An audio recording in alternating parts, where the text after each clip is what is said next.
Well. Look who decides to show up after all. Guys, I've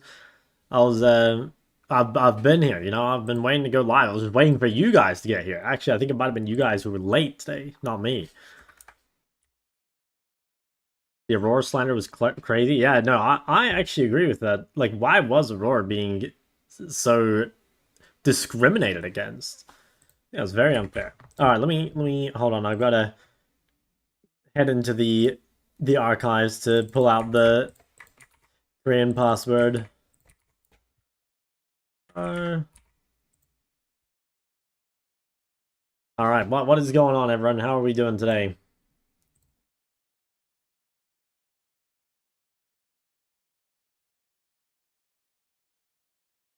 James Star, dude, I saw your sub. I even replied to you. Did you not see?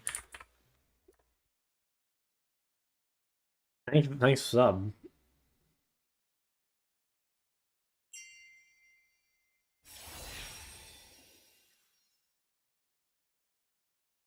When you get a drink? What the hell? So you're saying you left the stream? Not late today, dude. I'm never. YouTube chat asks, "What's your advice on women?" Dude, I've been getting this question a lot lately. I'm not sure if it's just because I hit Korean Challenger, now everyone thinks that I'm an expert on women. But I've got to be honest, guys. I I'm not sure the advice I would give would help everyone, right? Like, the way I see it is that it depends a lot on your matchup, right? So for me, what I open with is I drop the Korean Chall, by the way, and I tend to find that's a pretty good opener. But, like, depending on your rank, you know, if you go and you say, you know, I'm 49% win rate silver 4, right? Like, that doesn't quite hit the same. So I have a very narrow view on this.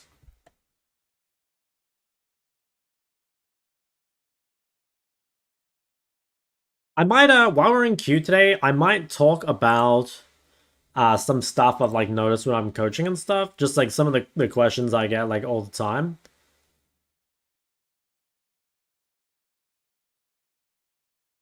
Because yeah, there are some questions that I just like get over and over, and I think it's worth like talking about a little bit. But I'll wait till there's more people.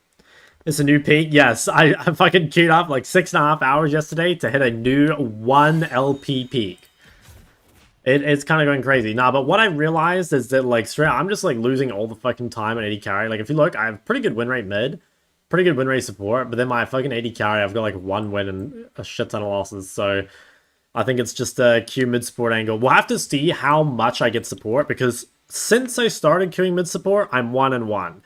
I got mid in my first game, I got support in my second game, and personally, I don't mind playing support, like, roughly if I'm playing mid more than support, I think I'm happy. If I'm getting like 60-40 support though, I'll probably give it up. Go on rank 1, we might just be. Go on rank 1, tier 3 bone dagger. Didn't you queue top second? No, I queued AD. Well, actually no, I queued top second while I was climbing. And then I had the same thing where I was like, fuck man, like the top on this server is just too hard. So I swapped to AD. And then in those like last couple weeks when I played off stream, I think I did queue support. Isn't the graph the play rate and not win rate? No, I don't think so. I'm pretty sure it's just wins and losses.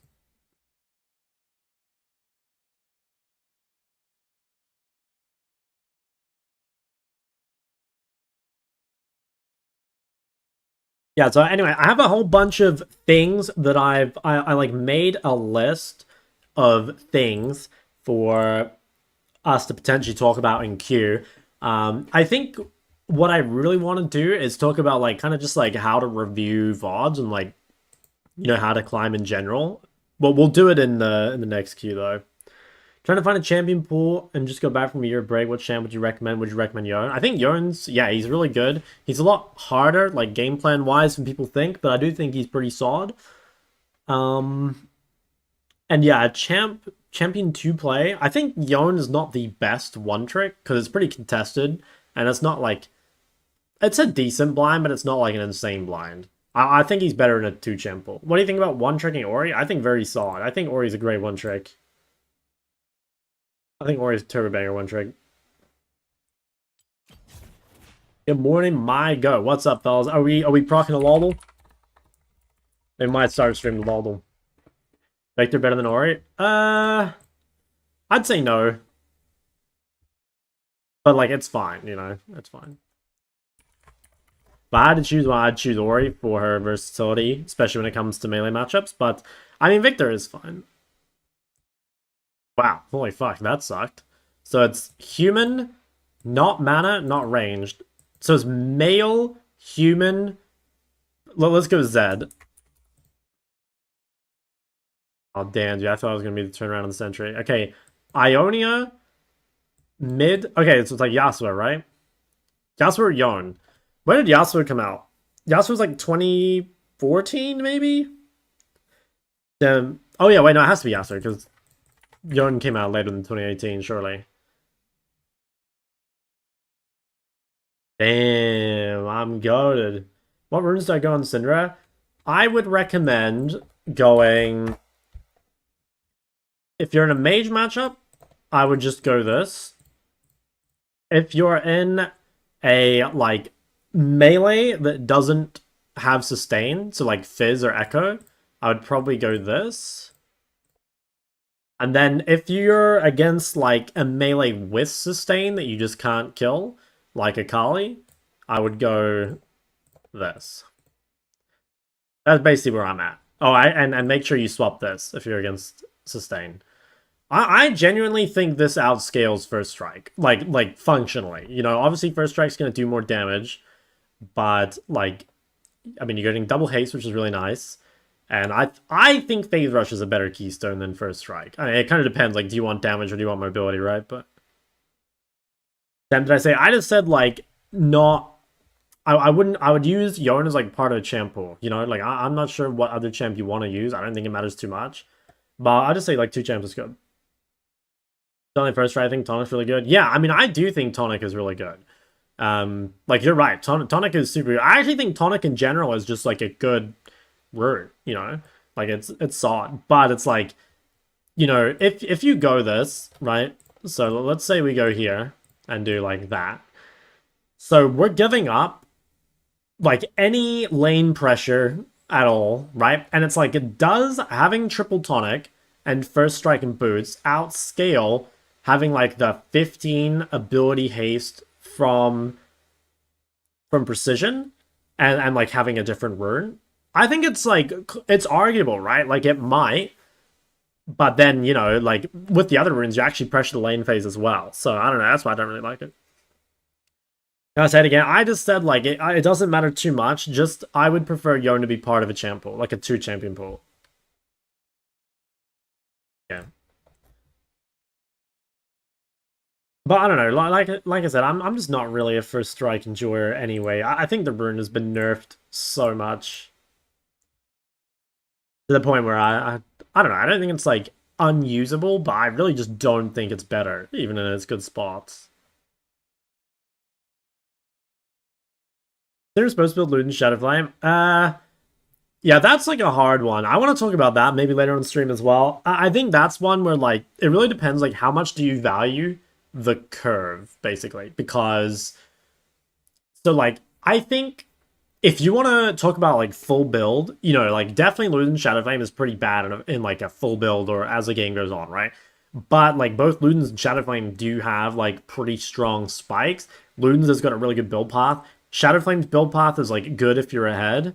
So I don't know, like there's an argument that having the power while you're building it is better. Yeah. Do you think Mel is good? Yeah, I think Mel's not bad. I wouldn't say she's like OP, but yeah, she's not bad. I don't think I have a... Actually, no, I do have a Mel Garden modifier. I think I do, but it hasn't been updated in a while. What do you think about Annie and Diana? I think Annie is definitely OP. I think Diana is more of a counter pick. But yeah, Diana... I mean, she is actually good, you know, like she's pretty good. But I think Annie is definitely OP. And TF buff, I don't know. I've yet to play against a TF on the new patch. I kind of feel like it's still not really worth it, but I don't know. We'll see. Lunar Blackfire. The way I would see it is if you're against lots of range champs, you should almost always go Ludens. because the loot and spike is just insane when you pick it up. But I think if you're against, like, especially if you're against a melee mid, someone that you're going to interact with all the time, or if they're just, like, really heavy on melees in general, I would go for Blackfire. Looking for a pick that can shove waves easy and then help the jungler. You'd be looking at things like Ari, Lissandra, Aurora, you know, like those sort of things. Take the AP Kaiser? Dude, I bet. You know, like, don't get punished in lane at all, and then you just, like, scale insanely well. I could see it being fucking addicting. Yeah, I mean, it did look fun. When Void Daughter played it, it looked hella fun. I see a lot of high-elo mid go mid-bot to get mid. Should I do that? I only play Talon and Kali Vex. It kind of depends, like, what you... like, what are you queuing now? Because... like, okay, mid-bot is pretty... yeah, I mean, if you want to get mid, that's probably the way to do it, honestly. But, you know, like, you can play Talon jungle, and I don't think you can really play a Kalivex bot, you know what I mean? Yeah, I agree with Evelyn. It's like, you kind of... I think it's normally just better to play the role that you can play your champs in.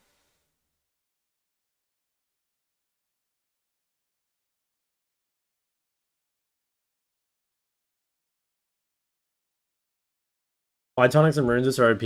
I mean, I don't think they're like... I mean, I think it's like a good rune, but I don't think it's super OP. I mean, Biscuits got nerfed, which is a big part of it. So now it's like, you know, what else are you going to take, really, if you're going Inspiration? Because there's a lot of matchups where it's like, you know, you can't take Boots because you need the movement speed. You can't take Cashback because it doesn't do anything for so long. And then it's like, okay, well, you know, I mean, Time Warp Tonic, kind of just trash, I think. I mean, it's not horrible, but it's like not that good either. I don't know. I think Time Warp Tonic's like a little underrated, maybe, but it's still not great, I don't think. Although this is outdated, right? Isn't it like you get an extra like 40% total? Like, it is kind of a lot. Do you completely avoid casting mid into range comps? No, I've just been doing the QMax thing. If you look at my match history, I've just been playing QMax Comet in those games.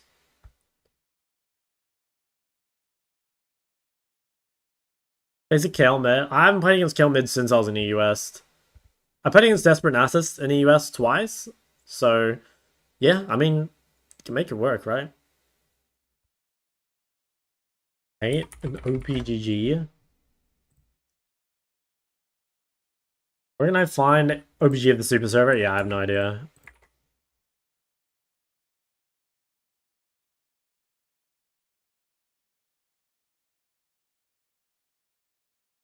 Okay, at least some of these games, I think you kind of just have like... well, like, here's a good example. Like, this game, your setup is so greedy. Like, no bone plating against LeBlanc. You're kind of just asking for it. Like, you have to have bone plating against LeBlanc. It's kind of non-negotiable. I don't really like your Ahri builds. I feel like Shadowflame and Zonya both kind of suck on Ahri, so that seems kind of bad. I think this build's bad as well. Like, I'm not sure why you have Merc Treads here. I guess it's just for Fiddle, but you know, like, you're playing Ahri. Like, one of the OP things about Ahri is you're so mobile and so safe that you can afford to itemize more aggressively. And like, not get so punished for it. So, you know, if you're building defensive items on Ahri, it is kind of suspicious. I think... yeah, I don't know. I kind of just hate your builds, I think. Like, this, I think, is a really bad game to go Leandry. You know, like, if you look at your items right now, like, right here, you're, like, Malignant Sword Shoes, right? So, fucking Giga Spiked. Like, you're super ready to fight. But then, by going Leandry's, like, okay, Leandry's when completed, it's not even... It's okay on Ahri. It's not, like, S tier, but it's fine. But one of the biggest problems of Leandry is the build path is super dog shit. Like, it's really bad components, and they really don't help you. So, like, you went from being, you know, like I said, super fucking strong, and then you have this, like, massive trough where you just, like, didn't get an item for another 11 minutes, which is, yeah, that's a long time. And during that whole time, you were weak, right? And that is, like, a big, like, build paths matter a lot, you know? Like, a lot of the time, even if a completed item is better than its counterpart, if it's got a worse build path, you know, it's not like those 11 minutes just don't exist, right? So yeah, I really don't like that build either. I think that's why you're struggling on Ari, I would guess. Yeah. Personally, I don't like First Strike on Center every game, but I don't think it's horrible. But for me, it's just like Ari builds, and I mean, other than that, like, you're winning, right? So that's kind of good. Good morning, Professor. Good luck. Have fun for today. Thank you. What about Luden's Storm Surge? I mean, the thing is, like, okay, it depends, right? Like, if all you want is, like, as much burst damage as possible, you would probably want, like, Luden Shadow Flame or Malignant Shadow Flame. But, like, Ari's not really meant to do this, you know? Like, if you want to play burst, you should probably play something else. Because Ari's, like, main thing is haste. Like, haste is really valuable for Ari, like, getting multiple rotations off, getting more charms off and stuff. So it's like, is it awful? Like, no, not really. But, you know, at that point, play LeBlanc or play Aurora or something, you know? Because, like, those champs actually do specialize at that. And they, you know, they've got, like, tools and stuff to make that happen. I would say, like, the damage Ari build right now is Malignant's Lichbane. You know, like, that build does quite a bit of damage while also giving you haste. Seen people skip Road BFT and just go Leandry Riftmaker? Sounds suspicious to me, but I have not seen it. The reason I think it sounds suspicious is, again, like, the build pass. Like, the problem is, you know, one of the big things about Victor is, like, you really pressure the laning phase, right? But if you're building Leandry Riftmaker, you've got this, like, huge amount of time, especially when you're building Leandry, where you just, like, you're super weak, you know? I don't like that. I don't think that's good. Opinion on the Zoe build? I think just Luden Horizon or Luden Lichbane.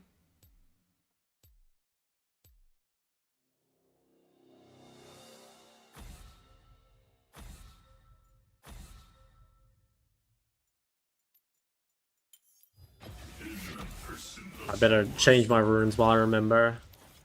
Just in case. So you don't have to worry about this game. Your teammates hard to lose and there's nothing you can do. What about if it happens every 2 games? It's impossible for it to happen every 2 games, you know? It's just impossible. Most likely, it's, like, happening, and I don't know. It's, like, well, maybe we have, like, different ideas of what, like, hard losing is. I promise you, like, at least 60%, if not more, of your games are winnable if you play well.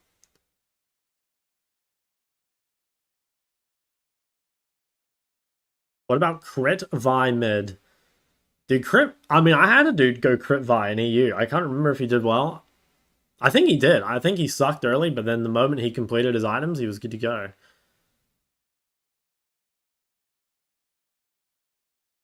No, no, no, not Ezreal. Alright, we gotta pick some DPS. Wow, Vex first pick? Is that what's going on? Is that Vex, like, bot lane?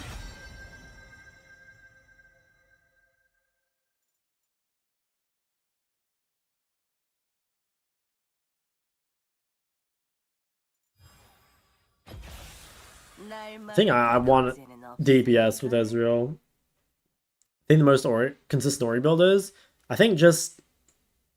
I mean, you can still play Seraph Leandry. I think just chapter item and then, like, situational second item. I don't... If you want a one-size-fits-all build, it's probably Seraph Cryptbloom Deathcap. But I do think the second item is situational.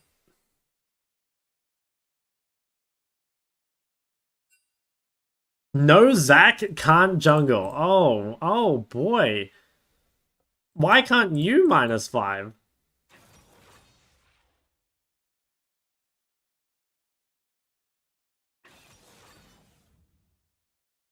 Rank 251, 1134 LP Chall Star. That's right. That's exactly right. Dude, I just really wait a 15-minute queue to get a jungler who's just, like, unable to play the game. Why can't he -5? Dude, I waited a 15-minute queue. Yeah, it might not be a 1200 LP game. Because it was a long queue, so... Or he might be off-rolled, because he said no Zac can't jungle. Like, maybe he's auto-filled, and his only jungler was Zac. I think this one might be a quick loss. Or maybe he's just trying to bait us, you know?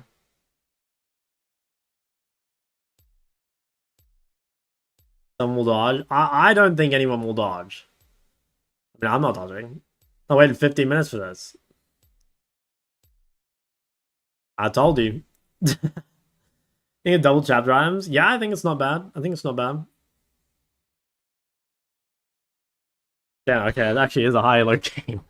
Actually is a high-elo game. Oh, he's got no mastery on Viego. That's fucked. Alright, let's check. Is he actually a Zac one-trick? Because, like, if you're a one-trick and you don't dodge, like, that's on you. Dude, he's just a Zac jungle one-trick. Like, why can't you just dodge? How can you be 1700 LP and play literally one champion?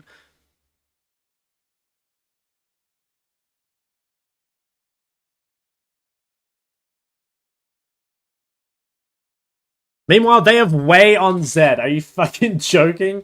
Alright, just FF, man. Just open it up. Jern said Wei was the best jungle he's played against so far.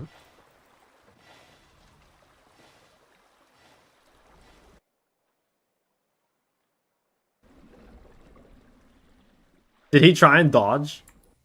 Maybe he tried to dodge. No, he's back. Oh, oh. Guys. Guys, there's a free kill. Where's Leona?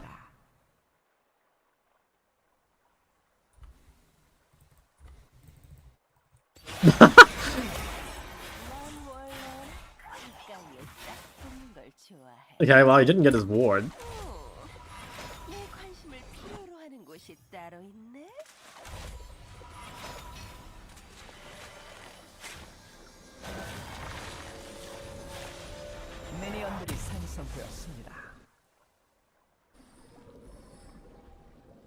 Yeah, no, I actually can't believe that guy is 1700 LP and he's a literal one-trick. Like, there's a difference between being like a soft one-trick and like this, you know what I mean? Because, like, you know, there'll be people that are like hard one-tricks, but they dodge when their one-trick gets banned. Okay, fair enough, nothing wrong with that. And then there'll be people who, like, you know, like Theora mains that can play like Camille or something, right? But then this guy's like a genuine one-trick, and he doesn't dodge.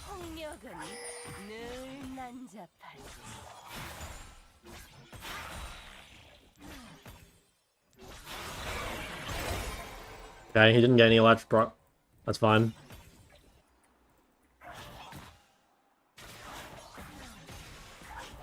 That's fine. This game will definitely not be jungle diff. I'm certain of it. I'm certain of it. I mean, maybe Veiga's so broken that it won't matter. Let's see. Uh-oh. Uh-oh. Yeah, I have to be careful. Remember that Zed shows up mid at like 2:30, literally. Just like one-shots the entire jungle.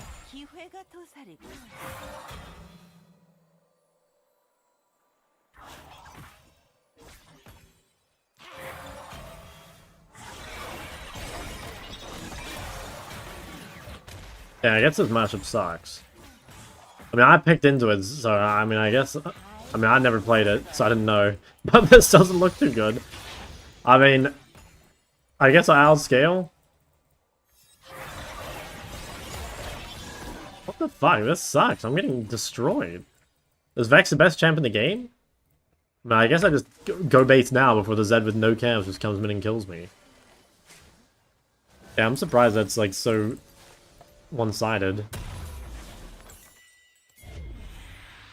It's kind of electrocute gap though.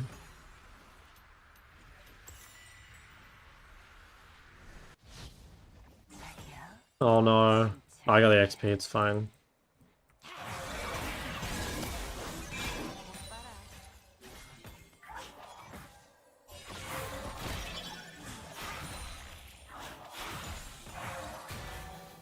I mean, okay, I guess Zed's top.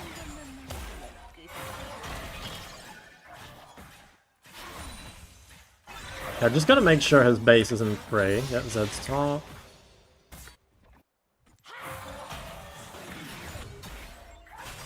Damn, pretty close. Okay, this guy's kind of feeling the pressure.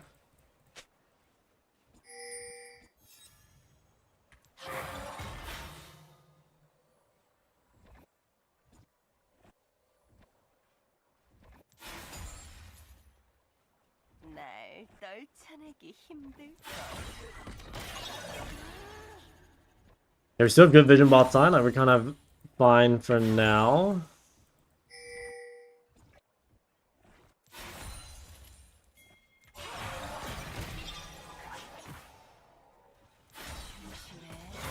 How long on this ward? Okay, it's almost gone. That's bot.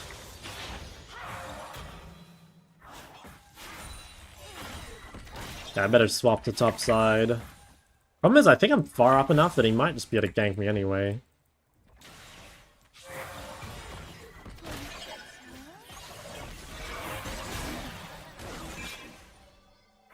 Bot diveable? Doesn't look like it.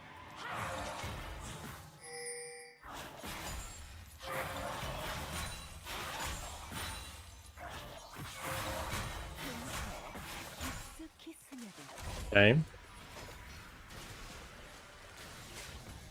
Damn, she bought a whole bunch of items.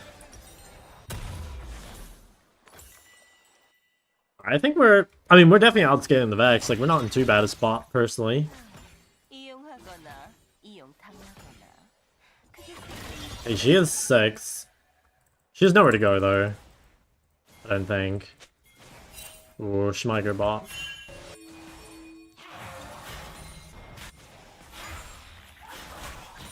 I think she is bot. Maybe I can hit this towards bot? I mean, oh wow, she's top. Never mind. Alright, well, she loses the whole cannon wave. It sucks. If I can go bot and do something with it.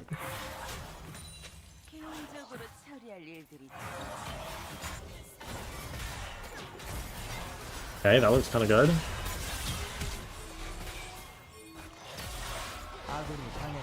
Should be really winning once I get here. Oh my god. He definitely does not play Viego.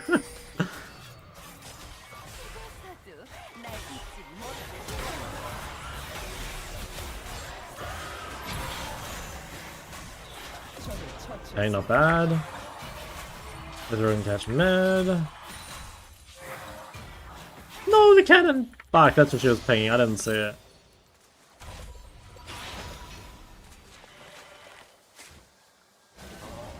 Yikes.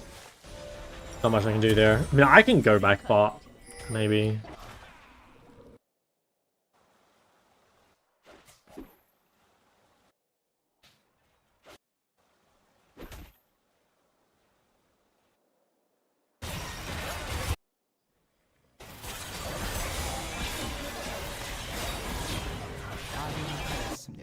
Damn. Dude, only Leona has a chance of actually winning that.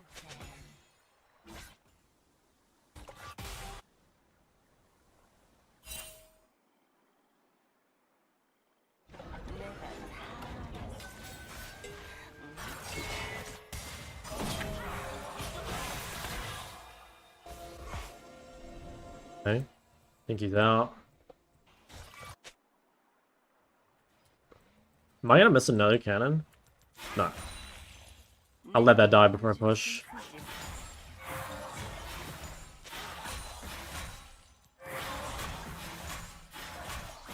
Damn, she rushed the straight smork shoes.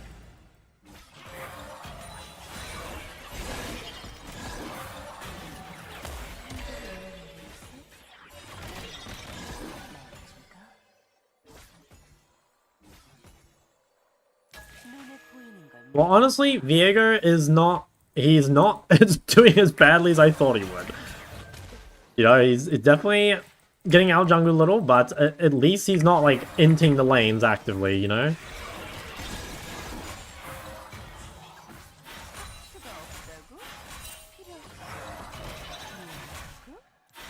Definitely do not want bot to get dived. I mean, I have TP. I think that's a very, very bad time to play aggro. I think Vex is there. Yeah, I have TP. I am kind of trying to walk. Okay, no, Vex is mid. Alright. Zed's top as well. Maybe I can dive bot.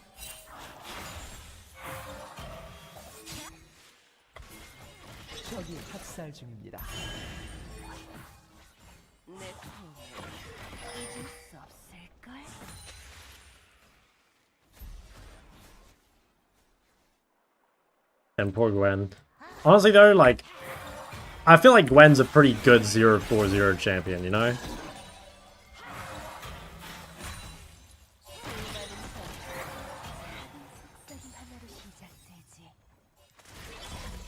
I'm getting close to first item. I think I might... I don't think I can stay on this health. I think I'm just gonna base now and then... take you back in a sec. If I need to. Vex pretty good. Surprised it doesn't play more often. Well, the thing is, like, most champions that you would pick Vex into have, like, harder counters. And, like, Vex blind is, like, not particularly good. So, I don't know. It's just kind of in a weird spot where it's not a horrible champion, but it also doesn't really have a niche that it's actually good at. I mean, first. Unless Vex has TP.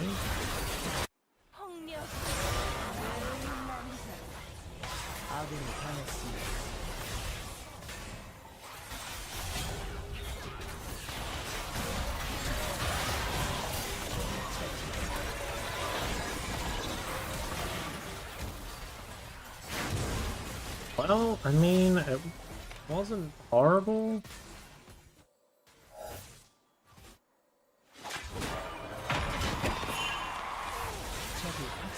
What the fuck? What the fuck was that? Bro, he didn't even try and live.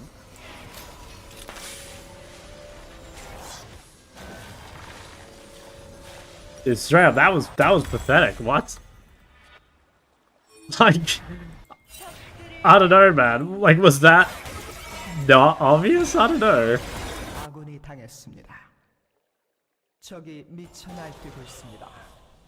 Damn, Fiora just fucking dived him.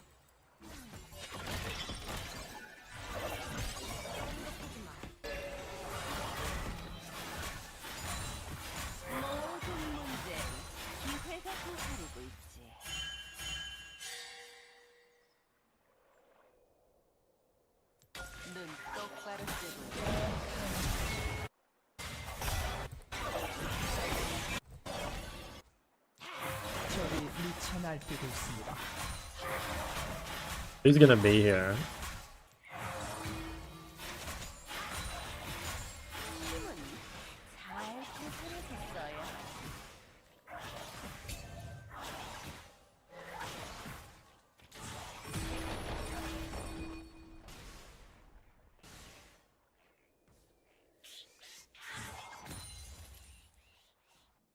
I've been top. I don't think so. I think it'd make it too obvious. Oh, nice. I think that's a kill. Oh, I went to Gwen too. Okay.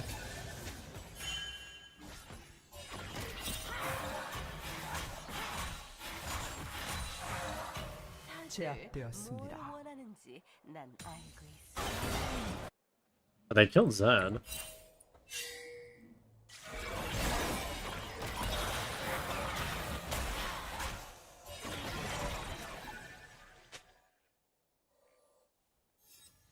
How's this being warded? Fuck. I don't think it was warded actually. I'm pretty sure she just checked it.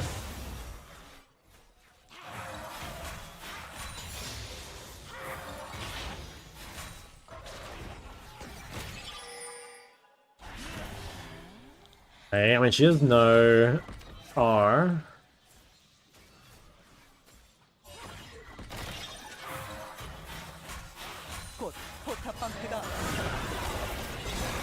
Damn. He just stayed on the map, it didn't reset at all. Fuck.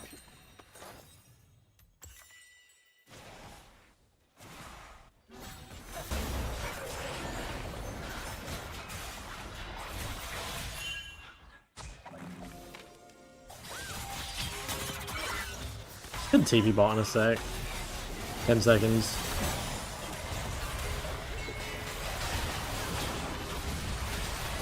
Good damage. Yeah, I should try TP. Chaseable? I don't know, we're not that healthy. Also, I think Vex's ult is up. Yeah, I think they're all out.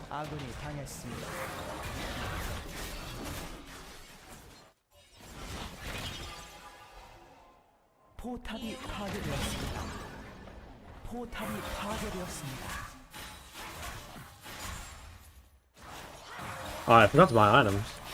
Didn't realize.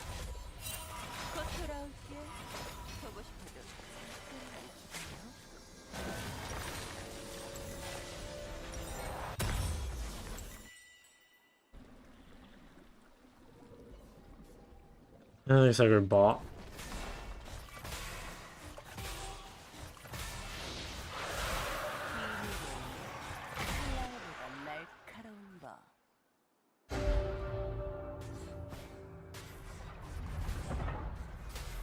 포탑이 파괴되었습니다. 포탑이 파괴되었습니다. 죽어서도 날 잊지 못하게 만들어주지.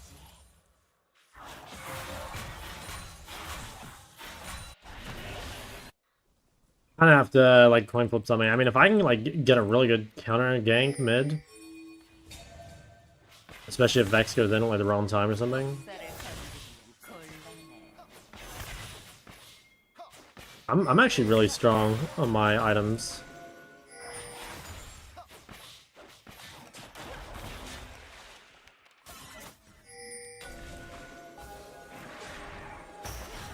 It's gotta not be the one that gets engaged on.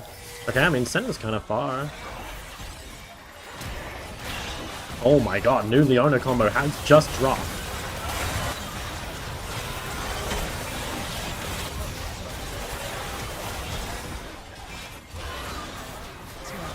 Damn. New Leona combo has just dropped.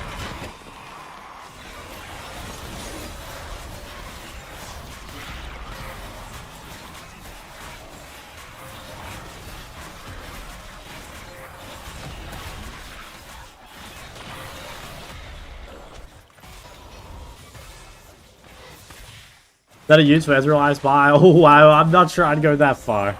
I'm not sure I'd go that far. I specifically picked the DPS champion because we had Ezreal and I knew he'd be useless. Man, this guy is looking awfully breedable. Like, he's just gonna go over the wall.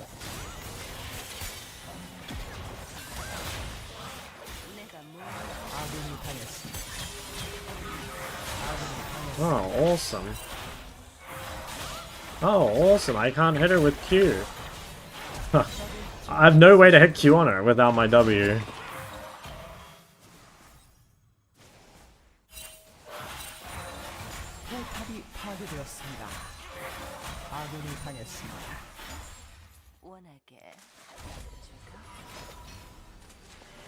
Damn. I'm telling you guys, it's an Ezreal diff. Any other ADC kills her there. I think winnable game, to be honest. I don't want to fight this as well. She might have... Well, I don't know. It is Leona. I was gonna say, I think she went too early, but... Same time, you know, Leona champ. Baseable, I think?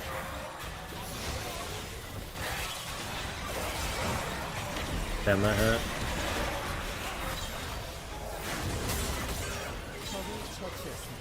Hey, not bad, not bad. Pretty sure I did a fucking crazy amount of damage that fight. I don't think I can go with that, sadly.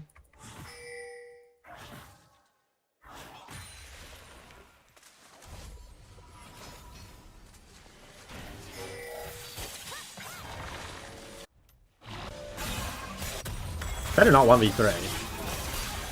Okay, okay, it's fine.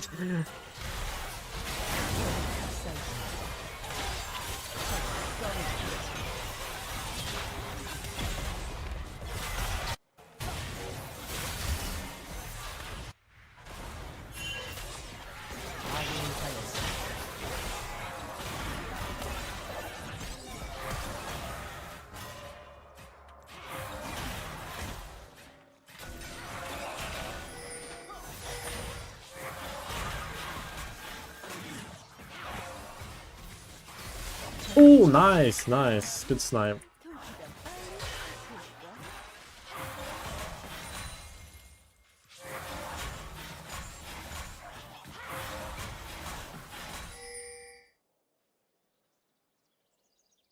포탑을 파괴했습니다. I think I need to buy a Giant's Belt, because I'm pretty sure next fight, Zed just goes to me while I have no flash, and I'm just, like, instantly dead.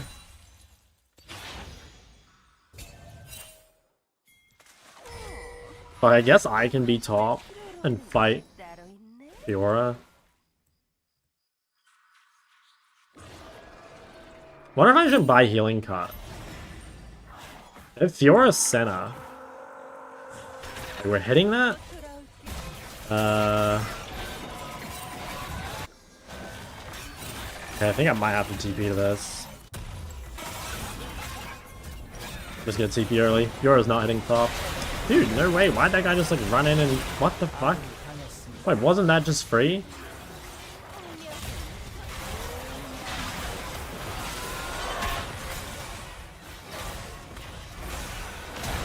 Damn. Yeah, alright, GG. Yeah, I swear that was free. I'm not sure what happened there. I think they just threw it.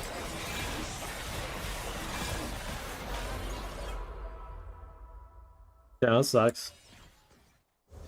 Yeah, I'm not sure what happened. They just fucking... Yeah, I didn't even see. No idea. But I think that game was just a matchmaking gap. Not a ton we could have done, maybe. I possibly could have picked differently. But I don't really think the pick was a problem.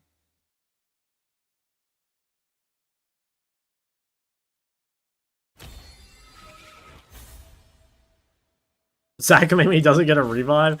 Yeah. Is this guy actually 200 LP? I don't think so, right? Oh no, it's a new account.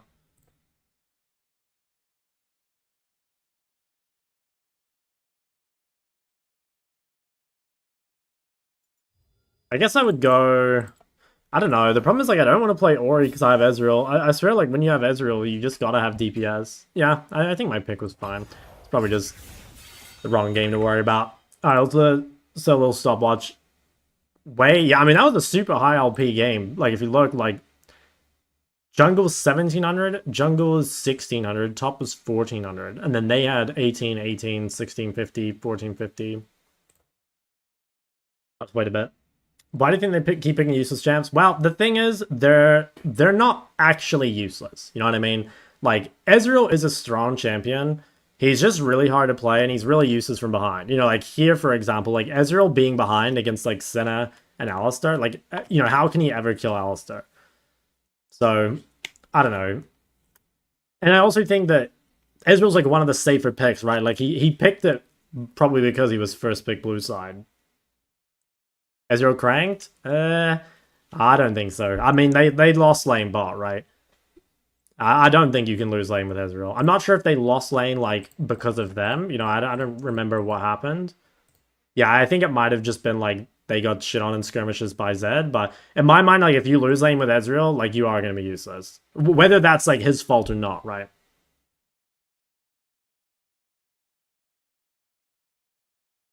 I don't really know what happened to them.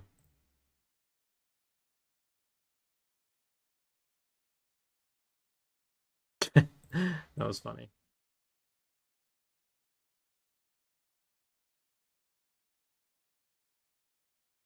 I think you've been finding success with Cassier.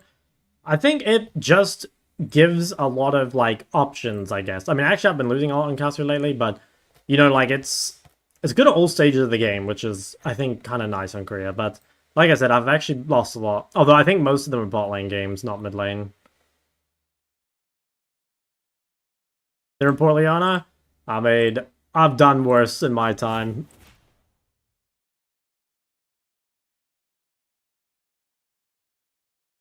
Definitely done worse in my time.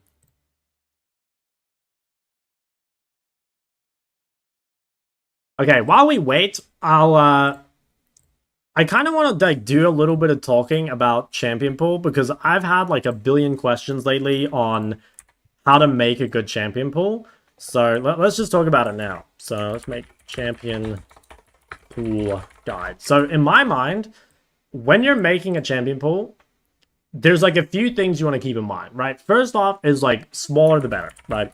Like if you can have a functional champion pool with like 3 champs compared to a function champion pool with 5 champs, that's really, really valuable, because if you play fewer champs, you're going to be better on them, basically. Like, you're going to know the matchups better, you're going to be able to play them better, all that sort of stuff. So downsizing your champion pool as much as possible, I think, is really good. I would try and aim for like the 2 to 4 range. And then as for like what champs to have in your champion pool, I think this is something people overcomplicate a lot.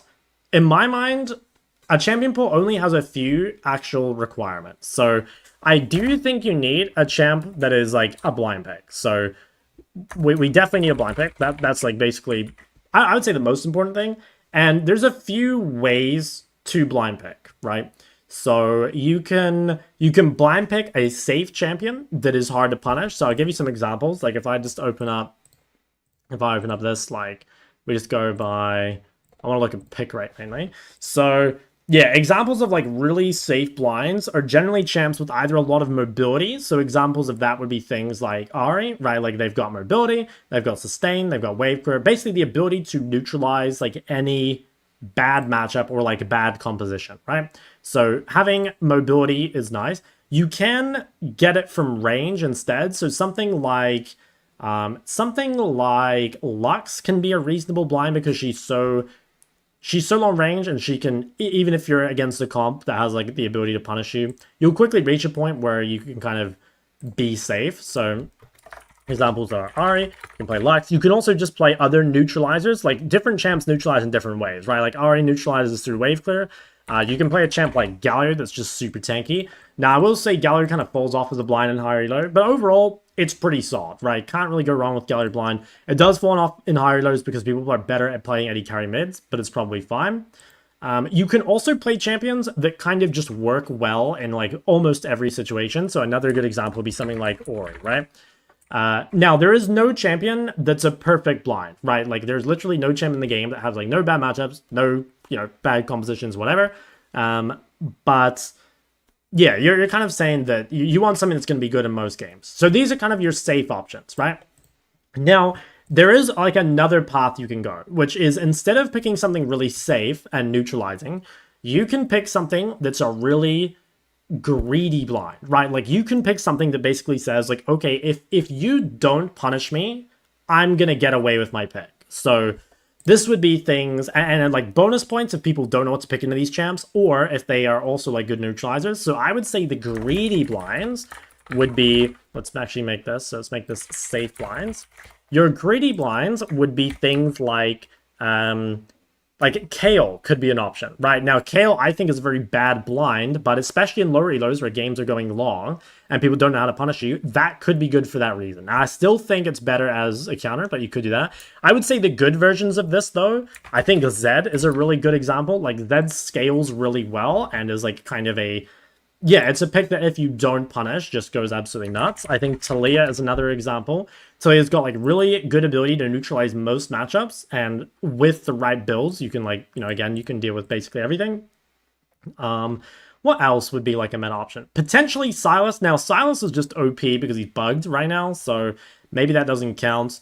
Azir, I guess, would be another one, right? Like, Azir is kind of a safe blind because he's always going to be useful. But the thing is, like, Azir can definitely lose lane. But the thing is, like, a lot of the time, it just, like, doesn't matter if you lose lane with Azir because, the moment you hit one item, you're, like, good to go. You hit 2 items, and the game's, like, basically over, So those are... I'd say those are, like, solid examples of greedy blinds. So this is your blind pick. Like, overall, I think that's what we're kind of happy with for blind. I'll do the rest and say... Let me just read chat. How's everything going? Oh my god, Judith.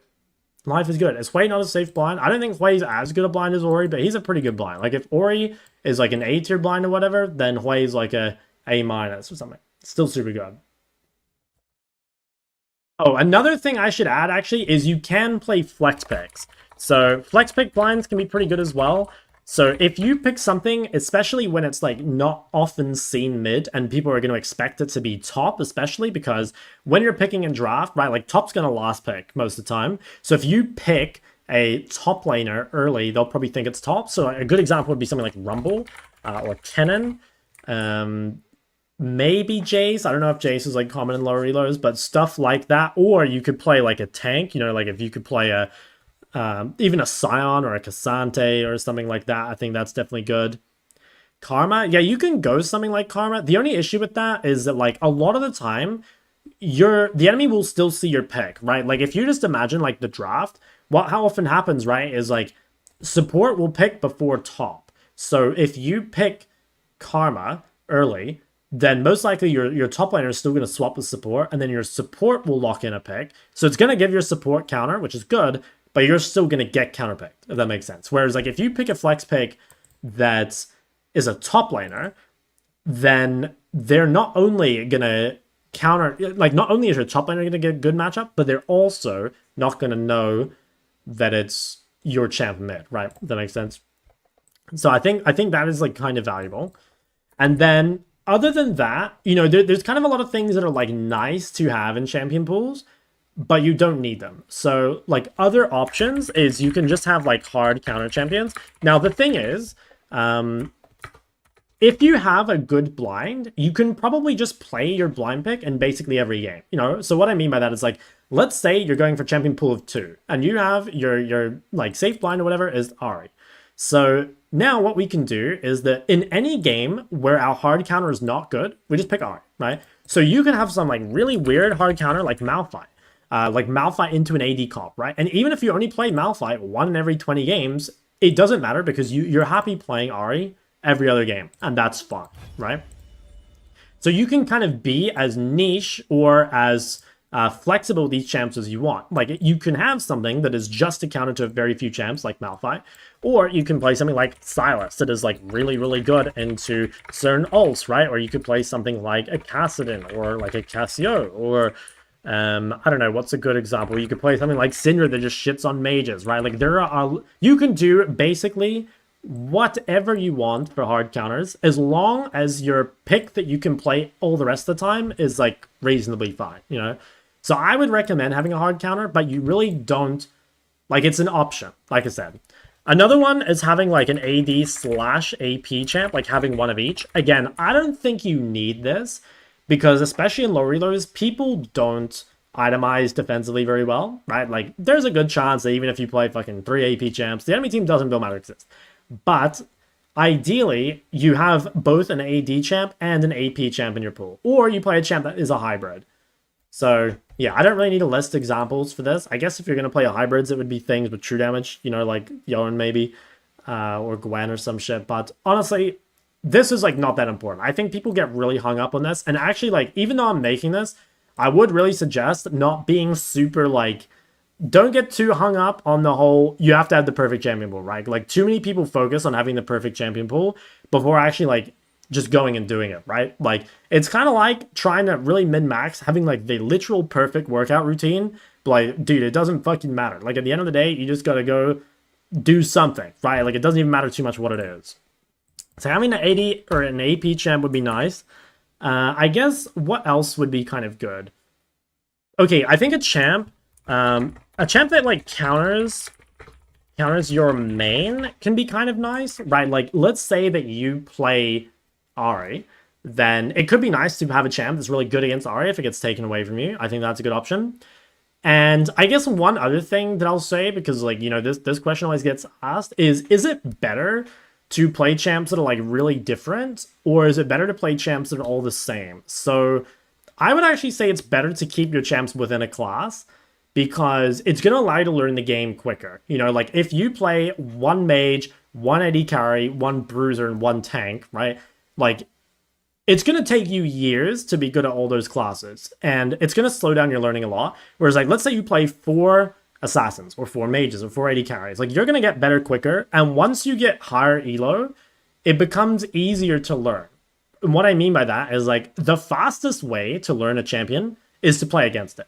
Like, if you want to learn Zed, play against a Master Zed or whatever, right? Whereas you're going to learn a lot less from a Gold Zed because that guy probably doesn't have, you know, he doesn't have the champ down either. So I personally found it a lot easier to learn different champs once I got into high-elo.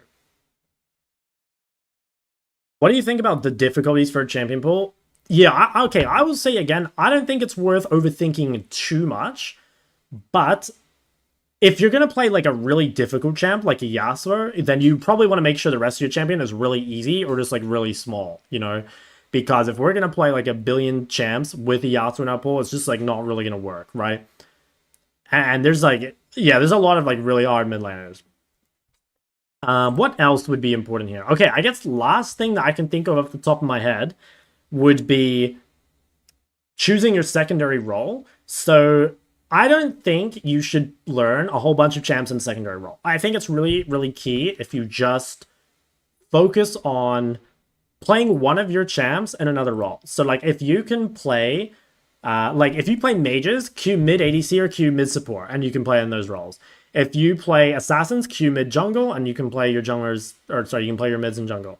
If you main, you know, like Bruise or whatever, then you can Q mid top. I think it really just depends what champ you play. And yeah, I'd actually try not to learn, if you're going to learn a champ for another role, probably just learn one and like literally one trick it in your off role. But I would really try and find a role to play your champ in. I think just about everything these days can be played in multiple roles. Like, there really aren't many champs that can only be played mid. And, dude, if in doubt, you can basically play anything support. You know, I'm not even kidding. Like, you can just fucking walk whatever you want in support, and it'll be fine. I would say Akali is a counter pick. Akali's like a hard counter. Akali's a hard counter to melees. I feel like Galio isn't very safe. It depends on your elo. Like I said at the start of this, that like as you get higher elo, Galio definitely becomes a little bit harder. Why is the website saying Ori's tier 3? Well, I filtered only Korean Challenger. Pretty sure if you go like global all tiers. Oh, tier 4. Never mind. FF. Cast your top, cast your mid. Sure. That's the way to go. Now that dust is settled, can we all agree that US is better than Korea? Stop the cap. Why is Zero and Talia greedy blinds? I mean, I understand Zero has some very hard matches. Talia seems good. I think Talia is the same. Like, I think Talia has some pretty rough matchups. You know, like Zoe is pretty hard. You know, Ori, Syndra, and then there's shit like, you know, random Katarinas and stuff. Now, don't get me wrong. I think that Talia can neutralize these matchups if she plays really well, right? Same as Azir. But ultimately, you're kind of saying that Talia is sort of a champion that's meant to be a counter pick to like short range compositions, but she's so OP that she has kind of become a greedy blind, and it actually works well in the hands of like the very best players.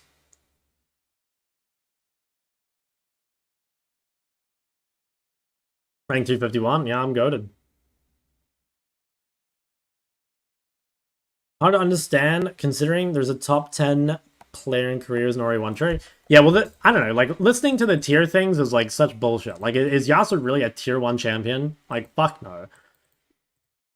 Like, we just filtered by tier. Bro, Malzahar is the best champ in the game. Yeah. I mean, that immediately. And what's the worst champ?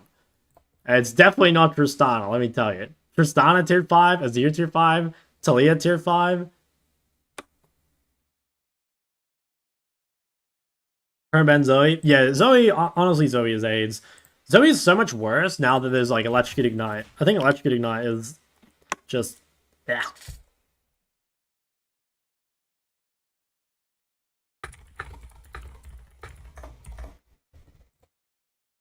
Stylus is bugged? Yeah, I can show you guys the stylus bug. The W. Oh, yeah, the double W thing. Damn, that's hard to say. It's hard to pull off. I saw some people saying that like after they tried it in practice tool for like 10 or 20 minutes, they can do it consistently. I mean, I haven't tried it personally, so I can't say for sure, but I bet you with some practice you can make it consistent. What's the bug? It's something I can't remember. I mean, actually, let's just watch it. But it allows you to get 2 W's off. You get two W's, so you get the damage twice and you get the heal twice. Yeah, let's take a look. That's the normal combo, right? You can see the Stylus gets the heal once. So you have to E around 0.5 seconds after W, you get 2 heals. Which is pretty nuts. E2 applies a second W. Oh, Riot James. Yeah, and you get the W damage twice. I actually think that, okay, like the heal alone would have been very good, right? But getting the W damage twice, you know, that's insane. Like that just changes the trades. This is already a crazy stat check champion, right? And so now you get just 2 Ws and 2 heals. And it counts for Conquer as well. That shit's so broken.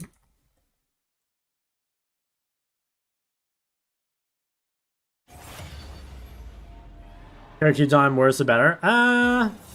It's like, it's probably like about the same as the US, honestly. Edge passive stack? Yeah, he should do. I think he did, right? I mean, I guess he had. You can't stack it above 3, right? I'm not sure you actually have time to use it.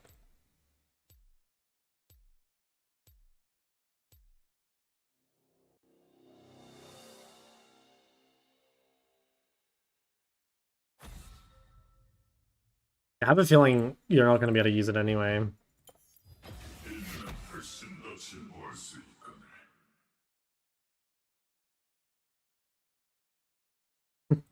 Does look funny though.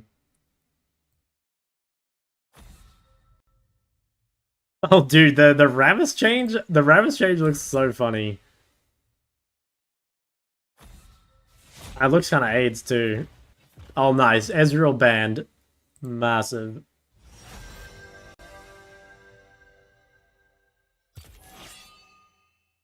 Dude, I'm so unbelievably happy to see Ezreal banned.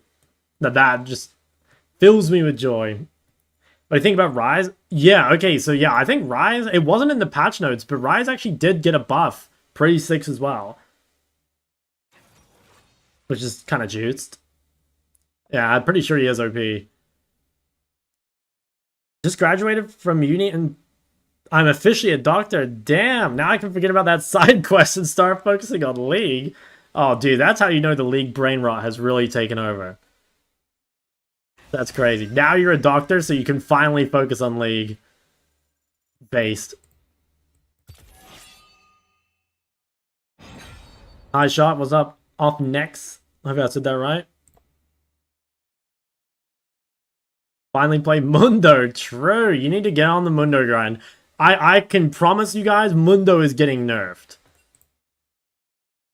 Top Lulu. Oh, yeah, probably. Or it could be mid Lulu, maybe.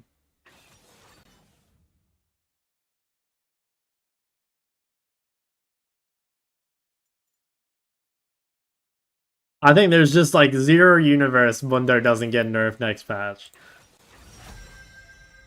Okay,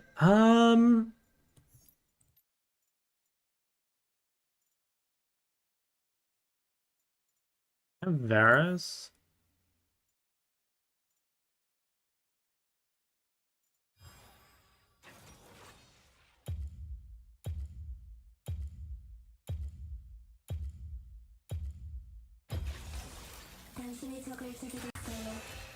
I go Comet, but I don't know. Yeah, top Lulu. Oh, they got the Lulu Kindred. It's pretty spooky.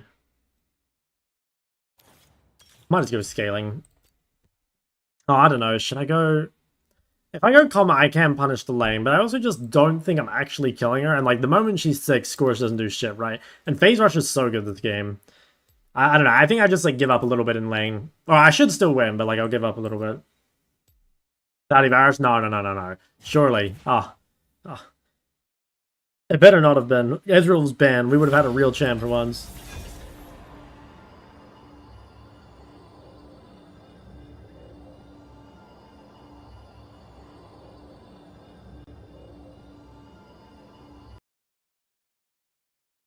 See, Mundo went up from 4% to 10% pick rate. Yeah, no, it's insane. I think, like, you know, part of that is, like, not only does it look fun as fuck, but it's also, like, not super hard to play, right? Like, I feel like it's not a crazy hard champ. I mean, at least to me, it looks kind of easy. And, dude, I gotta be honest, like, I'm tempted to play Mundo. It looks awesome. You know, especially when he's just out here one-shotting people. Dude, I've seen him one-shot a Vex twice, you know? Different Vexes, too. I don't know what he's got against Vex. Ezreal hate? Yeah, I'm a big Ezreal hater. I'm actually curious, like, what is my win rate with different champs? Or, like, on my team, I mean. Synergy. Okay, I actually do win. Well, no. I have a... But yeah, look at this. I have a 53% with Ezreal, and then a 70 with Lucian, 63 with Varus, 65 with Jhin, 25 with Kai'Sa. It's just this champ. It's so useless. Dude, low-key, should I just ban Ezreal from my own team? No, there's no way, right?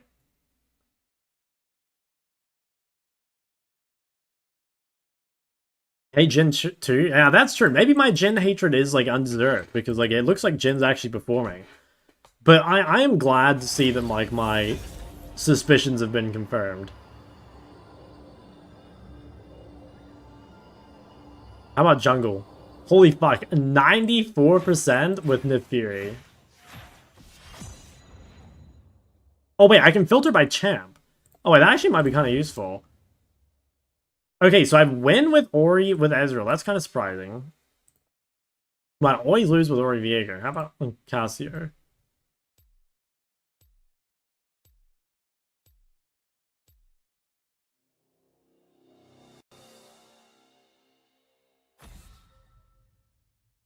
Yeah, the Ori Jinx thing makes sense. Ori Varus as well. I am surprised that Ori Ezreal's so high, but maybe it's just like a small sample size, you know?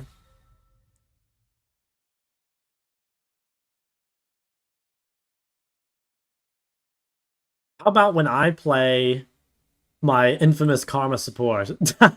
No way, of course it is. I knew that shit was true, by the way. Look at that. And that's meant to be the good combo.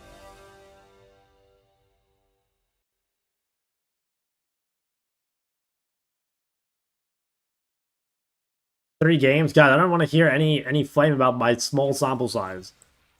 The stats do not lie. This could not be possibly affected by anything else other than Ezreal being trash.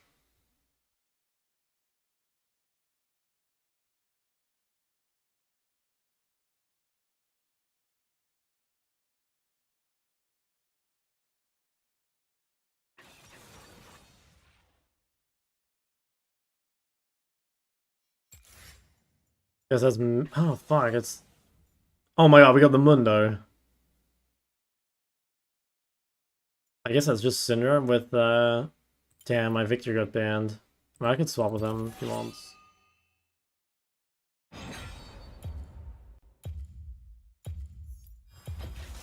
I mean, dude, Mundo into Syndra Jhin, that's fucking crazy. If they don't lock, like, Gwen or Aatrox or something, they probably think it's Mundo Jungle, too. Oh, dude, I swear, unless we get, like, fucking shit on early, I think the game's over.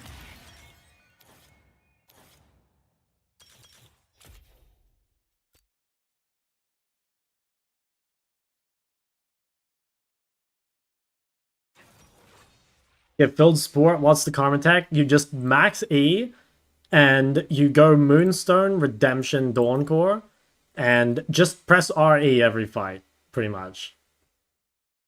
Oh, Yi. Oh, okay, low-key Yi's a good pick. I think he thought it was Mundo Jungle, though. Don't you feel around Syndra? I mean, 1v1 is not amazing, but, like, Ori is really good against Syndra in teamfights, I think, because if you can shield... Like, imagine me shielding Alistar and me shielding Mundo. Like, what is... Like, Syndra can't kill them, you know? But yeah, the 1v1 is not amazing. I don't really like the 1v1 too much.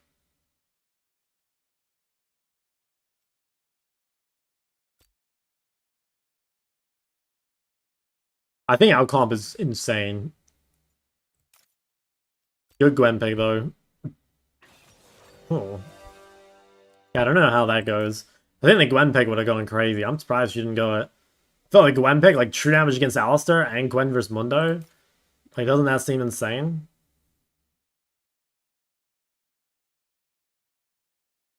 I think Ryze and Sinner complement each other well as picks. It's not bad. Yeah, it's not bad.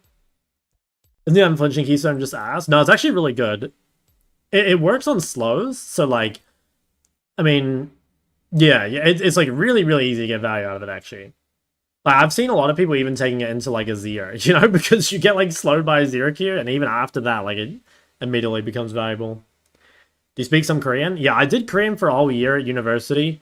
I've forgotten a lot of it, but I did know a lot at one point.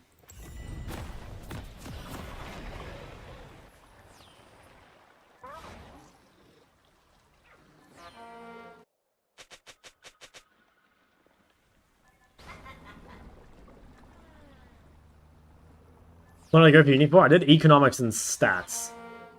Did the full virgin degree. 소환사의 협곡에 오신 것을 환영합니다.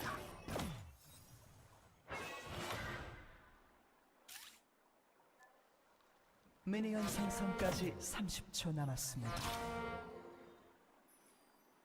Oh? Oh?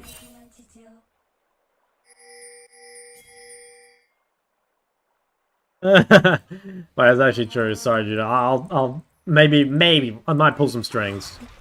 We'll see. Thanks for the 8 months though. You know, I actually increased the cost of VIP because there was starting to be too many. 미니언들이 생성되었습니다.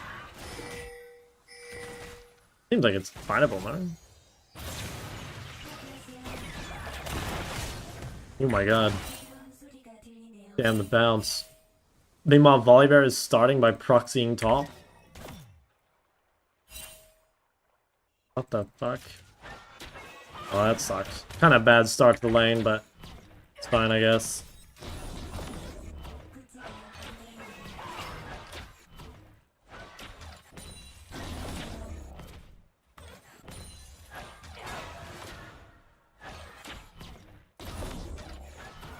Just gotta focus on hitting the wave, I think. Yeah, I managed to get prior, even though I was at a lane late. I think that's pretty big. Yeah, I took a lot of damage though.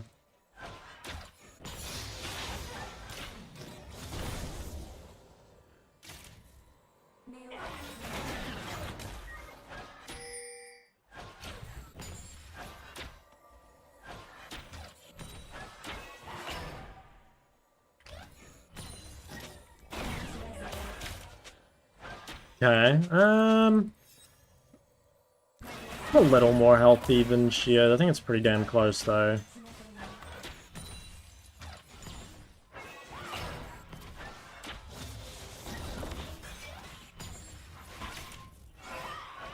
Damn, it hit. Kinda crazy.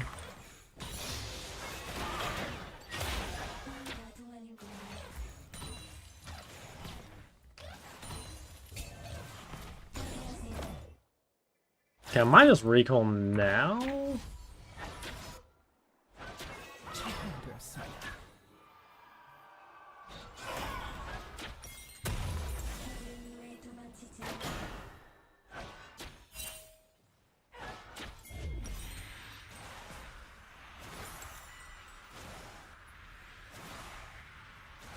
Fuck, I'm gonna miss it. Oh, I got it.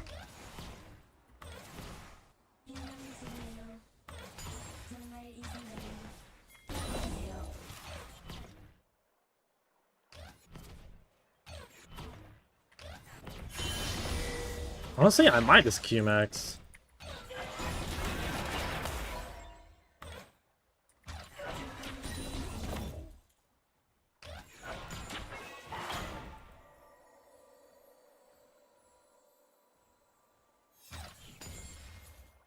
I think he was just top, right?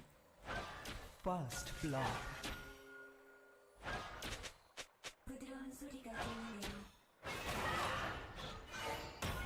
Thanks.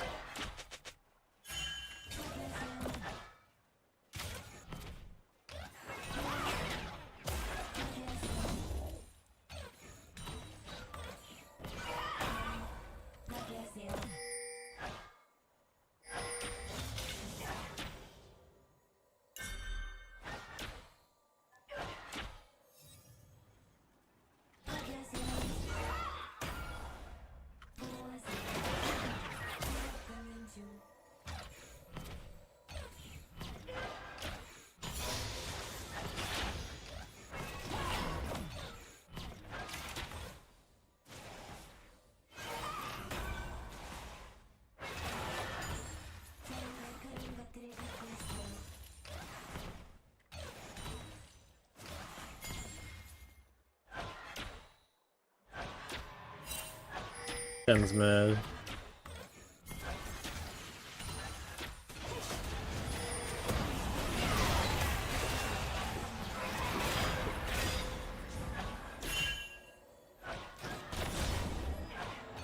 Yeah, that's annoying.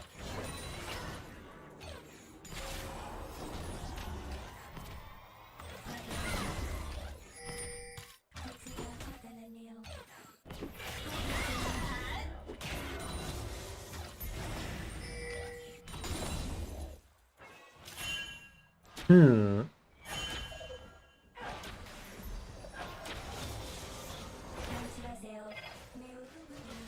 Is that warded or she just know? I think she just knew. Oh no, it was warded. She knows, she just placed it. Wow, this guy's a fucking creature.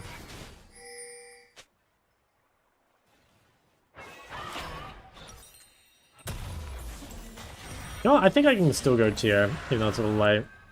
Wave's pretty fucked though. The gank ended up being kind of bad for me because like we traded a lot of HP onto Shen, but like they traded a lot of HP onto me, which is probably better for them, right?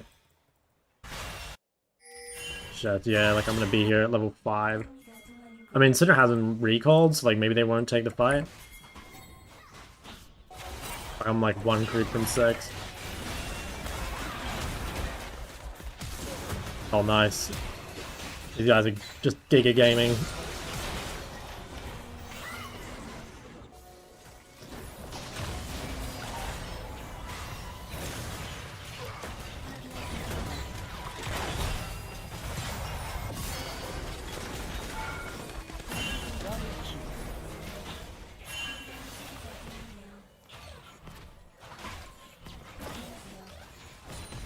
Loki, I think I just fucking base again.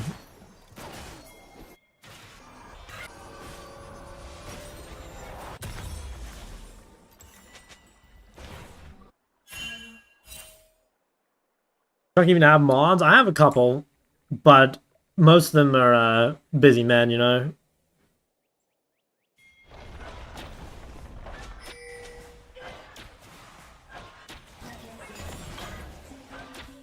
I'm actually strong on this guy right now. You can definitely look for punish.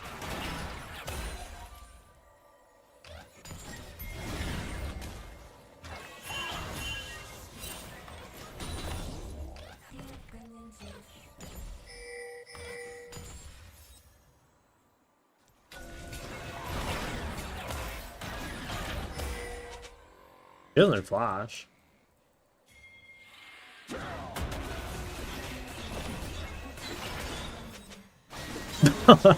Holy fuck. Dude, that is like that right there, that interaction is why I really struggle playing Cinder on this server.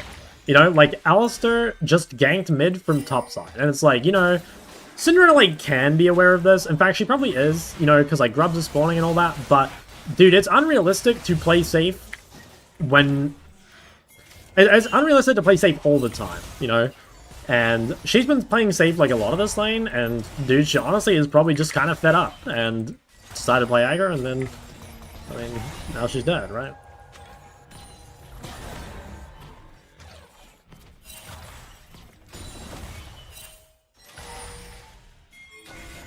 MF's here first.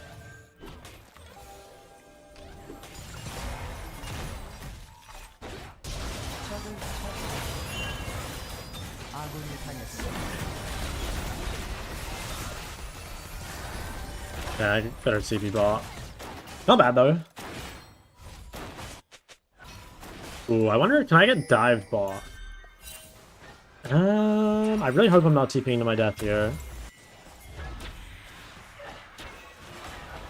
Might be.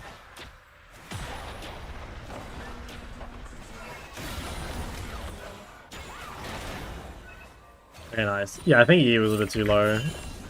Oh, never mind. He's just on red. I don't have ult. I mean, I have first move, but...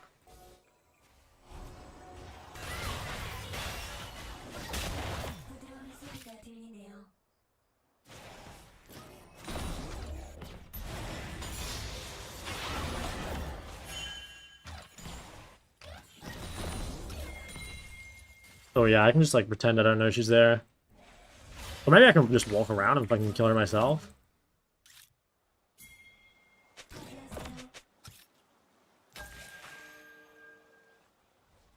I mean, we can play to dive her. We have mid move. Oh, yeah, I think she's dead.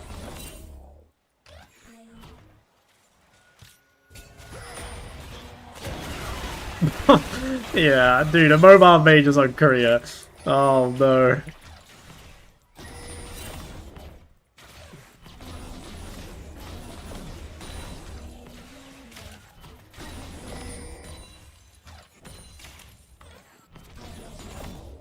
Get the emote? I'll have to see. I'll have to see if it passes my test, my high standards.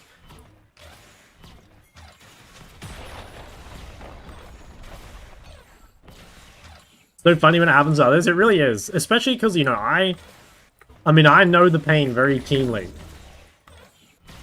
It does kind of make me feel like I'm cheating when I have the better jungle support.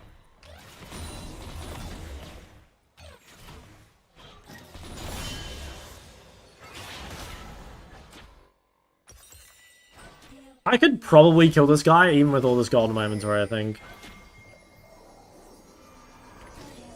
Wow. Dude, is this warded or is he just a genius? Fuck, well now I'm kind of stuck. I'm stuck in the map with like a shit ton of gold. I think we'll actually win fights anyway, so I'm probably gonna get away with it, but...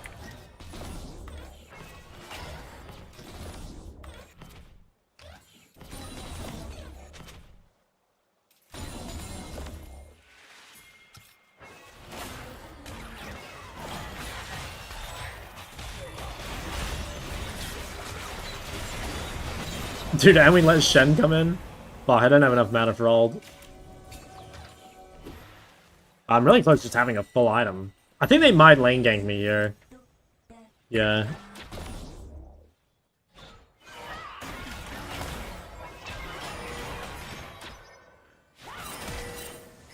And you're so dead.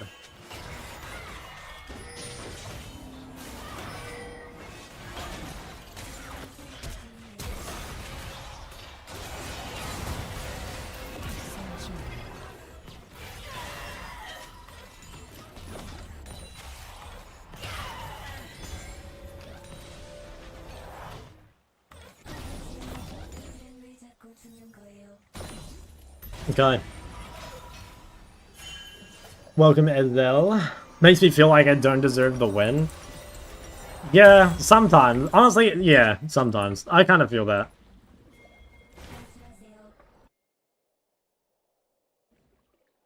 Using a support jungle really well though. Have you seen your win rate with that Alistar champion? I mean, Alistar's like giga broken. I wouldn't be surprised if I have 100% win rate with that champ.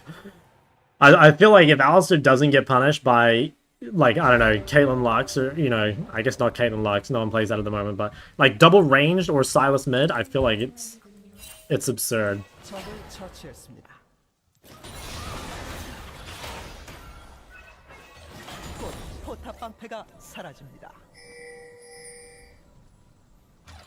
guy's just rushing Storm Surge.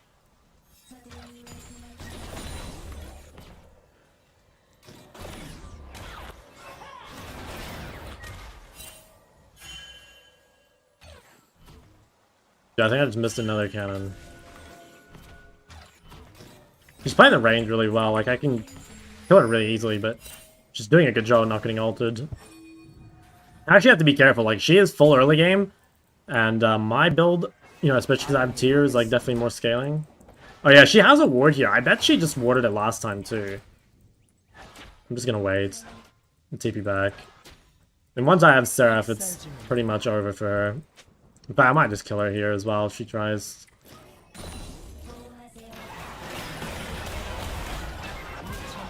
Damn, quite good for her, honestly. Yeah, I mean, she just has, like, really fucking strong items. I'm still stuck. And honestly, she kind of outplayed me, like, with the range.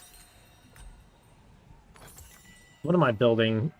I think I'd actually probably go Leandry. Possible OT Rise? Yeah, dude, you can OTP anything. How do you get a crane account? I got it from Riot. Why you side so early? Just because, like, bot lane rotated mid, I guess. Even after Leandry nerf. Yeah, well, it's still gotta be the best here, right? Like, Shen, Volibear, frontline. Plus, like, the health is kind of useful. I think if the health were useless, I'd probably play Horizon. I don't think I need Crypt, because I'm, like, solo AP. God damn, fucking just Storm Surge first item.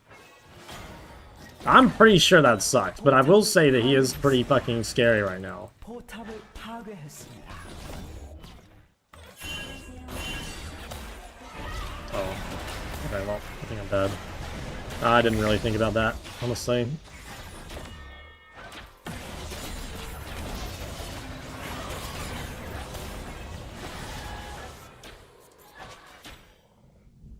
How much of the wave is alive? 포탑을 파괴했습니다. I mean, we just got top tier too. I don't think it matters.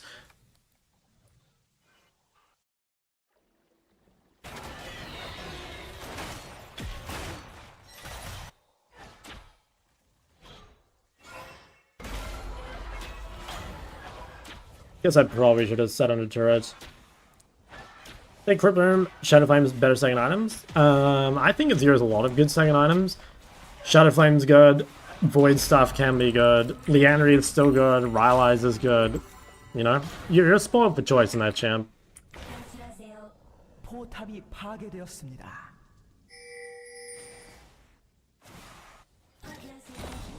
아군이 당했습니다.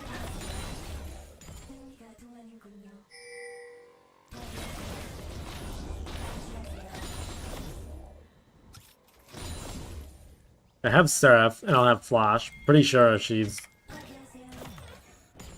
gonna be in a really rough spot now.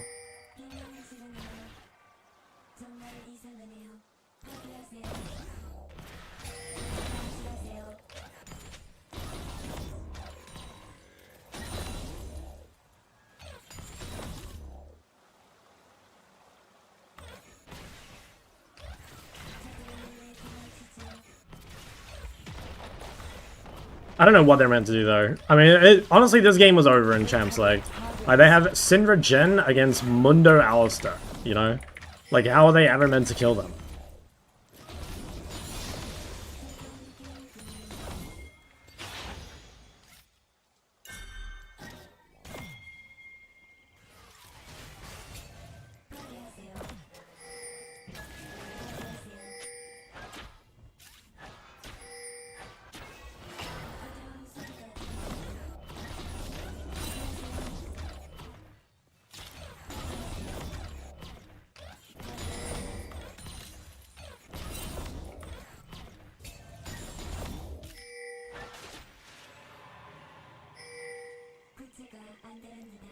포탑을 파괴했습니다.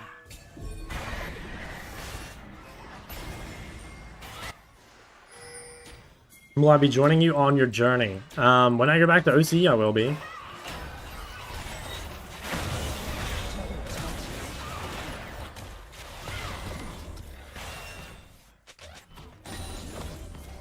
And Mundo will get nerfed? Oh yeah, I think Mundo's definitely getting nerfed. I swear to God, next patch, Mundo's on the chopping block.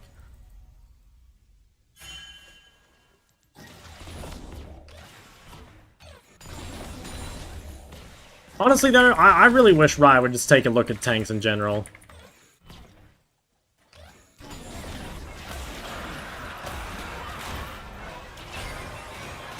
Wow, what the fuck? He actually killed me. I guess Flat Pen is just like giga broken. I can't believe he fucking killed me through Seraphs. Like, I'm sitting on a ton of gold, so I guess I shouldn't fight it, but holy fuck, he actually killed me. Because I'm just so not used to Syndra doing damage, because, like, you know, everyone builds Cosmic. But you actually do a fuck ton of damage with this build. I'm still pretty sure Storm Surge sucks, but yeah. I think the build, like, you know, just Luden Shadow Flame, like BDD did in LCK, I honestly think it is better in Korea, especially. You got Mercs if you had the gold? I had enough gold for Mercs. I decided not to because I was really ahead. And I don't think I need Mercs. Like, all my deaths were avoidable, you know? Like, my deaths are mostly just me greeting, right? Like, there I fought that guy when I had 2,000 gold in my inventory, for example.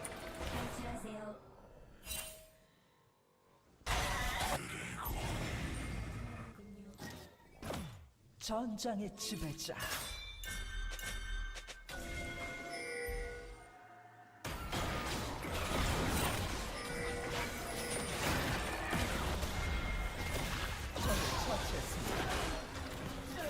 Okay, nice.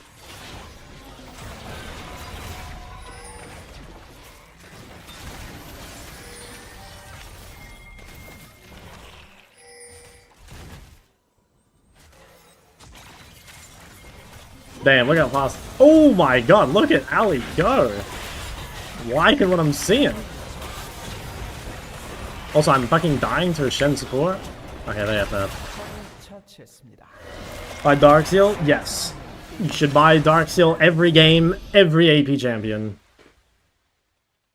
It's always best to rush tier 2 boots. Not always, but a lot of the time.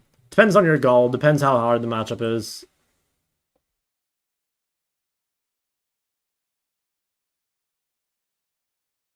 Also, Mel, she's like solid. Yeah, she's just like fine, I guess. Recommend maining Ori. It's a solid champ. You're gonna put in the time. Yeah, wow. I guess Volley did 1 million damage just like hitting Mundo. Darcy on tank Malphite? Honestly, probably yes. Like, you should probably not buy it before first item, I think. But, like, yeah, I think you should. I think Burst Sinner is the play. I think, again, not every game, but I definitely think there are games where you should be playing. Like, the more range champs they have, the better it is. The problem is, like, this game, I don't know, like, is the pen build even good this game? I'm not sure it is, because, you know, like, he's versus Mundo, right? Like sure, it is better against Ori in the side lane, I guess, but, like, what happens when you come to a team fight and you're playing Storm Surge into Mundo, you know? Don't you just instantly lose? Like, it never happened because, like, it never got to the team fighting stage, but I'm pretty sure she would have been useless. Always good first buy boots and gems like Syndra. Yeah, I don't know. Depends. Depends on your goal. Depends how fed you are. Depends what champ you are. Appreciate your clutched cannons with an emote. Hey, what am I looking at here? Oh, it's nice and wholesome. Yeah, we'll put that one in.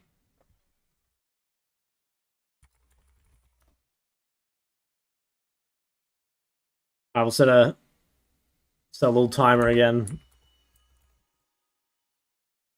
What else did I want to talk about? What else did I want to talk about? I made a list of things I wanted to talk about while I was in queue, because I've been thinking a lot lately about all these things that I keep having questions on.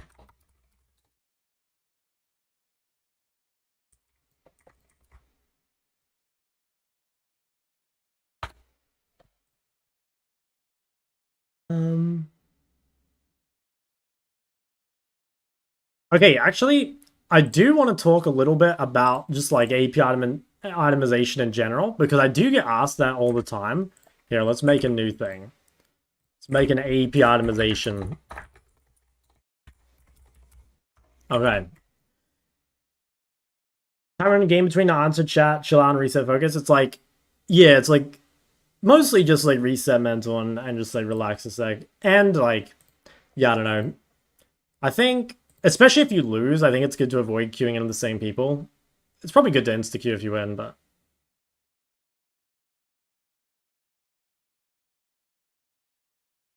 yeah, okay, anyway, so let's talk about AP itemization. So, for pretty much, like, any AP champion, there's, like, a few core items that have to be in your build, and honestly, the rest of the build kind of, like, revolves around them. So, on every AP champion, you're going to need Death Cap eventually. Now, where you get Death Cap, that's kind of, like, dependent on what champ you're playing. Another item you're always going to need is Dark Seal. And then the other item you're always going to need is a % pen item. So this is like Void, Crypt, or Bloodletter. So pretty much, if you're like, you know, the game is 6 items or whatever, you're going to need one of these, you're going to need one of these, and you always want to buy Dark Seal. So let's talk about Dark Seal first, because that's one that like comes up all the time and people like misunderstand. So the reason Dark Seal is so OP is because Dark Seal is gold efficient on 0 stacks, right? So even if you're just a 0 stack Dark Seal, it's still a pretty good item. And if you do manage to stack Darksteel all the way, it's going to give you a total of 55 AP for only 350 gold, which is insane, right? Especially because, like, dude, if you think about it, like, Leandry is 60 AP on a full item, right? So Darksteel is insane. Like I said, pretty much every single champion, AP champion in the game should buy it. And it's compounded even further if you have Death Cap, right? Because, like, that Death Cap is amplifying the Darksteel AP even further. So that's, like, non-negotiable. Then, like, why do we need these items here? You need percent pen in your build eventually, because as you get later in the game, even if the enemy team doesn't buy magic resist, the amount of base MR people get make percent pen pretty much always the highest damage option late game. You can actually go and test this in practice tool, but honestly, a lot of the time these items are actually pretty good early too. Like even as early as second item, they can be good.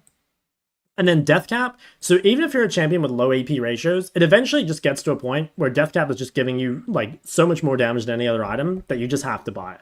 Like for most champions, you don't want to delay Death Cap past 4th.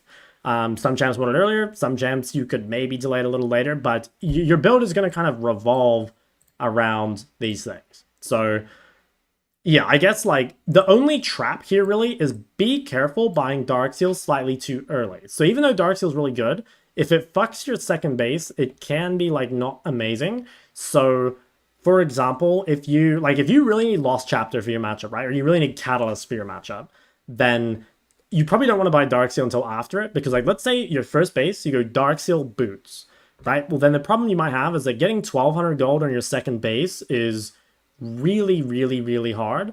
Whereas like if you go say Amtone Darksteel or Boots Darksteel, or sorry, not Boots Darksteel, like Sapphire Darksteel, basically you can still buy Darksteel if you can get a component. Assuming that you want to rush chapter, because you might not want to, right? Like if you're playing tier, maybe it doesn't matter too much, right? Like tier Darksteel, I think it's fine because you're less reliant on the chapter. So that's kind of like these are the items that like no matter what champ you play, you're gonna need those. Now, your first item as an AP champ is normally pretty set in stone. Obviously, this like depends a little bit on like what champ you are, but you know, for mages, this would be like chapter. It would be chapter item. For assassins, you know, at the moment, it's probably like, I mean, the way to check if you want up-to-date builds is just to go to pro builds and like look at your champ. Like, for example, if you main something like Echo, you can probably see people will be playing like Rocket Belt or Lich Bane or whatever. Let's just say it's like, yeah, Rocket Belt. Honestly, this doesn't matter too much for our explanation, but you can go look if you want. So after that, actually, we don't even need to split this. So basically, for AP champs, you have like your first core item. It's going to be, you know, again, a chapter, a protobelt, whatever. Now, when you get to your second item, this is like a truly situational item. You know, like probably what you want in here is like you want your Darksteel somewhere. First core item plus Darksteel plus at least tier 1 boots. This is kind of like all goes together. You can upgrade tier 2 boots early, but we'll always do that. And then you go for your situational second item. So for your second item, and we'll make a situational items here. There's a whole bunch of them. So there's flat pen options like Shadow Flame, Storm Surge. These are good for like snowballing basically. And they're quite good if you're against like a lot of squishies, you know, like you're playing for burst. They're not super good if you are a champ that really values haste. It's not super good if the fights are going to be going on long. But yeah, like those are pretty good items just for burst. Then there's kind of your CDR options. So there's like Horizon, there's Crypt Bloom, there's even like Rift Maker. What else can go in here? Cosmic.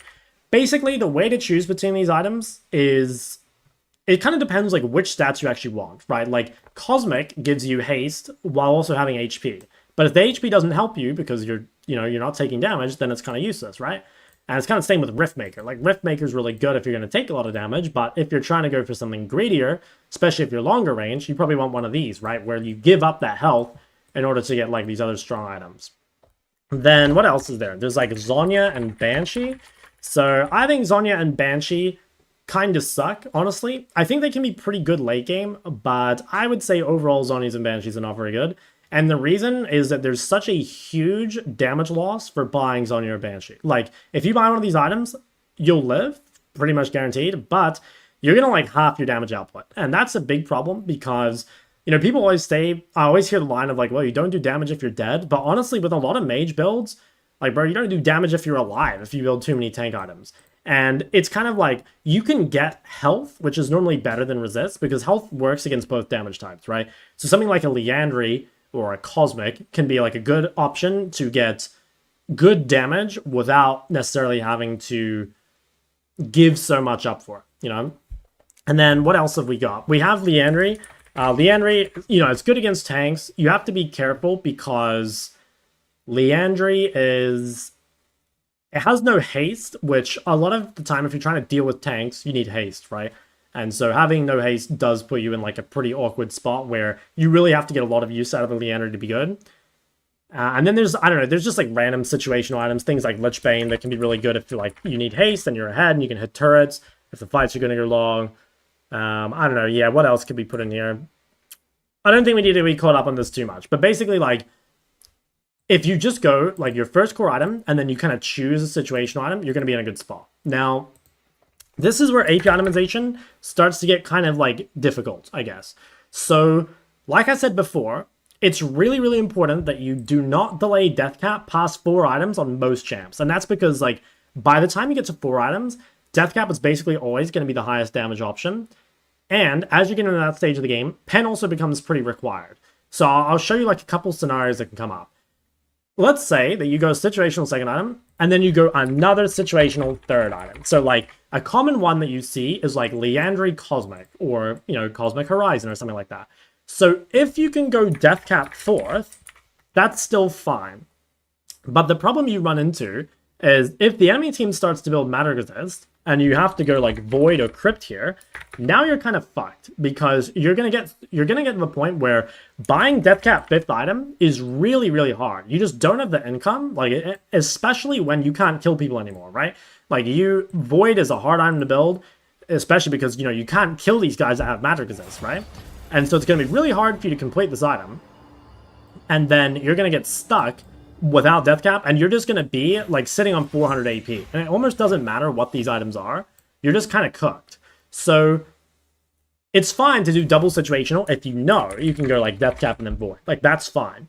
But if you end up going, you know, double situational and then you go void, you're kind of cooked. So in that situation, if you think the enemy team's going to build matter resist because either they're tanky or your team has a lot of AP or whatever, then what you need to do is you need to either go void and then death cap, or you need to go death cap and then void, kind of depending on like, you know, do you have high dark shield stacks, like how much AP do you have, what kind of bases you get, how much matter resist do they have already, like that kind of stuff basically. So I would say if you want like a standard build, this is like the easiest one to not get wrong.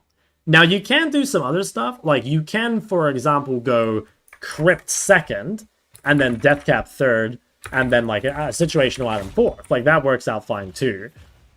But the most important things for getting right are making sure you have a dark seal, because without it you're going to lack a lot of AP, and then making sure that you have death cap by 4 items, and if you're going to need void early, that you get it. I think those are what most people get wrong. So the very common one I see is, and probably the most common mistake, is people doing this.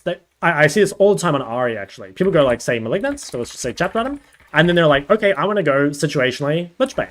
Okay, great. We can go Lichbane. And then after this is where things start to go wrong. Hold on, let me just pick my champ. Pretty good Ori game, honestly. Be top Heimer, right?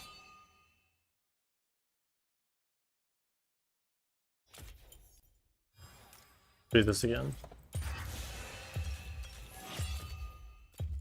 Okay. So the common mistake I see is people going this. They'll be like against tanks, and they'll be like, okay, like I want Lichbanks, I want the haste, and then they'll buy Liandry, and because they're thinking like, okay, like I'm against a tank, like I can just go Liandry and be really strong. But now you're actually fucked, because if you're against a tank, you're gonna need pen, but also you need death cap, and so you get to this point where you just do like no damage whatsoever. Like if your build looks like this, if they don't have matter resist, that's fine. But dude, if you're versus a tank and you end up like, you know, you can't kill the tank, you can't get any gold, so you have no money, it takes you forever to get void, and then you can't get death cap, then you're like well and surely cooked, you know? So basically, it's really easy to overcomplicate AP itemization. It's definitely an easy thing to get wrong. But ultimately, as long as you are buying Dark Seal, you're getting death cap by 4th item, and you're getting percent pen if you need it early, and otherwise just making sure it's in your full build at some point, you should be fine. think I'm gonna greed. I don't know. Should I greed Syndra? Looks pretty fucking scary to be Syndra versus Hecarim. Maybe Ahri? There's Ori. I mean, Ori's good this game too.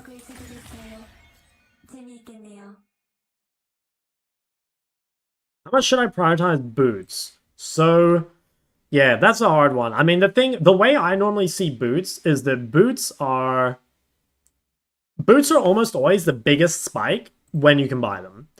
But it delays like your first item spike, you know? So it's like, is that a trade-off you're willing to make?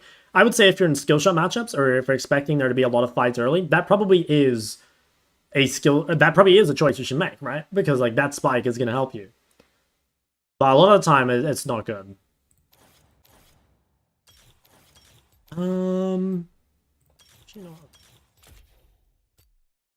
Just never Leandry third? No, if you're gonna go Leandry, it should be second or like after your other items.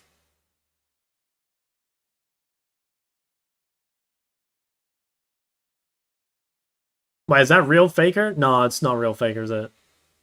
There's no way Faker's playing fucking Heimerdinger bot.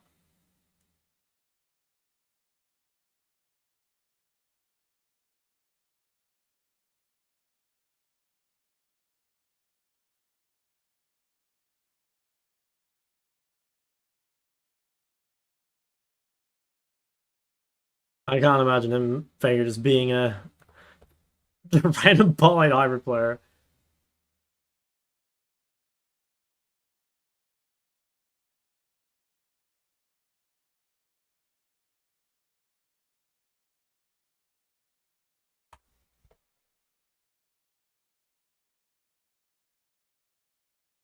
GM right now? Yeah, I think he is. What's the identity of Nemesis KO? Can it still work today? Yeah, KO can still work. Desperate Nasus is the person you should watch for KO these days. On any LCK pros? Yeah, plenty. Yeah, quite a few. None of the like turbo famous ones in mid, but yeah, quite a few.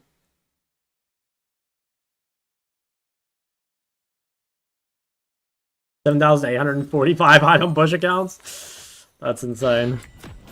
Yeah, that is actually insane. Everybody sort most Swifties over a rod or finishing an item.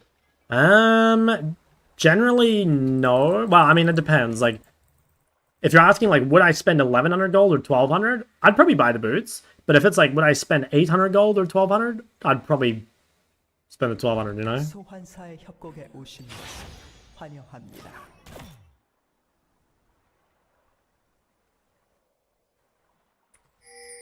미니언 생성까지 30초 남았습니다.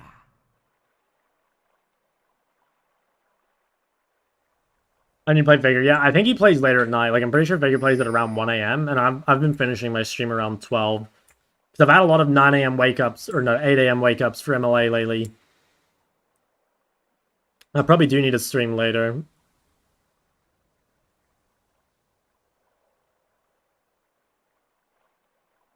미니언들이 생성되었습니다.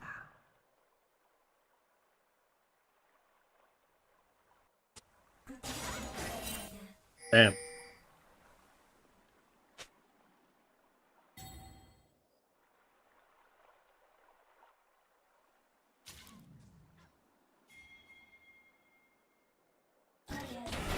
My god, 1-0.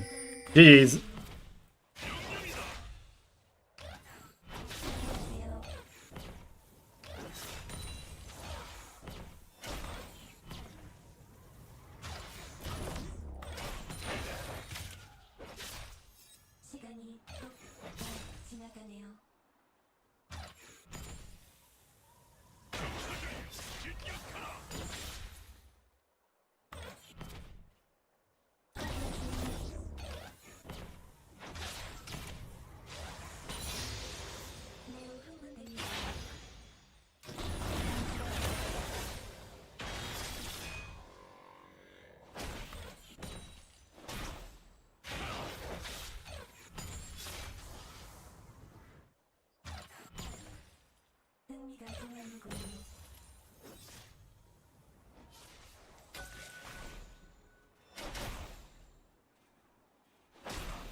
Okay, life's looking kind of nice.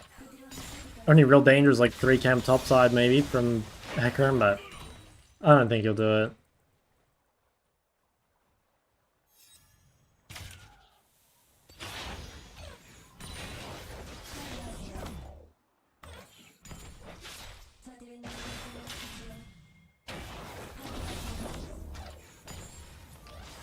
First blood. Nice, first blood for the boys down bot.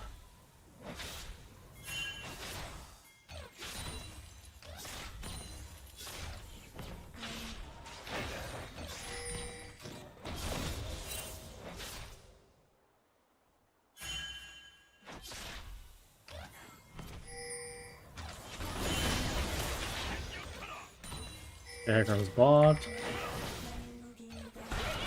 Holy shit, bot lane looks like a mess. 아군이 당했습니다. They're all so low. 적을 처치했습니다.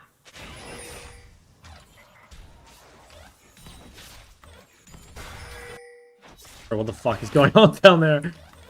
Kinda wanna just like look away. Oh nice, we're winning it. Oh nice, we won it.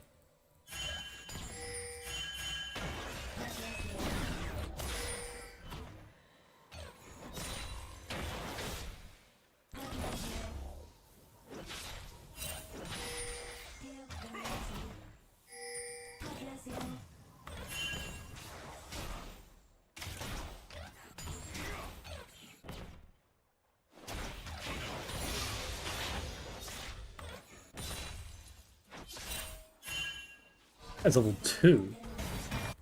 아군이 당했습니다. 적을 처치했습니다.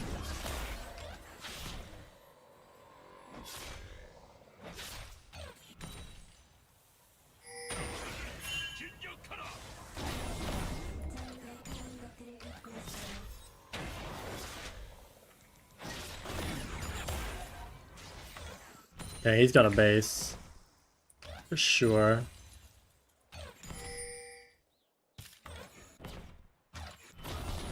Okay. I mean, Hecarim... I don't know. I don't know where Hecarim is. I don't think we know either. Like, as a team.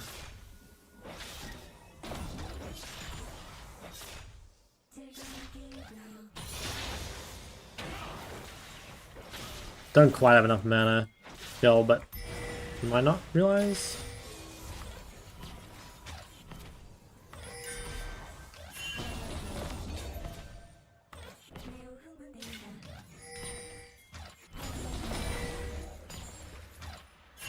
Yeah, it looks like we get Dragon for free. It's pretty good. Oh, he went Matter because it's interesting. Okay, he's really fucking tanky, but also we don't really need to kill him anymore. Because, like, we've already slowed down his build by making him go no magic. 아군이 당했습니다. Okay, the scariest thing now is that just level 6 is your Hecarim gank.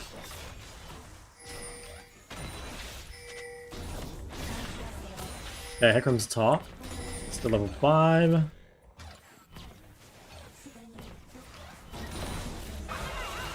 적을 I don't think this guy ever runs bot. I've got Nautilus behind me, so like maybe I could bait something here.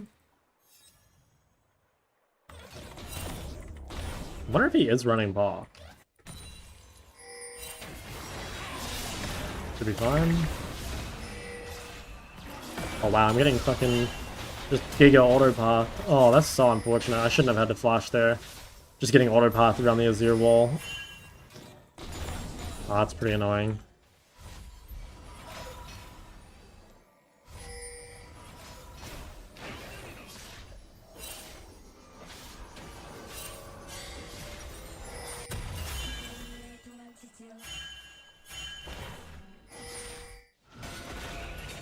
I can come here out of base.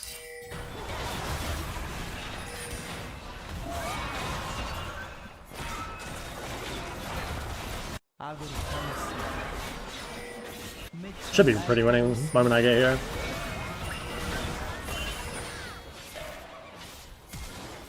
Oh my goodness. Oh my goodness. Well, Yeah. That's a real shame, though. Like, imagine if I just hadn't lost all that health mid and then I was there.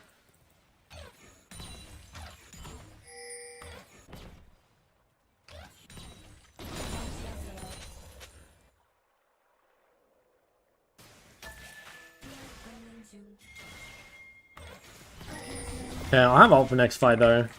And my team is pretty strong. 4-0 Viego and Ori is kind of a dream. Wow, fucking Merc Tread. I'm pretty sure this buy is trash. I don't think the Merc Treads does anything this game. Might just hover this guy just in case. Oh, yeah.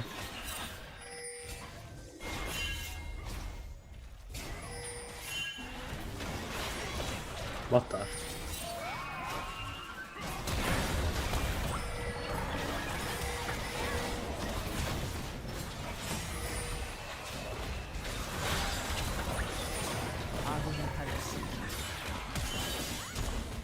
Whoa.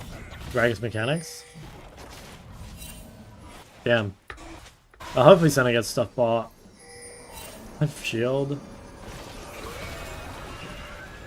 I think she dies. Nice. 적을 처치했습니다. Like, Gragas is just impregnating them.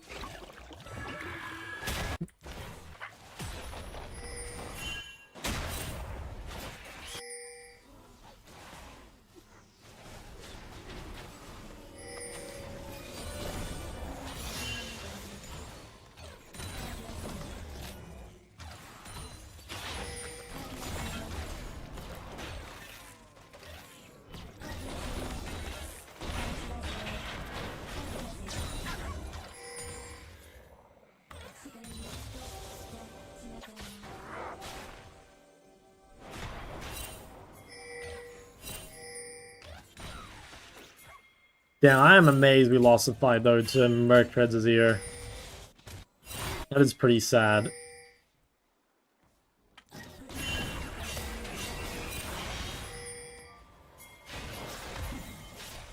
think I'm just dead. I have ult too.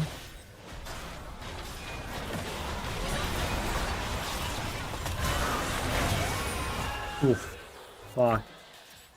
Yeah, I don't think I could run up. I think I would have just been pushed away by Poppy. I think if I go this way, I'm just dead. I don't know. Maybe I had to try, though. Fuck, I'm just getting farmed.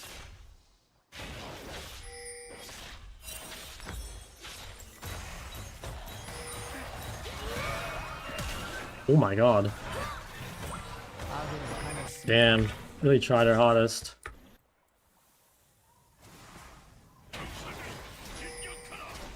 I'm really fucking far behind now, though. That's a real shame. I was actually shitting on him. But, I mean, making him buy Merc Treads, I feel like, is such a massive W, but we've lost, like, every fight despite him having Mercs. Which is, like, surprising, because, like, you know, our jungler is 4-0.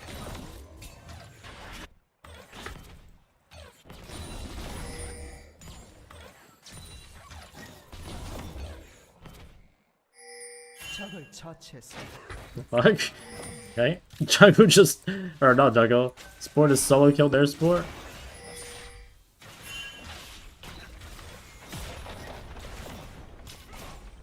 I have flash and I have ult. At least my other lanes are doing pretty well, even though I'm kind of... Nah, I'm not fucked, honestly. I'm just behind.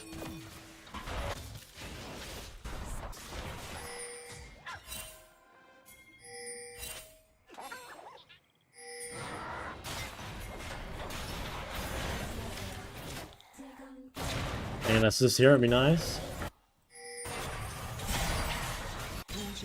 Come around if they get collapsed on.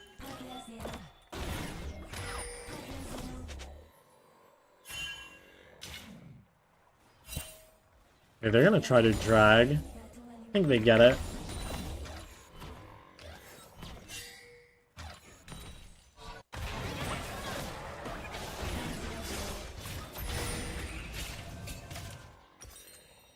What do they have? Yeah, they have melees. I think I will play Blackfire.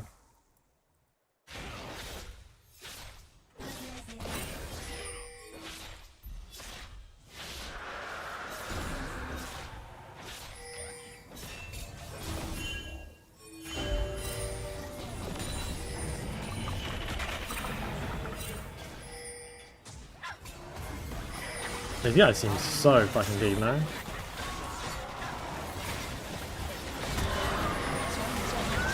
Fuck, I got ulted before I could ult. Yeah, I should have just used it early, I guess. I almost did, and then I was like, you know, I could probably grieve for more, but... Fuck. I'm just getting shit on in, like, every fight we take. They're just playing them better.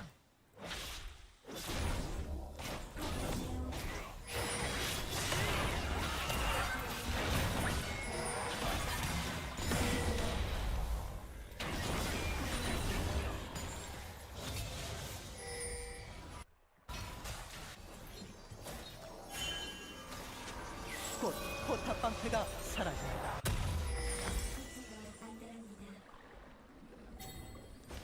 I think we... I don't know, do we outscale? We might.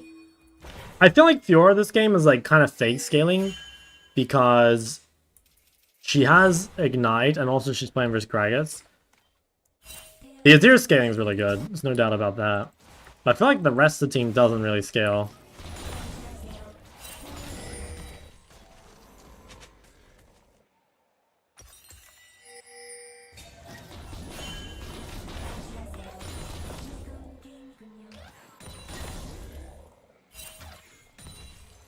Yeah, I don't think I have time to base.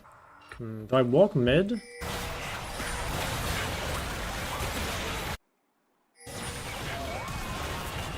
적을 I 처치했습니다. think I just defend bot.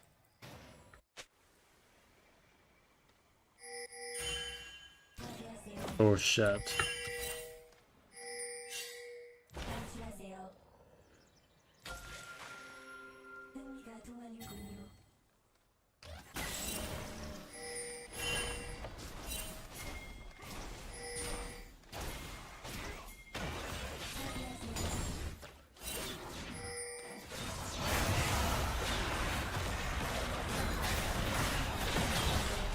Yeah, I couldn't quite reach.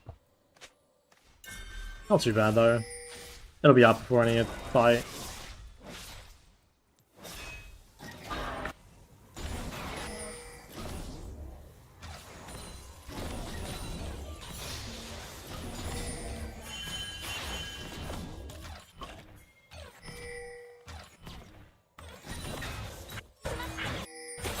아군이 당했습니다. Damn, that's not good. 포탑이 I 파괴됐습니다. think I need to reset to defend top, right? Maybe I can't.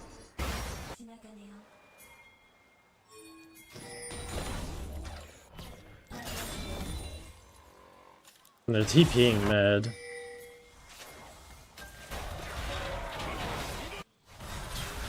제압되었습니다. Not that good. 아군이 당했습니다. I mean, they got a belly.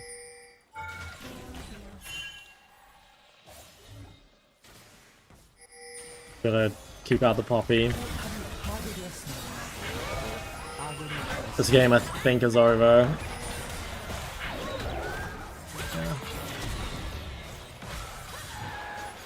I think the mid gap's a bit too much. I just didn't play the skirmishes well enough. Like, here I got auto-path by the Azir wall, and then I wasn't here for this fight. And then, like, every fight after just wasn't quite good enough. I'll vote no just in case, but I think it might be fucked.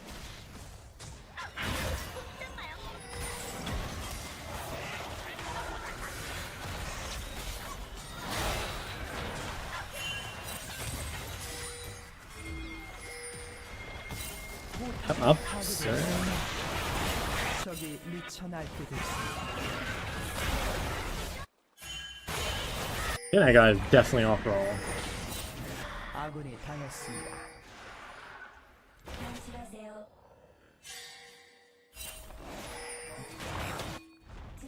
포탑이 파괴되었습니다.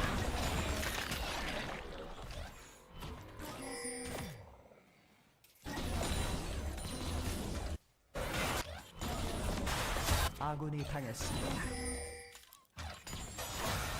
I don't know, I almost feel like Combat Warrior is like fake into a zero because like I can get him really low, but I can never actually kill him. And like the prior early doesn't really matter for me. Like it's probably just better for me to go phase rush and just be stronger in all the skirmishes. Because ultimately, like, I'm gonna get pressure no matter what. And I just, like, can't kill him. Like, the second one healing when he's low HP is just too high. Zerath is the worst? Nah, Zerath's not even that bad for Zero, I don't think. The problem is, like, you just get ganked. Like, Zerath is so immobile, and Azir is, like, such good gank setup. Like, yeah, if you can just get a straight 1v1, it's insane, but it just doesn't happen, you know? Like, there is a jungler and a support in the game.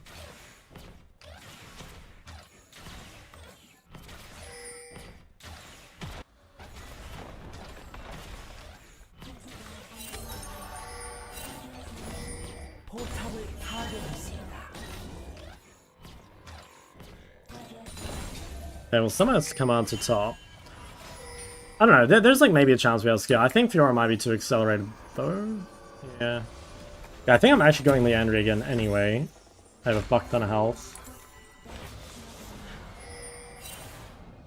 TP somewhere?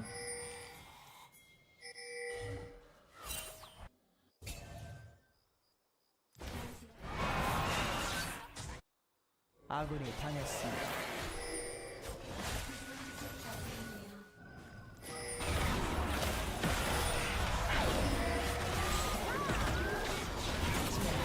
Okay, nice. Got a pretty good shutdown. Okay, not bad. I mean, Pure is like far away from the objective too. That's pretty good.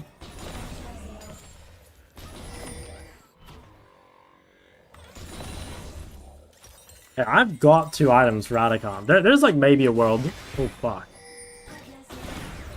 I think this guy's dead.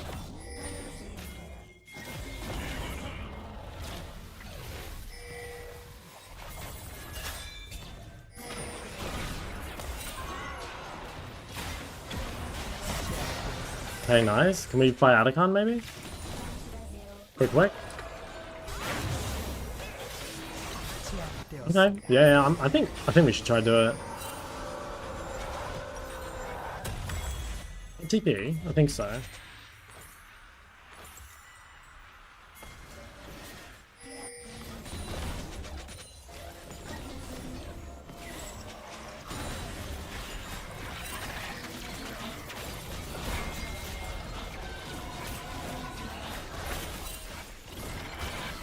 I think it's 0 can TP. It is 4v5 though. Okay, I think they're giving. Alright, I mean low-key winnable now.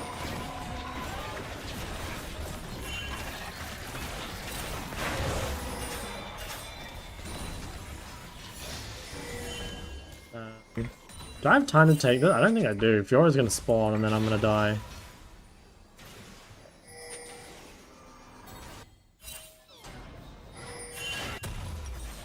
I think that's a really bad fight.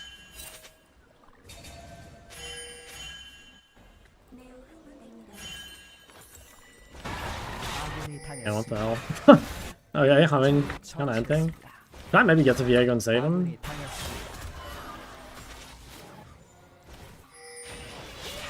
Okay, I mean, he 1-for-1'd it. Honestly, not bad. I think that was a horrible engage and it was like more or less even.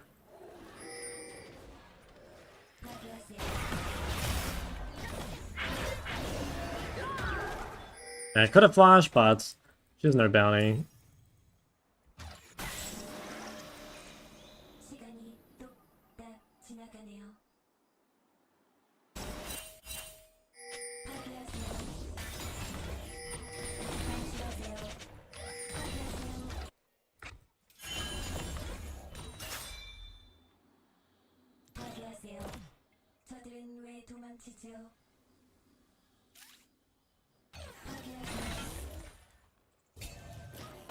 Oh fuck, that literally jump scared me IRL. Oh. Okay, I probably didn't need a flash so early. Fuck, that actually scared me. I jumped. Someone clip it, I fucking jumped. Yeah, I lost all my health. Oh shit, this is warded? Oh, I think I'm fucked. I mean, what do they get? I mean, it might actually be winning for us. They're pretty low. Oh yeah, nice.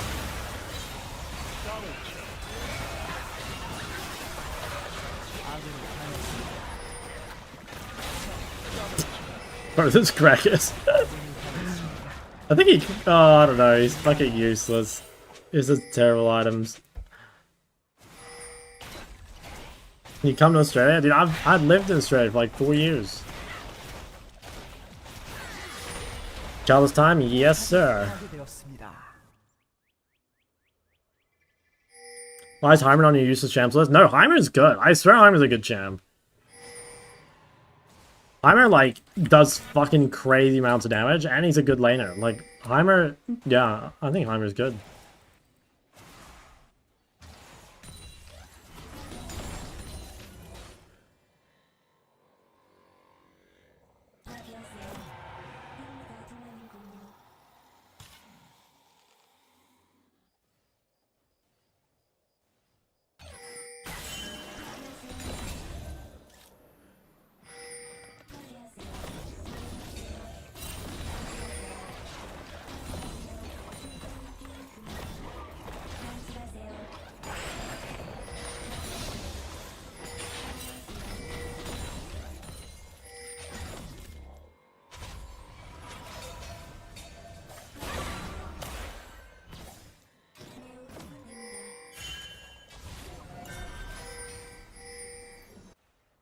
She get the turret if I base here. I think she might. I don't think I can TP to this, unfortunately, because I think she'll just take our whole base. Yeah. 당했습니다. I don't know, maybe I should have just tried anyway. Because it looks like she's just taking my base regardless.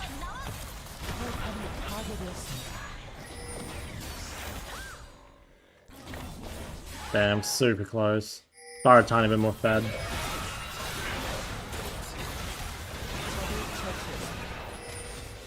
아군이 당했습니다. Damn, but I think this game is mostly my fault. I think I have just bad runes, and I think I just played fights poorly.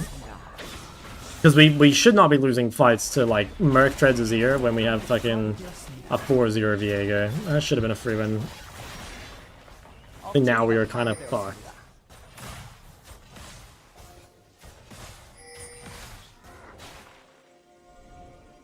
Gragas was ending. Well, I think he's off roll. We can't worry about him too much.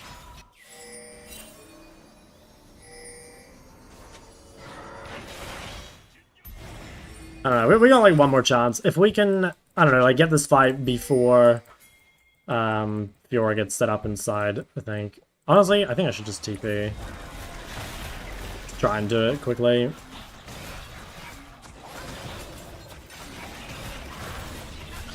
If Fiora is boss, he'll just go for our inhib. But honestly, like, if we can get this, it's not that bad.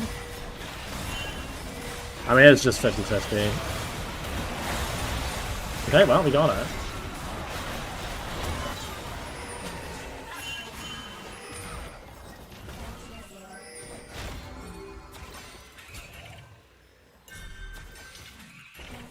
I think I'm dead, but if I can clear a lot of this wave... 포탑이 파괴되었습니다. 제압되었습니다. 적이 학살 중입니다.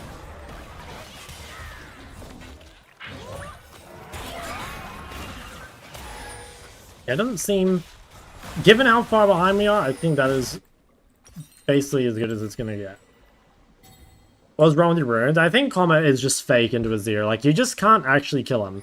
You can get him to 1 HP, but then his second wind healing is just, like, absolutely maxed, and he just keeps sustaining, and you just can't... Like, unless he fucks up, he's not finishable. And so then you just have, like, a really... Like, Comet is only good if it changes the lane. But... You know, if I can't kill him anyway, and like I'm gonna have prior regardless, then it just doesn't really matter. I should just have phase rush for better skirmishing. On phase rush, yeah, I think so. Darcy would 0 value this game. I don't think that's true. It's valuable on 0 stacks. I definitely shouldn't sell it. I should only sell it here if I can't farm death cap in the next minute. But I mean, I should, as long as my team doesn't do anything too bad.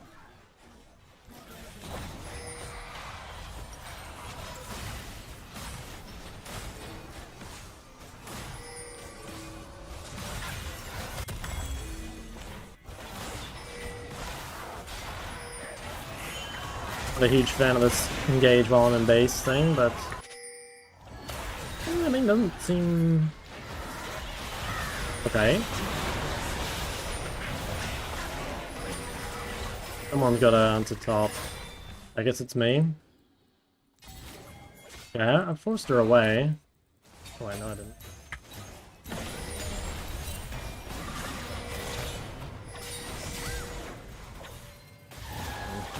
Yeah, I don't know. She can fucking die with no minions or anything, apparently. Nah, the comet is really what had no value this game. Phase Rush would have saved me so many times. 적을 처치. 포탑이 파괴되었습니다. If I had Phase Rush, I think I'd actually beat Fiora. Or, like, I definitely would have beat her in the previous one, and then, like, she wouldn't be so fed. 억제기가 파괴되었습니다.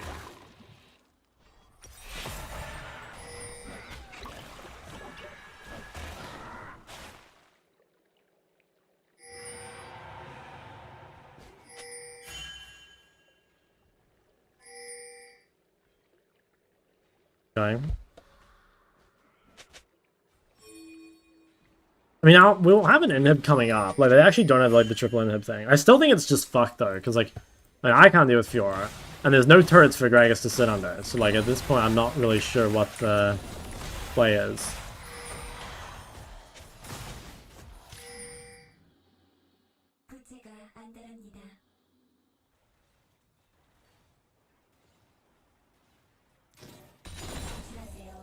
We have a bit of time.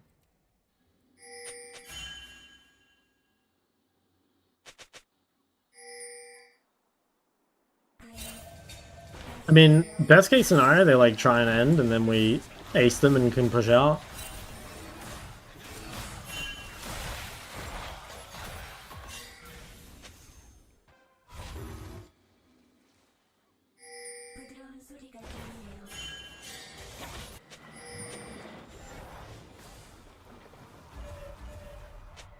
Well, we got one inhib. 재생성되었습니다. I think we might just have to give them Baron and then like fight an out base or something. I don't know, the problem is they'll get Soul.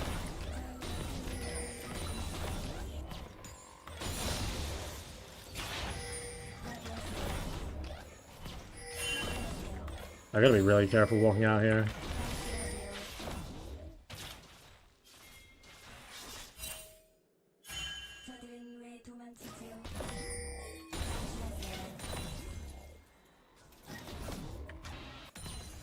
I don't even think I can kill her.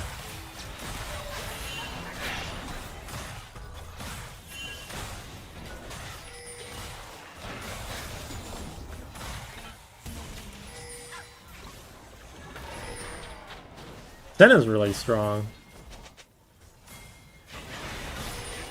억제기가 재생성되었습니다.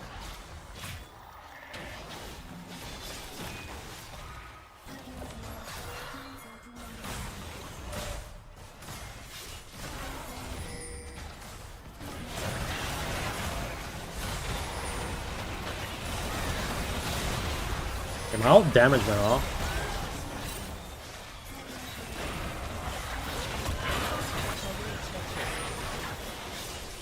Yeah, I think Fiora's just crazy fucking strong. Yeah, the Fiora scaling actually did end up mattering. Like, I normally feel like Fiora scaling is like, well, into Gragas is not normally that good because she can't hit turrets, but I mean, she ended up just silencing against me, and then we ended up with no turrets, and then she just fucking ends it. I have no mana. 포탑이 파괴되었습니다. 포탑이 파괴되었습니다. That game's definitely my fault. I think with just better runes and a little bit better skirmish play, we would have won. Because, you know, I think bot lane did really well, and jungle was doing really well as well. But the mid-top gap was a bit too much.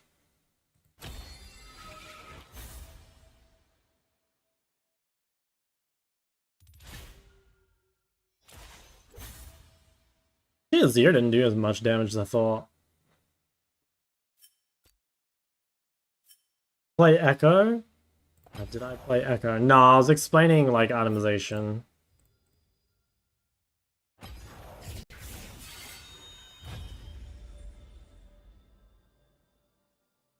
Add value even as your stats. Can you explain? Look it up. Like right here.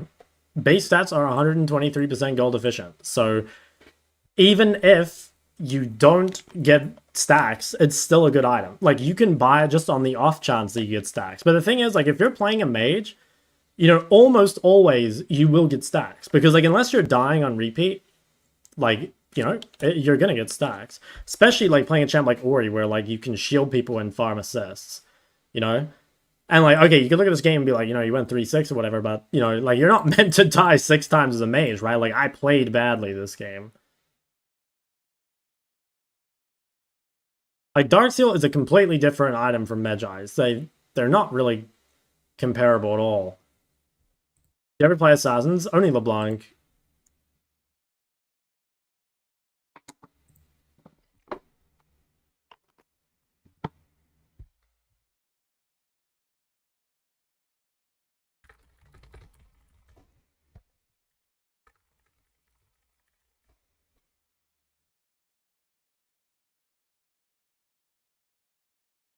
I put a couple videos in the dude, I gotta get rid of I keep watching this random dude's coaching session because it just auto completes my YouTube to that. Yeah, I'll just make a YouTube bookmark. I put a few games in the watch later. Or a few videos that look kind of good. Twitter and the death of esports. What a title, man. I watched like the start of each of them to see if they were good. I don't know. Which one are we thinking? Are any of these appealing? I kind of want to see the death of esports one. I think we might let's put this on. I started watching it. I was like, okay, you know, it's promising. It's promising. Damn, it's a 20-minute. Oh, let me just make sure you guys can hear. Yeah, GBay99. He's OCE, isn't he? I think he is.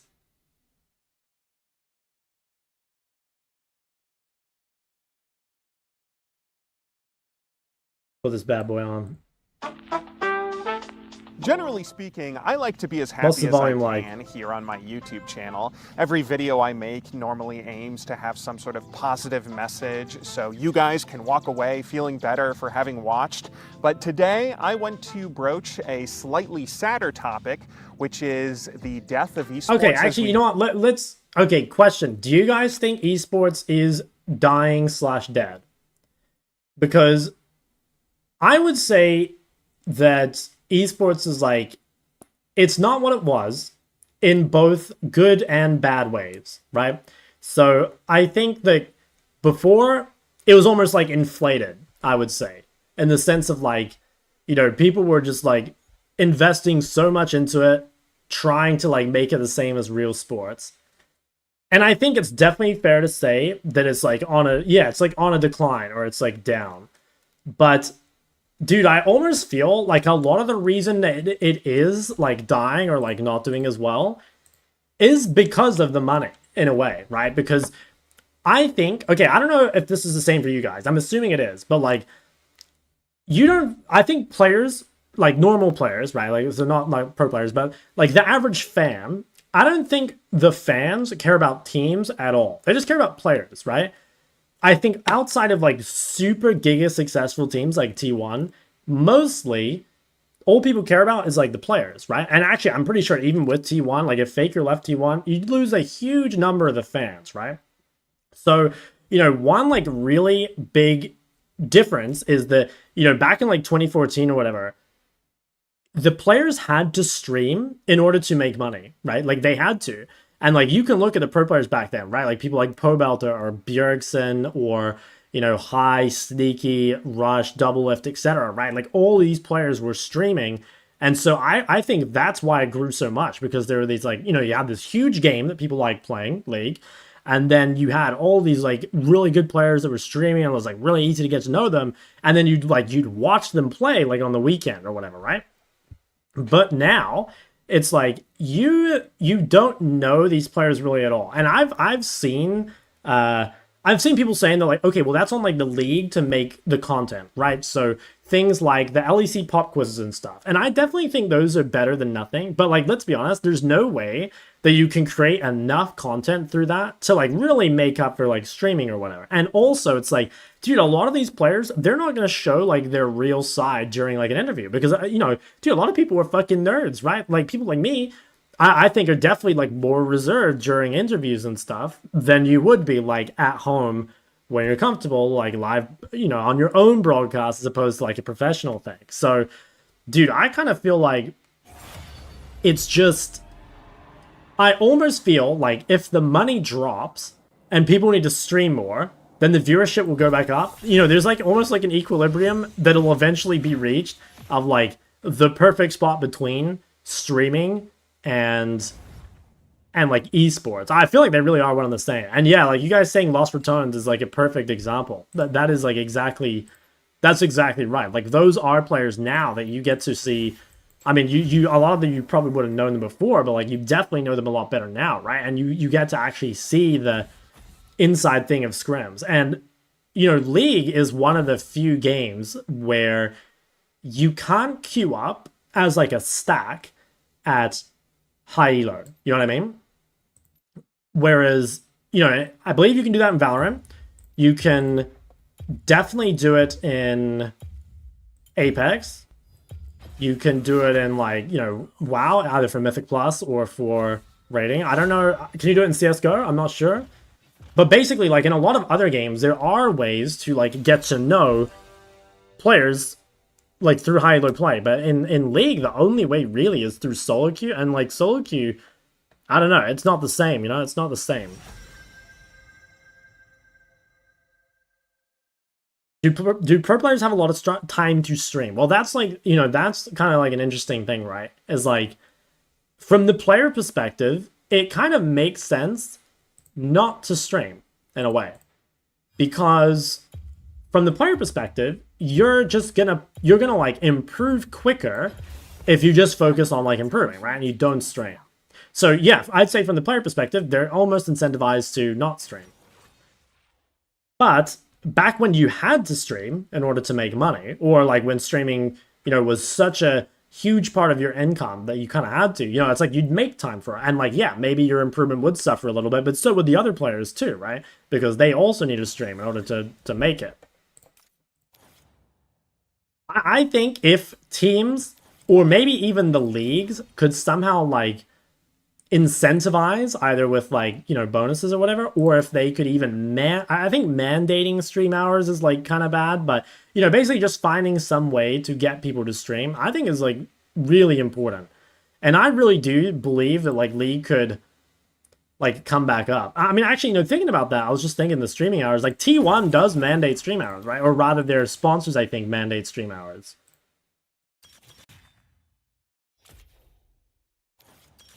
So like clearly they've realized that, you know, it is valuable, whether that's to appease sponsors or grow their own brand or whatever.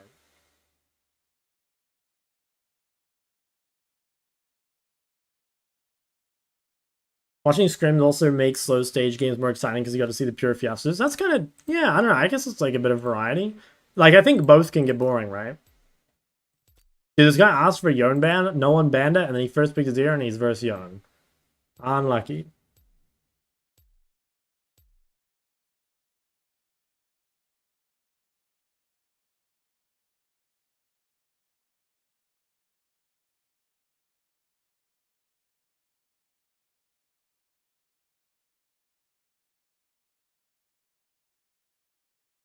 Content LR makes by showing their scrims probably won't do the job, but teams and leagues don't want to do that.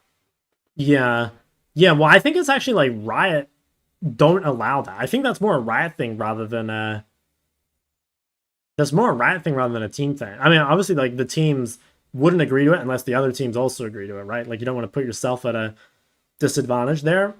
But I think it's Riot that forbids streaming it, right? Because that's why, like, Lost Returns couldn't play against some LEC team? I can't remember. Live. um Yeah, I think you definitely can. I think you can. I think with the QMax build, it's definitely blindable. And for the strat, I mean, I don't know. I guess just like watch the VODs, right? That's all I can really say. Thanks for the 2 months, but yes, I think I'd ban Victor. I mean, that gem's pretty rough. Or I don't know, like Syndra or something if you really don't like that. Subroot Fury, my boy. 두 개의 길그 사이로 전진하겠습니다.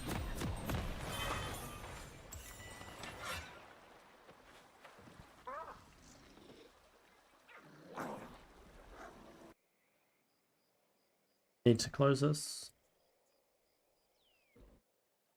변화를 두려워해선 안 돼요. 소환사의 협곡에 오신 것을 환영합니다.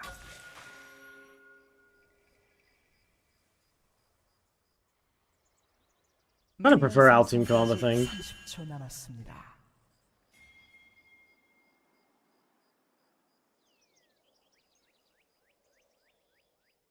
우리가 감내한 고통만큼 우린 성장했습니다.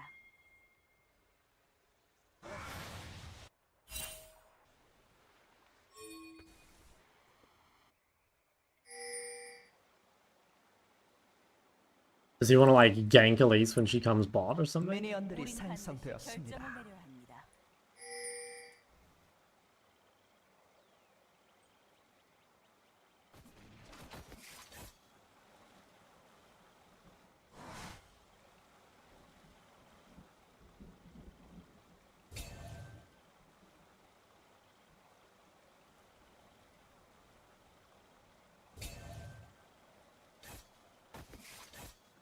아이오니아가 변한다면 저 역시 따르겠습니다.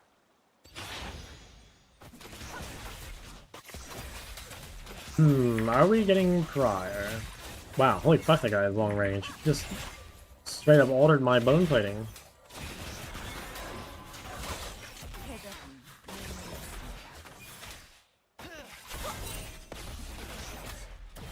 Yeah, that guy's... I don't think I've ever seen that before, but I guess that makes sense.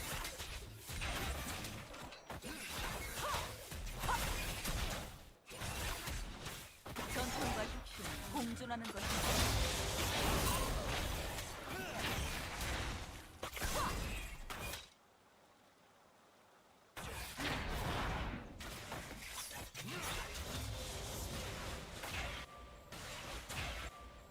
하나 된 Your itemization video earlier. Yeah. You can go. I don't know. Maybe I should start posting things like that on my second channel. I might do it. 집중하세요.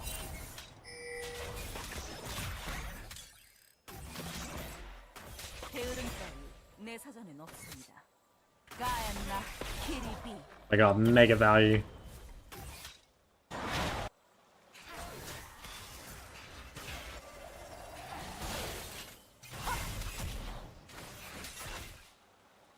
알고 덤비시죠. I need to go this way. No.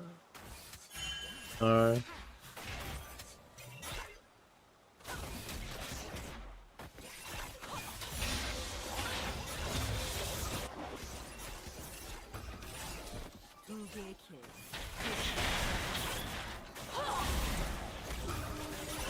I lost a lot of health. I think I had to though. I didn't have a ward. This is probably turnable.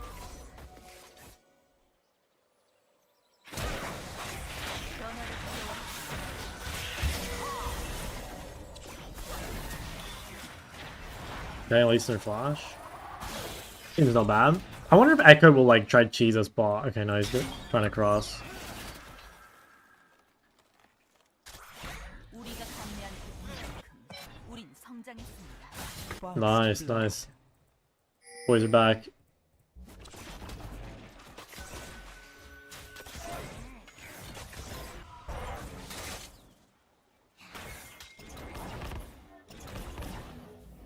아이오니아가 변한다면 저 역시 따르겠습니다. That's genius.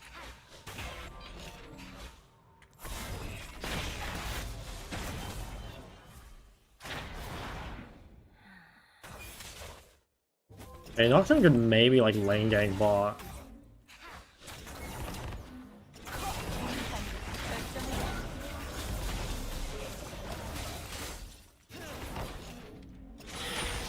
Pretty sure they have no wards.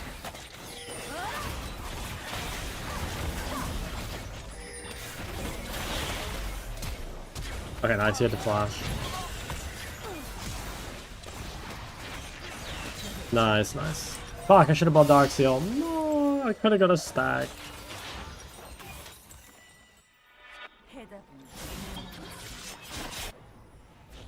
I think exclamation mark YouTube has it. Honestly, I haven't posted on there in ages, but I probably should. Because I've spoken about some good stuff on stream.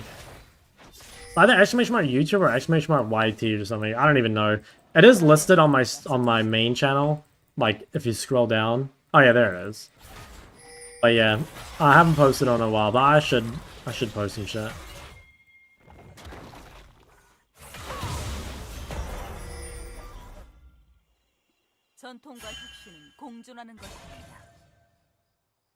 Okay. Kill, walk fast.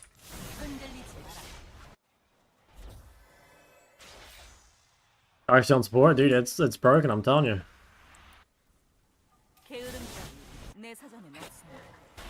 You got caught a bit too early. I mean, he didn't lose that much health. It's not that bad. Game is looking pretty good. Like, we got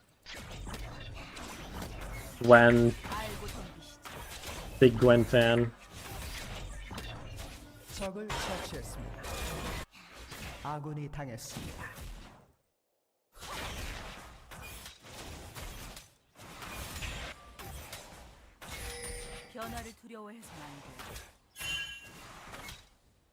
At least can go mid. Can't really move. He just gotta try and live. Yeah, it's kind of obvious. I think he's fine, right? Ooh. Would have been not fine, but yeah, fuck yeah, he dodged it. Okay, I feel it was his recall then. They're probably hitting dragon. Yeah. Okay, wow, he didn't recall. Okay. We're kind of weak-sided with our wave pushing out. Can definitely get ganked. Can probably just like try to push this quickly.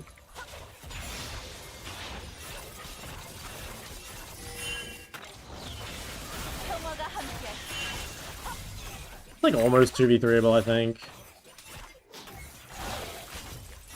Oh yeah, I was just using up all my relics because I just wanted to try and reset ASAP.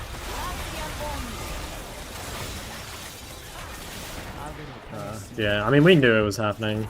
I think Varus and I just weren't on the same page there. Like, just needed to live.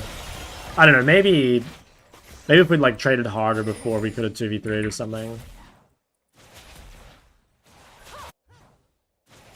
I think it's very greedy though.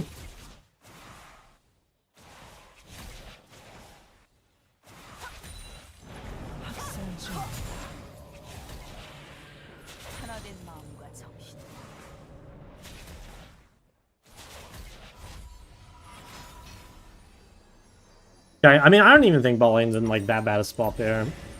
I think I'm gonna go this. Just run topside.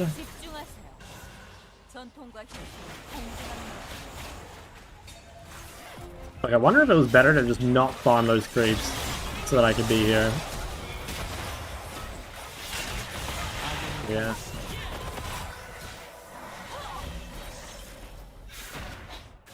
I also think it might have just been better to like give all the XP and just be here.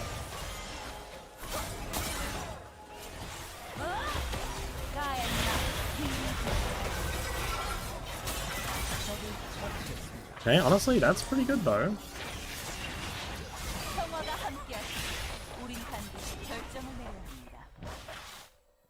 Well, it kind of worked out. I do think that was... Well, I don't know. Just awkward. Varus has sums. I don't think he can get died. We can probably still play grubs. Getting grubs for a Zero Gwen seems insane. Or do I need to go bot? Fuck. I thought this guy would be fine. Oh, he is fine. Okay. I thought he'd be fine because he's both sums, but alright, he just straight 1v2'd. I want to play for this.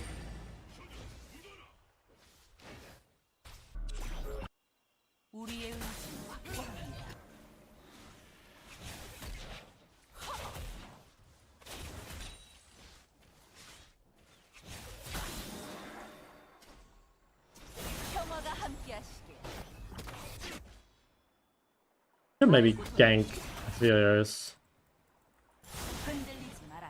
Echo might be an Albot side.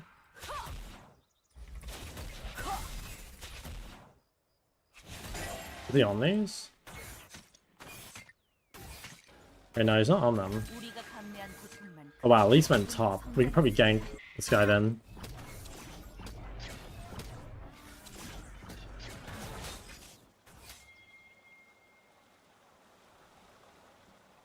Alright, well this is our turn to really zone off. Can I do anything to this guy? Maybe if he goes to Krugs.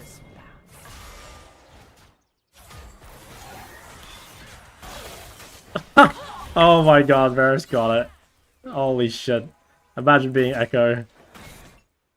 I mean, he doesn't need me, I think. Probably contest him here.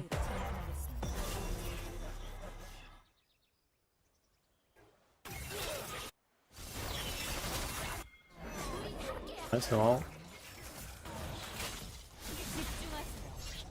I should probably trade Flashes with this guy. Yeah, that seems good, right?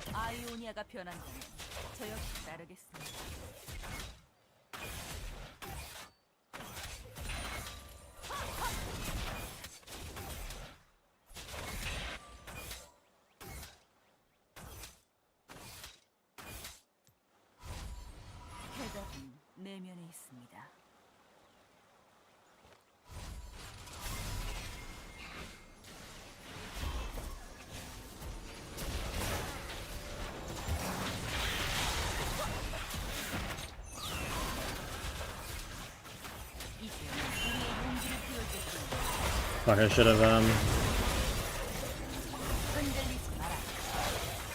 played that differently. I have 4 ball. I think I should have RW'd. Yeah, holy shit, my Varus is space gliding. Bah, they're all so low. Doctrine's ult's up really soon.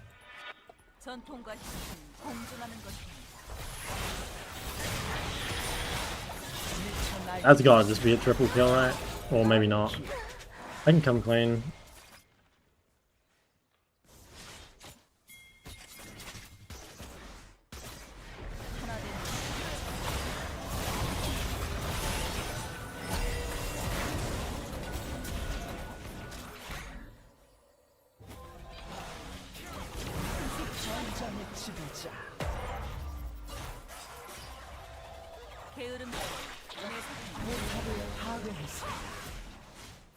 Came back to late after several years and watched your recent guys, especially alright, great up, keep up the good work, new follower again. Fuck yeah, that is a paid chatter. Legend.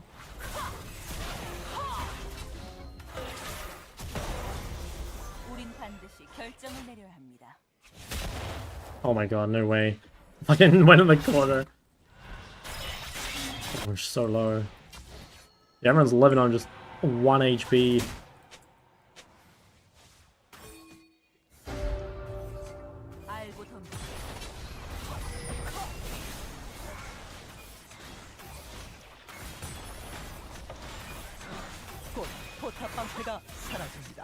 Yeah, we can absolutely smash this bad boy. Sound like Tiltarella? I don't know if I've ever watched a Tiltarella video.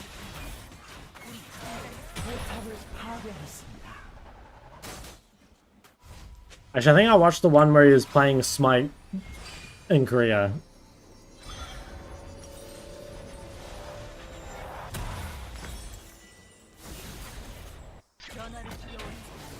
Temple Alpha Male chat, most played Lulu, Zillion, Karma, Smolder, dude. None of those are in my most play. What are we talking about? Those Tiltarella, he's like Boss, but he's from OC. And he's like more of an actual troll.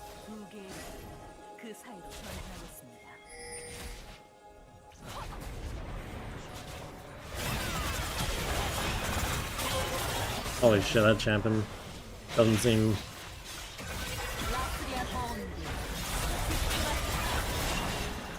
Damn, holy shit, okay. Apparently I'm the one out of the position. Damn, okay. I got kind of lost in the sauce there. I think that was really good, but then I'm just the one in the middle of fucking nowhere.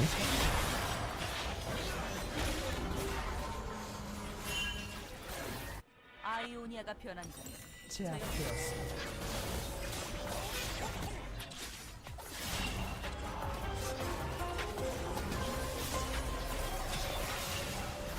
Damn, what a pest. 포탑이 파괴되었습니다.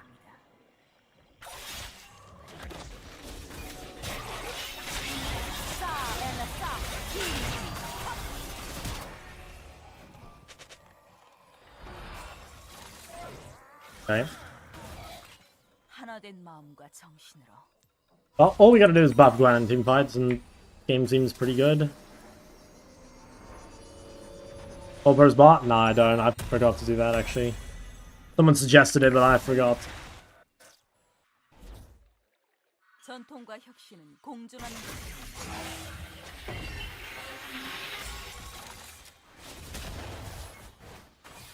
Got 2 items on the boy.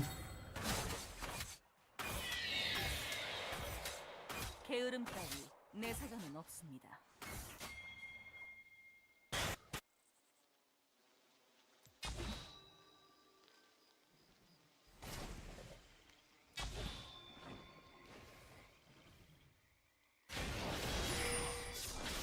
알고 던지시죠.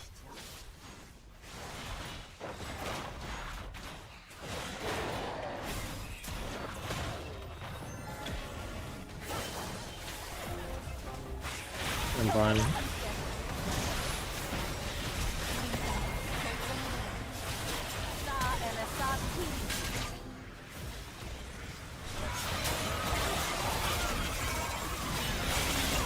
Gwen appears to be immune.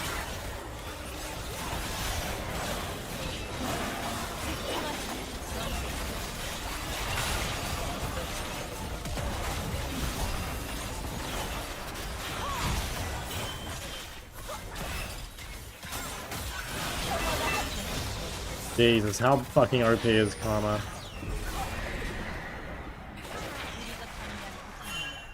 우리 성장했습니다. 포탑을 파괴했습니다. 포탑이 파괴되었습니다.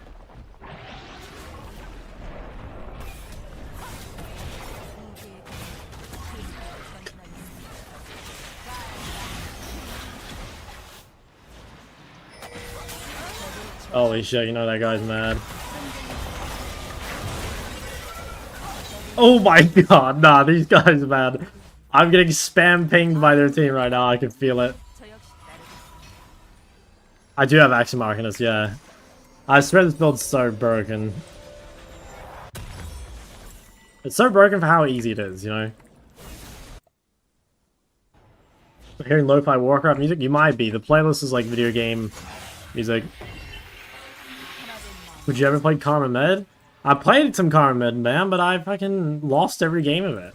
I haven't actually played Karma Med in competitive before, though. I think I don't know. I remember I won a series on Karma Med. I think I won a game 5 on Karma Med, too. I remember playing Karma Mid until LeBlanc, game 5, and I don't remember the other matchup.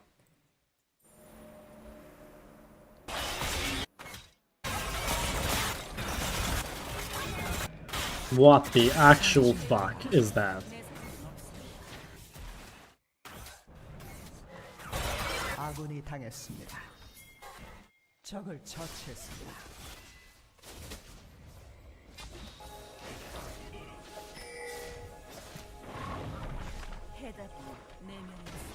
Who you ban support? I've been banning Lucian just because I feel like the only like actually annoying thing to play against is Lucian Nami. I think if I were banning for a matchup, I'd ban like... No, I don't even... How the fuck did I get it? I'd ban... I don't even know what I'd ban. So I feel like melee supports are like good against regular Karma, but I feel like into Emax Karma, they fall off really fast.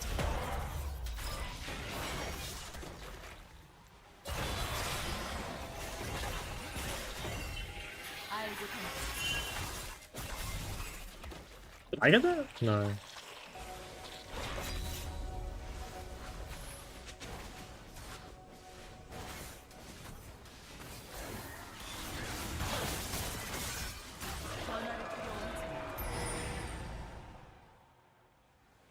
I really need to be not the one to die first. I should have saved a ward so I could ward this push.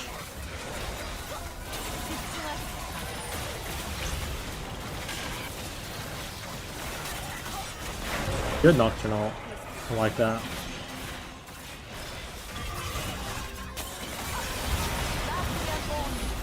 I think I'm fucked. Damn. I mean, still though, they take so long to kill us, and the backline's just DPSing for free the whole time.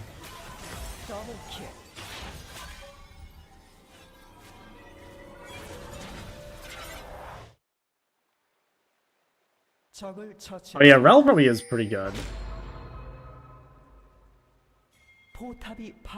I feel like Blitzcrank's not actually that good in the Karma though. I don't know. I guess it just depends how good your jungler is, straight up.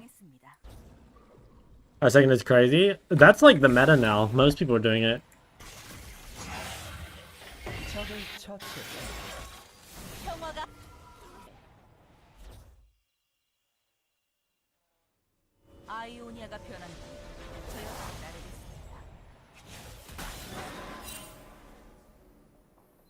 Current build path? Yeah, it's mostly just like Nasher, Rylai, and then either you go Leandry, or you can build like one more item and then Death Cap.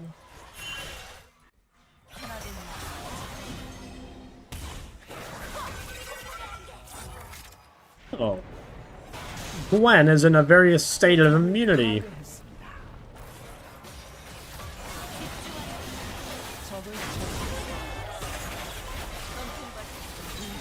Oh, fuck. Dude, my shield is half his health bar. It's literally like in 1,000 health shield.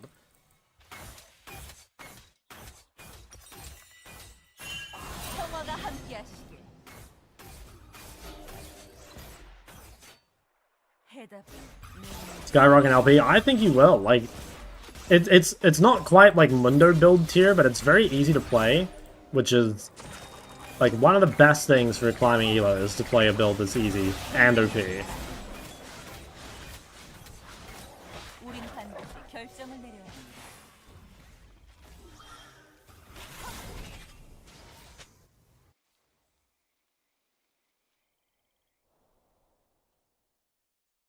Try getting some cost efficiency. Yeah, somewhat. I actually think it was like probably underrated a little bit before, but yeah, now it like made people try it.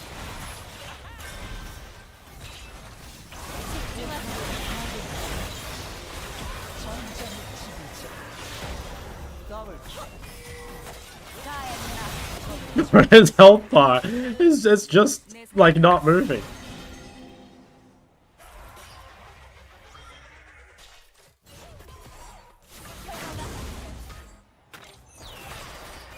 I don't think we can catch that guy. Just one trick karma? Dude, I mean, it could be the desperation move.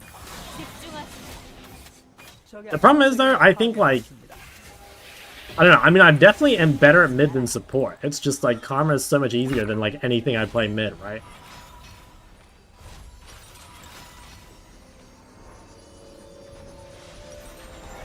Guys in the changing room keep making fun of my tidy whities. What should I do? Dude, there's only one thing you can do. You gotta take them off.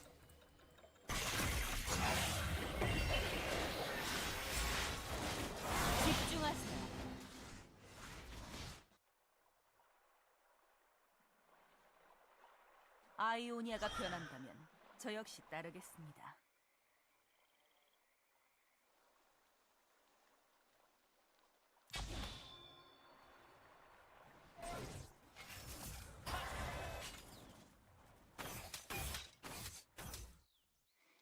하나된 마음과 정신으로.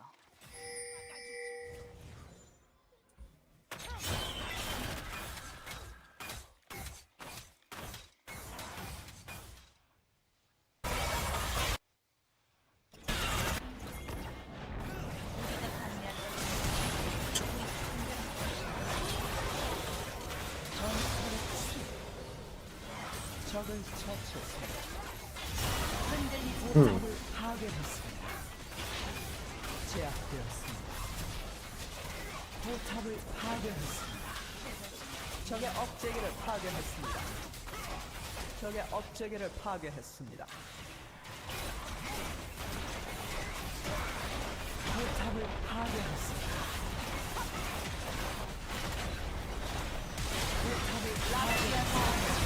Holy fuck, dude, I just like heal. Dude, my redemption did 1500 healing in one usage.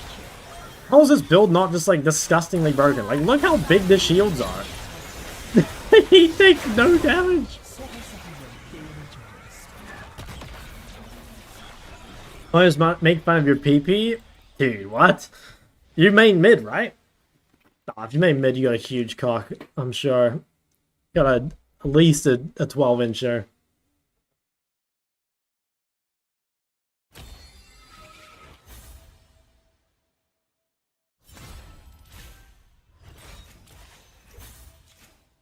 Who honored me?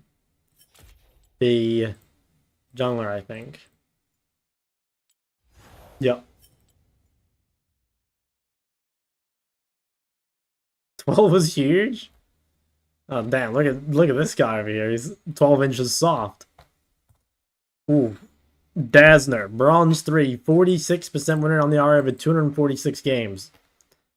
Okay, you know what? I would really recommend choosing one thing to work on and then just like focusing exclusively on that, because like clearly it's not, you know, it's like you don't need more reps in RA, right? So examples would be, I definitely think your build paths aren't ideal.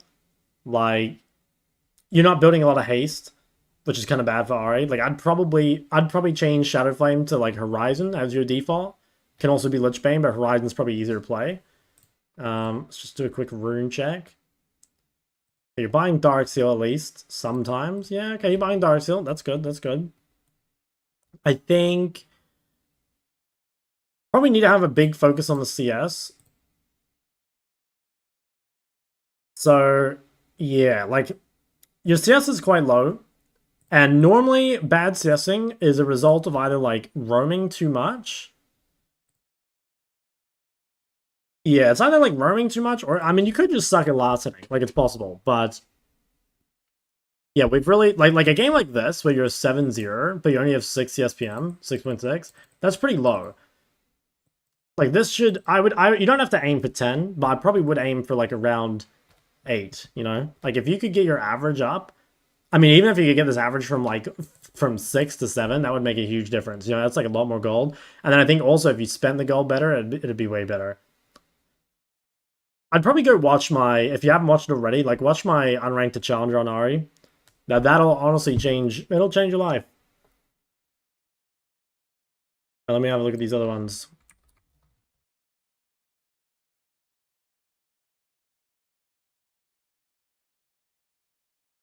What's a good average on OBG stats as an Emerald player? So, okay, I wouldn't base it, like, on your rank at all. Like, in my mind, the thing is, like, okay, like, high-elo players are going to be better at CSing, right? But also in higher elo, like, people are much better at, like, punishing you on the side lane, and people are much better at laning and stuff. So, like, even though better players are better at CSing, it's like, as you get better, it becomes harder to CS because of the games. So I would say, almost regardless of your rank, I would try aim for like an 8 CSPM average. If not like a little higher, like maybe 8.5.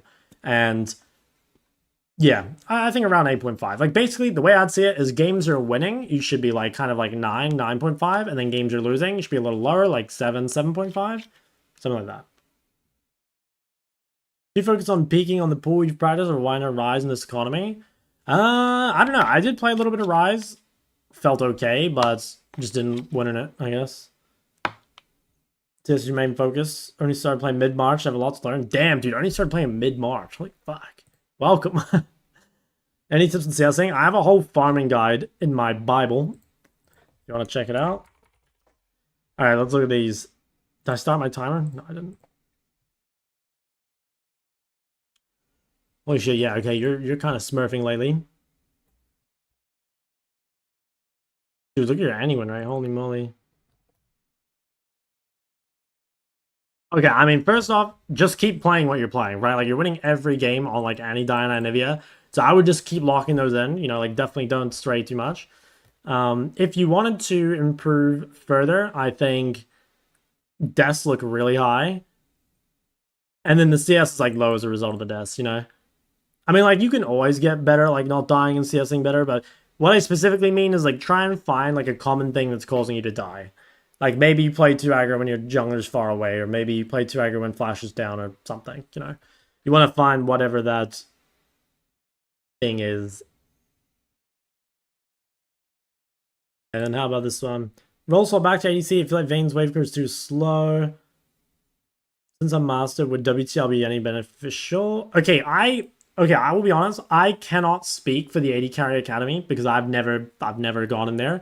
But I think if you're master tier for mid lane, WTL would be one of the best things you could do for your money. Because the thing is, like, when you're at that level, all the coaches that you want are going to be expensive as fuck, right? Like, if in terms of like dollar per hour, you're going to have a way better ratio being in the 80 or just in WTL as opposed to going elsewhere. So I suspect it should be the same for the ADC Academy, but I can't say personally, but I see no reason why I wouldn't be. Like, I know some of the coaches, like one of the coaches, an ex-teammate of mine, you know, rank 1 player, Challenger E West. So yeah, like he's a fucking beast. Gun Crab is who I'm talking about, if you're not sure.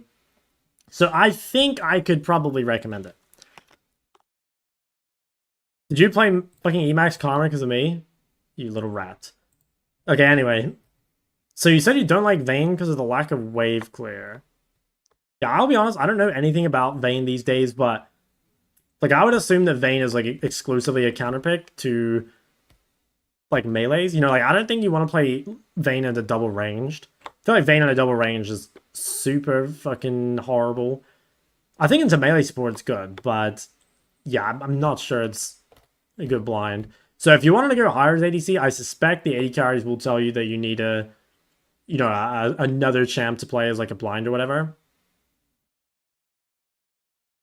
I think you will be capped by being like a Vayne one trick. But I mean, the good thing is like if you can play Vayne, I'm sure there are easier AD carries you can play as well.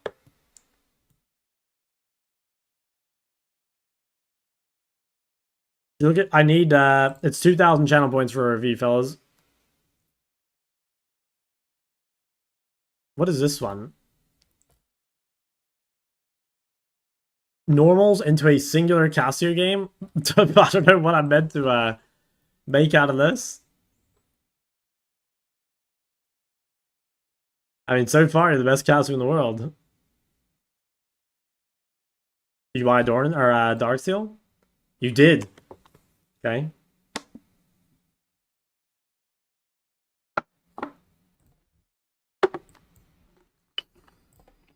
Alright, we need to finish watching this video.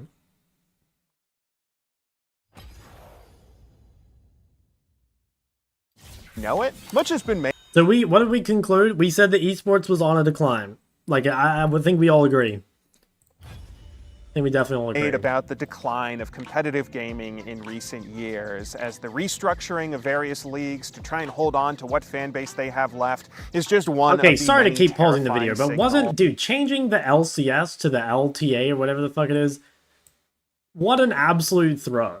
Like what on earth are they doing? Of the esports winter we have now entered. More and more investors are pulling out of the scene every day as layoffs hit seemingly every week. Historic organizations are folding, and many competitive games can apparently only survive if they're taking on gambling sponsorships and Gulf State oil money. Yeah, things have been pretty rough lately, but today I'd like to talk about an aspect of the scene's recession that I don't often see mentioned, because we've always seen these peaks and valleys in competitive gaming. It feels endemic to the space at this point, and many people have already done deep dives into the flawed economics behind it all. This video by Modern MBA might be the best one that goes into the nuance of all that. But there are other factors beyond the economics that I think are worth mentioning, and one of those factors is Twitter. This might just be a theory, really? Or I wonder what the take my is. Personal experience, but I honestly think the whole saga of Elon buying Twitter and the changes that he made to the website afterwards around 2022,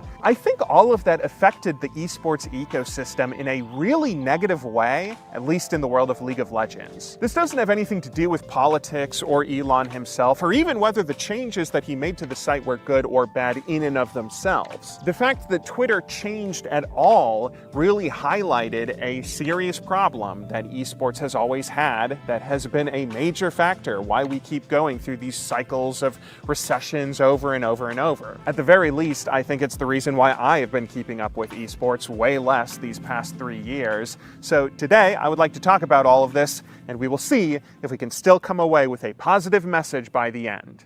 I'm hella curious what his take is. Like, I would not have said Twitter had anything what to do are with the it. first words that come to mind when I'm asked to think about esports, honestly, the very first word that would come to mind for me would be niche. Across most of history, competitive gaming hasn't ever been that mainstream. Not only do average everyday people not care much about who's the best in the world at a particular video game, but even in gaming communities, esports haven't ever really been that popular. From the early 2000s all the way through today, most casual gaming fans kind of look down on people who try too hard in multiplayer games. Dude, do you guys think that's true?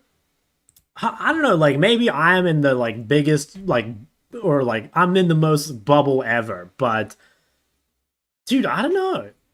I feel like gaming is like way more normalized. Like even competitive gaming is like way more normalized these days. I don't know. Do you guys think the average player kind of like dislikes, I don't know, like maybe it's because we played League and like League itself is probably like a competitive game. That's kind of interesting to me. I mean, I'm trying to think like, okay, the only game I've played that has like a mix of competitive and casual, right? So not like a single player casual game and also not like a purely competitive multiplayer game. I think the only game I've played is WoW that has both. And I guess in WoW, like people do kind of hate the sweats and the tryhards and stuff. So like maybe that is true. It's like, oh, it's just a game, bro. Why are you taking 90% of my friends think I'm stupid for not playing ranked or for playing ranked, not just A-round. Okay, well, low-key, I agree with that too. But that's because league rank sucks, you know? Like that's not a competition thing. That's just like league, you know, it so seriously. Rank Because sucks, of all this, okay? esports has historically operated as a more community-driven, grassroots passion project. In the earliest days, scenes survived off players hosting their own tournaments, whether they be LANs in big warehouses or online circuits run through various internet forums. It's always had a grassroots nature, and this community-driven focus has really created a culture that became, in some ways, the entire appeal of competitive gaming. Because esports culture today stands in opposition to traditional sports culture. In most popular sports, because athletes are such international stars, fans don't get to interact with them directly. There's always a layer of media and PR that shields players from speaking directly to fans. Similarly, the only way fans can speak to players is through coordinated PR events like a meet and greet or an autograph signing. Esports, by contrast, is really niche, and since this sporting world is so much smaller and interconnected and grassroots and all that, there is no media or PR that acts as a barrier filtering interaction between the best players in the world and the viewers that like to watch them. Pros run their own social media accounts. I guess that is true. I mean, that probably is a major appeal. You know how like people get parasocial with streamers? Like maybe that is like a big appeal. I mean, especially if people like Faker, right? Like I'm sure Faker has like a ton of parasocial fans. Like not even so much that like they're looking for a relationship or whatever, but more that just like they're like friends, you know, in a way. I mean, it's pretty crazy to think about, but like you could go to someone's like chat or whatever, like someone famous, and like there is a chance they just like read your message, right? Like there is nothing stopping that from just happening, like from your home. They lie. Big difference of opinion depending if you game on PC or console. That's probably true, yeah. Live stream to their fans. You can speak directly to your favorite star, regardless of who they are. The only challenge in doing so is getting your message read among the hundreds of others on a Twitch live stream. This can have a nasty side to it, of course, with some fans who take the direct communication as an opportunity to harass players when they underperform at some event. But in general, I think this is one of the cool aspects that makes esports unique, what makes competitive gaming worth following compared to traditional sports, because here, things almost feel more egalitarian. The biggest stars in esports haven't been these celebrities that fly around the world on private jets or worry more about their brand and company image than anything else. They're average everyday people, no different than the fans who watch them, which is why we all hang out together at the tournaments we attend, because we're all average everyday people. It's just that some of us happen to be the best in the world at one particular video game. The spirit of direct connection is why live streaming became such a big part of esports, especially within the League of Legends community. Back in the early 2010s, one of the primary ways that pros made a living was through live streaming, mostly on a website called Owned TV. Tournament prize pools at the time weren't really that large, not large enough that a person could build a livable income off of winning consistently, so a lot of I don't know if you guys have ever seen it, but there's like one of these somewhere where it's like a StarCraft tournament from like 2012 or 2010 or something, and like the first 3 prizes, like first, second, and third are all cash prizes or something, and then 4th or 8th or something was like 10 Bitcoin. Or something, you know, because like back then it really wasn't worth much. But just imagine being the winner of that now.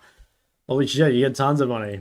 Person could build a livable income. 25 Bitcoin, yeah, that's the one. I'll see if I can find the image. Consistently, so a lot of pros had to turn to creating content. And what better form of content for the no-filter grassroots world of esports than live streaming? Players could broadcast their solo queue practice. Oh my god, dude, look how ugly the League client used to be. And then this is TeamSpeak or something. Oh, it's Ventrilo. Holy moly, god damn. Dude, what the fuck is this? Guys, look at their names in here. Whose stream is this from? They could host AMAs. Oh, Big Fat LP.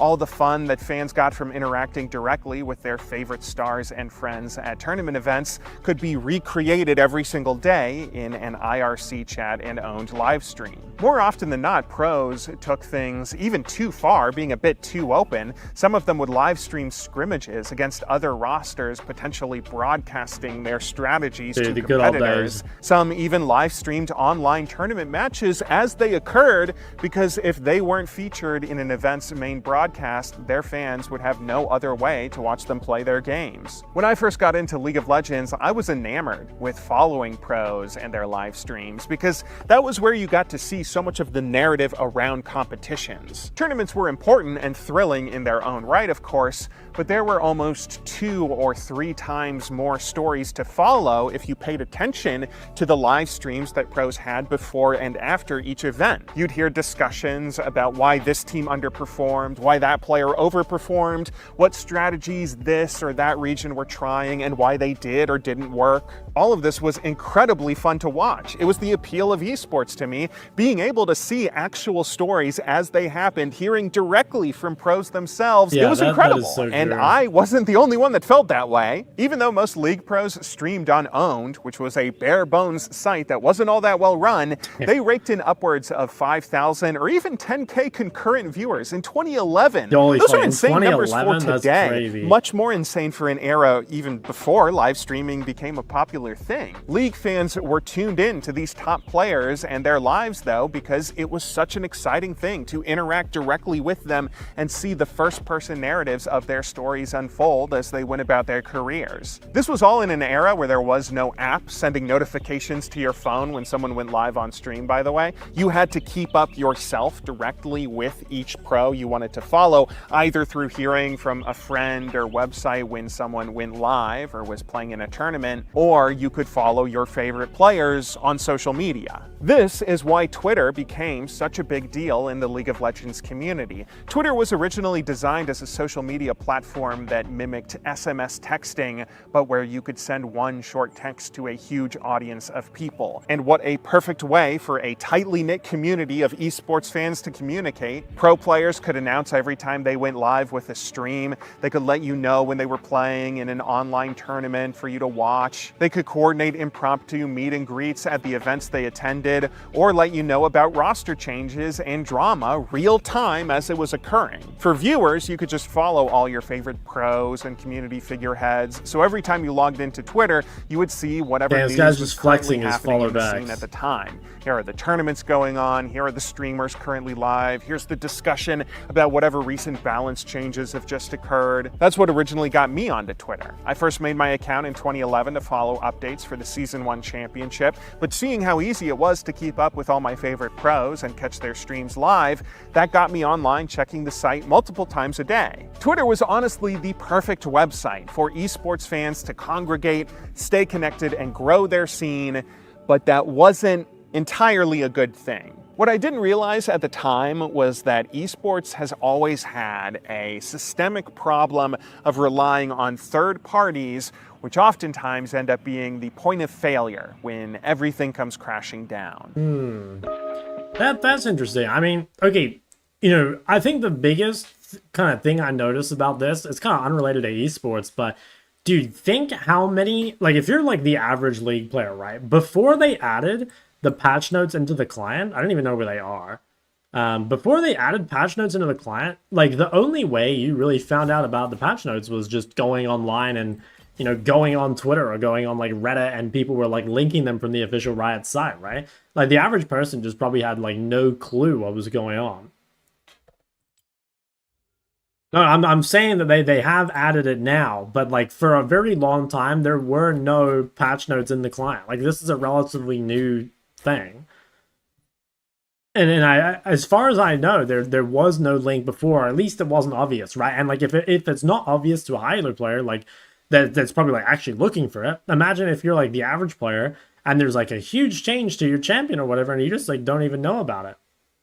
And honestly, okay, dude, if you're the kind of person that doesn't care about patch notes, like giga-based, if you're the sort of person that just goes home and you queue up your favorite champ because that's what you enjoy, like that's what this game was meant to be. You know, like I do think it's like a good thing if you don't care about that. But it is kind of crazy that like the best way to kind of know about all this stuff happening is to just like, you got to be really in tune with all these like social medias, right? Like your Twitters, your Reddits, whatever.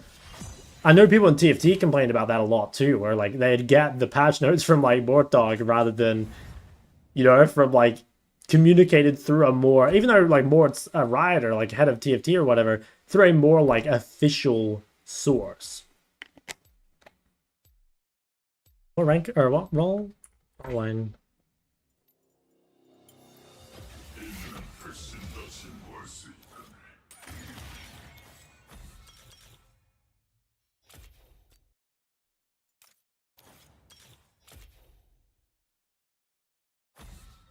Give her an entire summary? Yeah.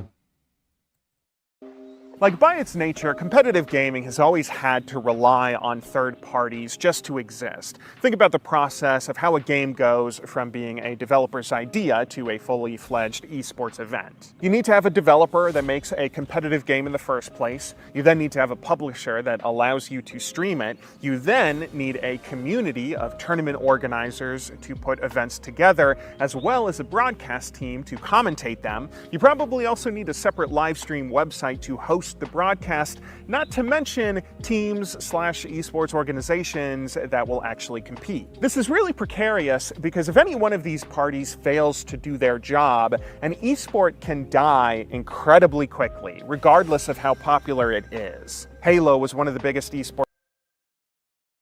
Yeah, I guess that is like, you know, a lot of these like real sports have been around for fucking ages. I think that might be Aurelian mid, by the way. It's Aurelia Sedge.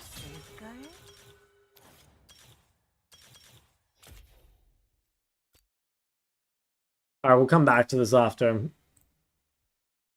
How's Ari blind casting to melee heavy comps in gallery situational? Yeah, it's super solid. I honestly, I talked a little bit about champion pool early in the stream, and dude, like if you've got a solid blind that you can play all the time, like you're already good to go.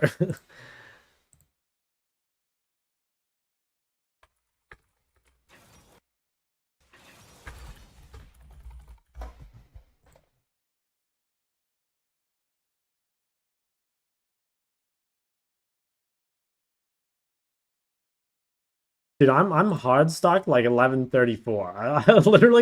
I just can't break out of the 1134 LP barrier for some reason. I'm liking the comp though. I am a big fan of the comp.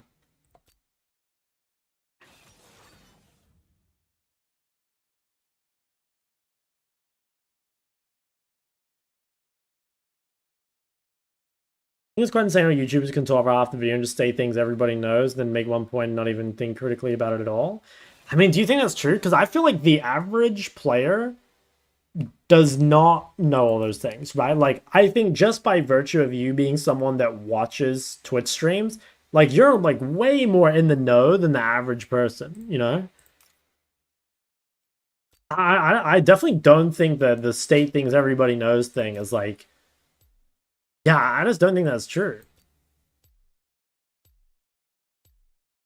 Like, imagine like the patch notes thing that we're just talking about, right? Like, the average person has no fucking clue what's going on. Like, they have a real life and they're not like terminally online the way we are. Oh my god, I'm against Tarzan and Aurelia King.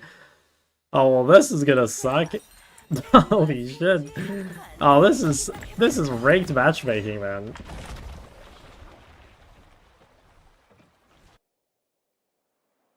Aurelia King, Tarzan. Who do I have? Got some streamers. Oh yikes. Oh yikes, dude. Caster versus Aurelia King. Battle of I don't know. What are we gonna call this? The Great White Snake versus I will call him the Pride of Korea. Oh, this is fucking scary, man. I would not be surprised to see this one be either like a 10-0 or a 0-10.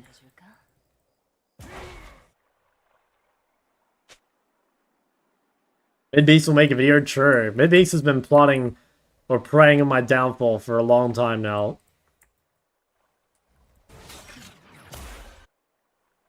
Okay, well, yeah, this is gonna be crazy. I wonder... I mean, I do think this is good, like, later on, but I think early it might suck. I mean, I could go tier Rylai. Low-key, the tech might be to go tier Rylai, Leandri, Seraph. I wonder if that's the juice. Because I feel like having a really early Rylai is really good against Aurelia.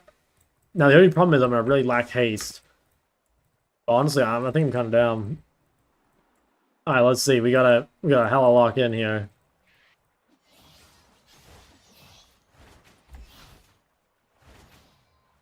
But let's see what he does better. Okay, E-Star. Very respectful. Very respectful. But, I mean, wave's kind of good for me, right? I think it's slightly pushing to me. But we can keep it in the middle or on our side. Like, we're kind of chilling. I'm actually not going to E him at all, just because I really want to make sure that it's coming to me, you know? Oof. I tried to E it as late as possible, so the minion doesn't swap early. I think it'll end up pushing here. I mean, surely she's going to Q them, right? The only issue is I didn't get a ward at level 1, but I don't think I really had a chance. I couldn't face check the top push. Damn, yeah, she knows. Dude, a lot of Aurelias, they just push for free. Or, like, at random times. And it makes sense, like, the best Aurelia is not pushing randomly. But, I mean, you'd be surprised. I've versed some, like, pretty well-known Aurelias. And they have, like, really trolled their wave control. But this, I mean, he definitely knows what's up. I'll just stay out of aggro to make sure not to pull it. Oh yeah, he pulled the creeps pretty far. I really, really don't want to, like, you know, accidentally have it push. Okay, I can maybe bait this. God.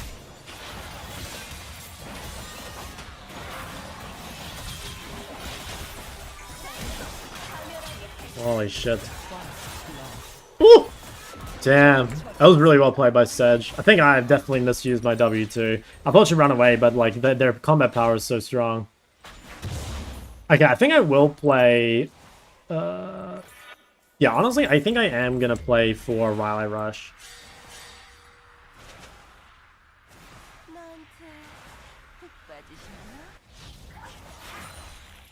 And 2 kills on him already.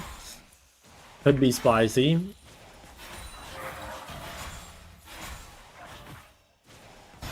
Well, Steph just went straight bot.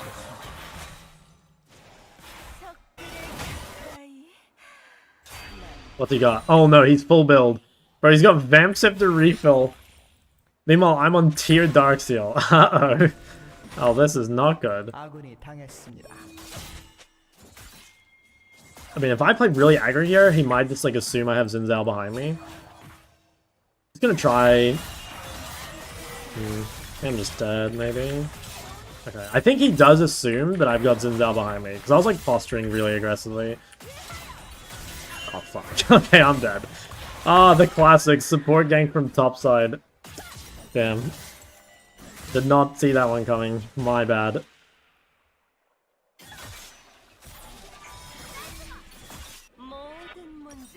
I'm not going to spend any gold on pings. I don't think I can protect them.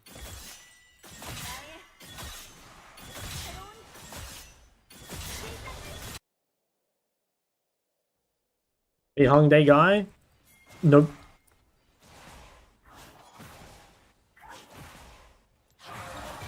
비밀은 칼날보다 It's a riot TP top. And they could probably walk it out. Oh, they're gonna try and dive Fiora, I think. Could maybe counter gang top. Okay, no, they didn't go for it. I could rotate up. 위한 수단에 불과해. We don't win 2v2, we get shit on. If he quickly goes top, I think it could be good. They might be turning around. Okay. See Aurelia. I can't really go up the river in case I face check Sedge. Not bad. Okay, does he hit 6? No, he doesn't.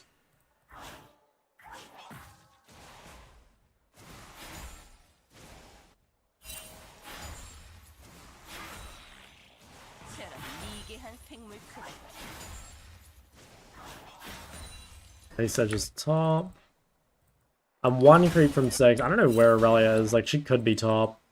Okay, no, she's not. I'm one creep from 6. Then I've got to try and, like, not get dived. 이용하거나 이용. 그게 세상에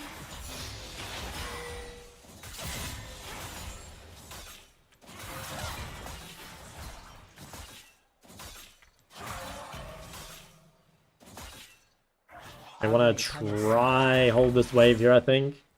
So not let her leave for free. 알지 못하게 만들어주지.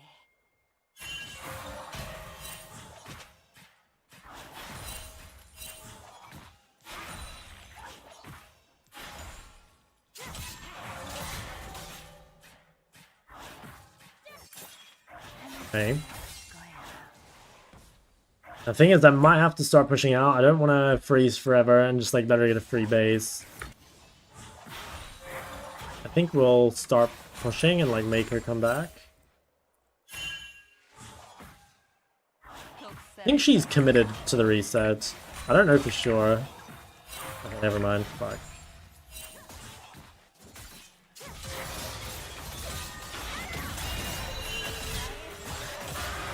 Oh wow. Damn. I got kind of ganked there by I thought she'd reset. The thing that's hard because I didn't have a ward to ward the lane. So I didn't know if she'd reset or if she was rotating the dragon. Ooh my god, so close. Holy fuck, first item lock it on Sedge. From south or north? I live north.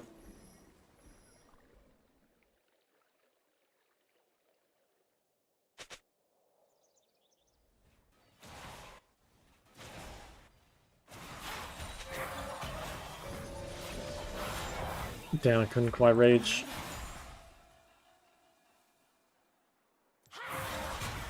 Okay, she's got Borg. We're gonna get absolutely shitstormed on this spike. We do have Fiora side lane win condition. But yeah, this is gonna be pretty rough until we can play Raleigh. I think overall we do have a chance. Okay, nice. She doesn't have Borg actually. That makes a big difference.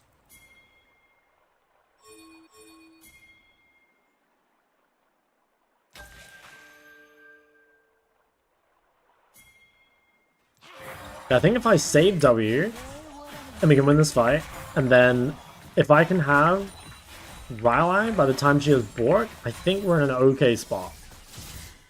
I think if I don't have Raleigh by that time, we'll be, yeah, big trouble.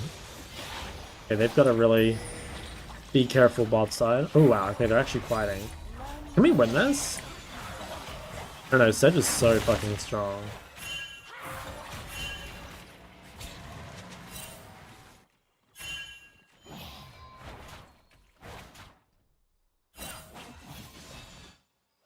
Okay, not bad, not bad. 날 떨쳐내기 힘들걸. Okay, she has Bork. I'm kinda close. If I can cancel this dude's base, I think it is pretty nice. Okay, nice. I think that's kind of big.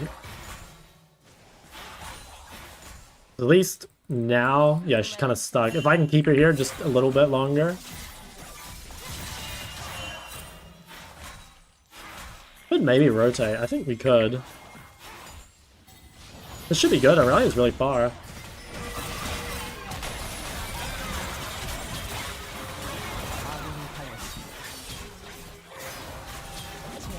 Okay. Take it. I was thinking about flash ulting, but I don't think it would have done anything. They would just get Riley. Alright. It's playable. It is playable.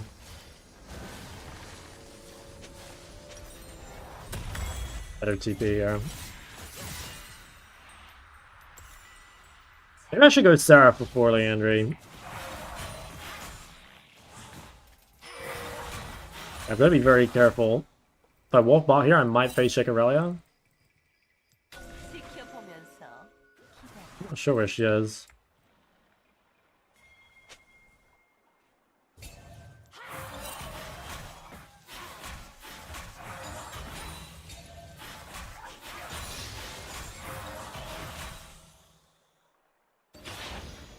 Guess she was in bot river? Yeah.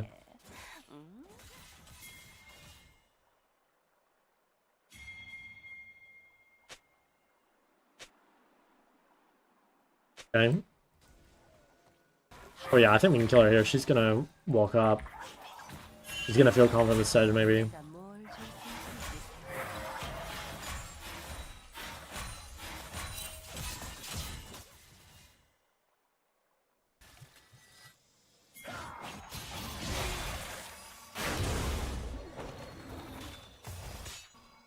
Okay, Sedge will be top river then.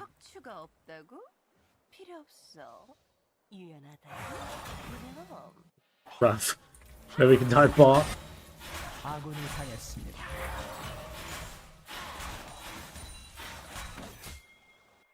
think we need to try and dive bot.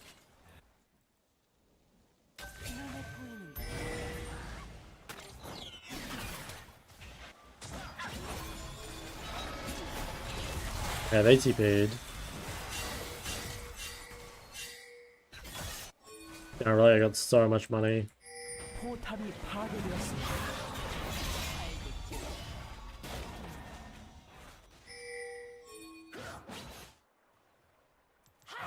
Gonna have to turn around here.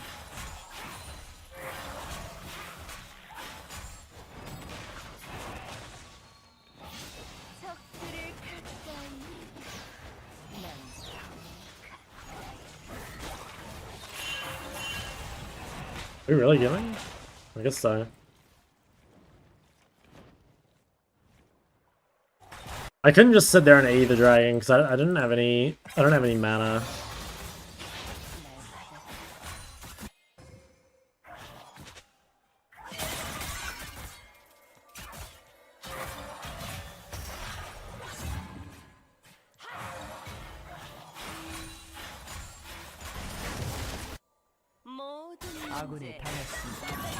Let me do anything for top.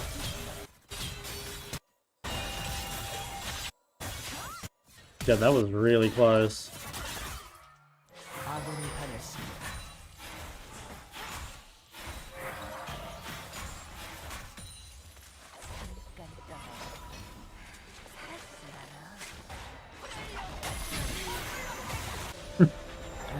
Gragas.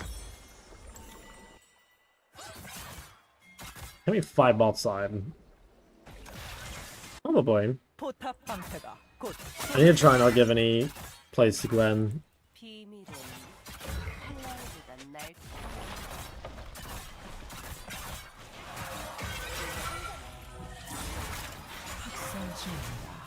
Nice. Good kill. Try to TP bot.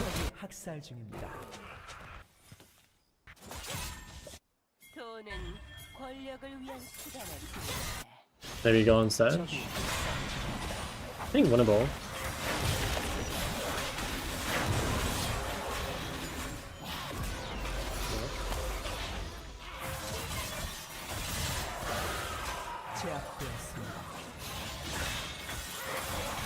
Fuck, that hit me? Yeah. Fuck. Can't believe that hit me. I should have flashed to the side, I guess. I didn't think it was gonna hit me. If I flashed like into her, like to the side, and it didn't hit me, I think we would have killed. Then we would have got a big bounty.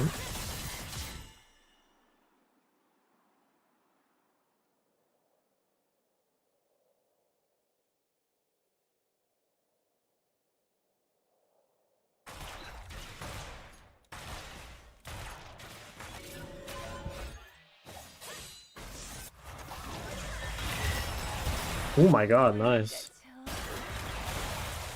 Okay.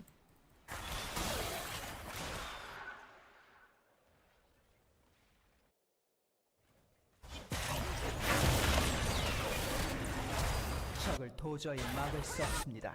이용하거나 Good TP, but is it even worth? I mean, I'll try.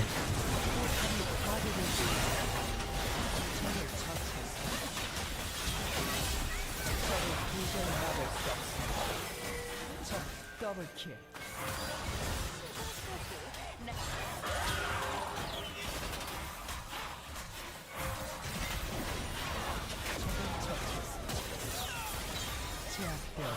Oh, fuck.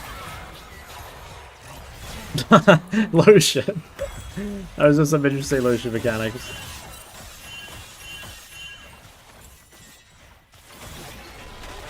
Oh. Also some interesting Nami mechanics.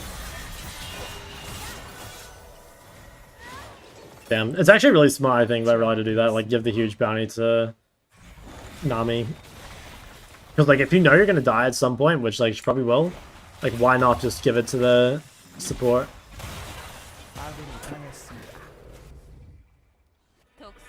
Guys get complimented by Korean? I don't know. I've played with chat off the entire time. I've not said a single word.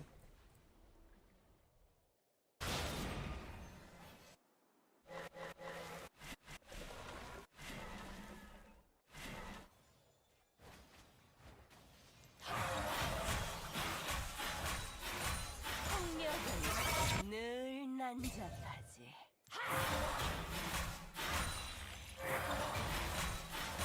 적이 미쳐 날뛰고 있습니다.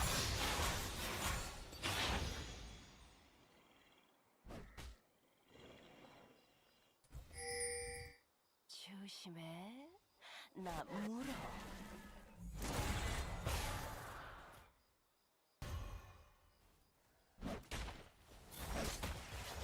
Maybe counter?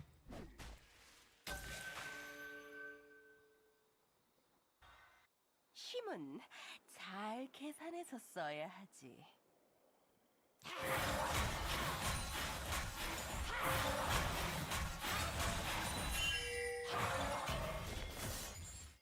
I didn't even kill bot. I could rotate mid as well. 뭘 원하는지 난 알고 있어. I do think we can still win. I'm honestly most scared of I'm most scared of Gwen.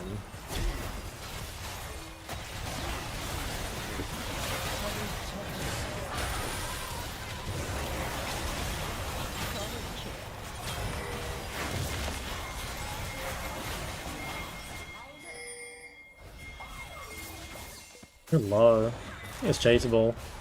Probably a turn to have W. 아군이 당했습니다. 적을 Oh nice, I killed Sedge.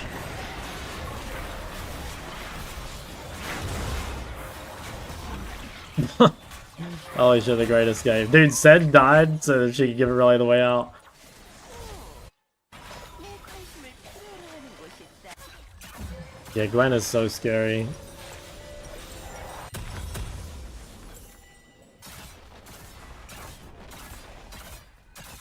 포탑이 파괴되었습니다.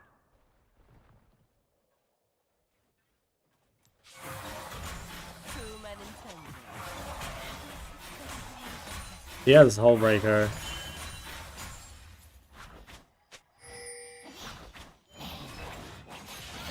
Dude, what the hell? No one's taking a single dragon. I mean, I guess at this point it's like there's no point getting them, right? Because like no one's getting Dragon Soul before the game's over. 개인적으로 투자해야 될지 묻겠군.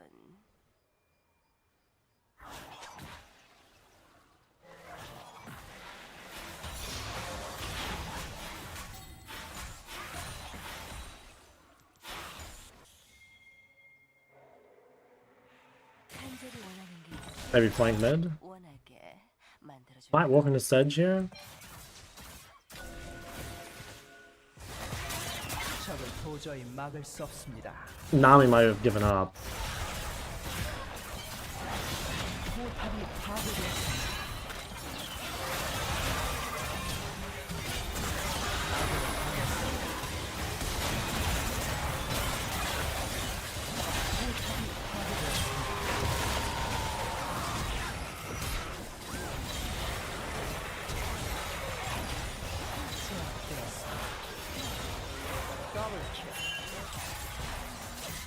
Okay, honestly, not too bad. Dude, Loki, could we do Atacon? I think we might be able to. Especially if this guy overextends. Nah, I mean, I think you're about to die.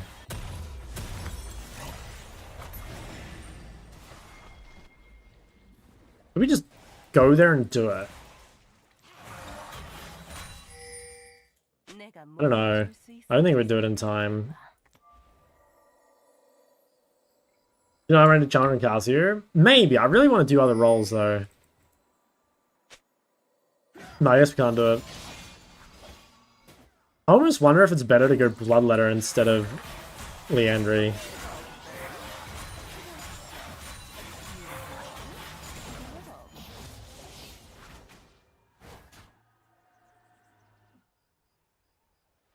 Okay. I think the game could be winnable. Lucian is super fucking strong, and he's got a Nami as well. They have no Dragon win con. I think they get Atacon here though. Not sure how we're stopping it.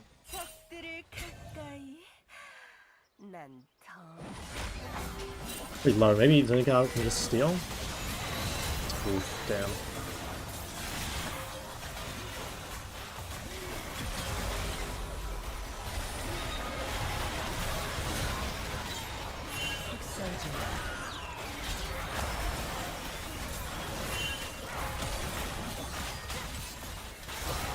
Okay.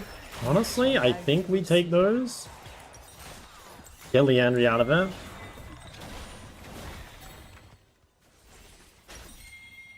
Oh, might be able to clean someone up.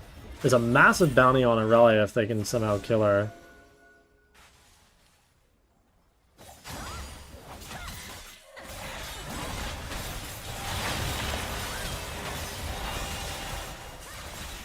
Nice, okay. Dude, it's so fucking winnable, I swear to god. If Zinzao had gone the Atacon, I might even have said we're winning, but... I mean, I guess there's still a Gwen in the game. We shouldn't, you know... Shouldn't get too excited.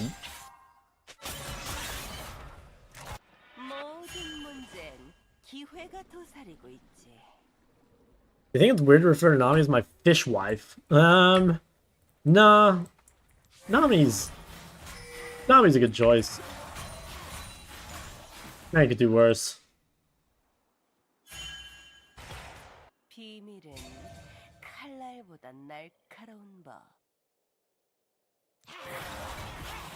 Dude, it's so funny that, like, no one's taken a Baron yet. Or, sorry, a Dragon. Hey, now, I'm not sure what to buy next. If it's Bloodletter, or... I think it is Bloodletter, but my build's kind of fucked. I definitely messed up. But I'm not sure what... You know, I know my build is wrong, but I actually don't know what the best way to build is here. Because, like, normally I would drop Riley. I kind of feel like nothing else is really droppable, but... And I guess I just go Bloodletter and just accept that I have, like, low AP. If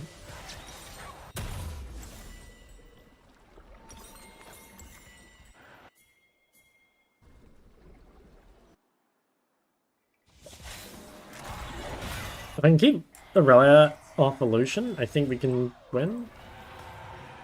Oh, I finally did Dragon.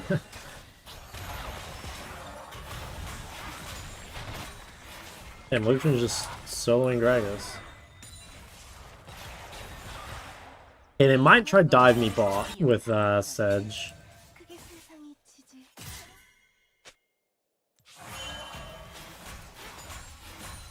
Okay, I'm guessing Sedge resets off then. Damn, I got fucking... Oh, wow. Then they just delayed it, bot.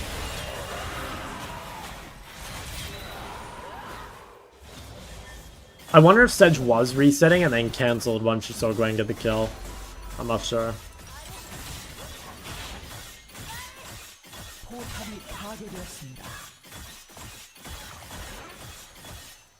Incur better for healing with 2 frontline, melee, and more haste. Why Bloodletter that your entire team is AD? I have Nami, and Lucian Nami does like about 50% magic damage.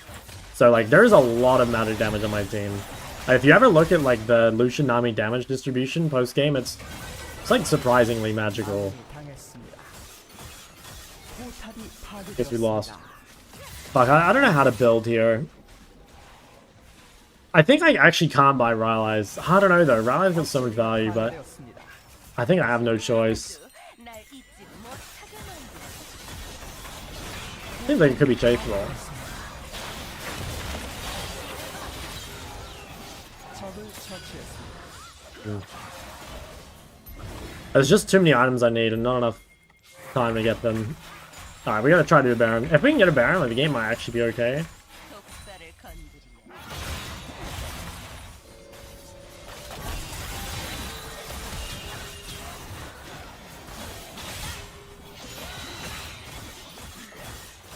아군이 당했습니다.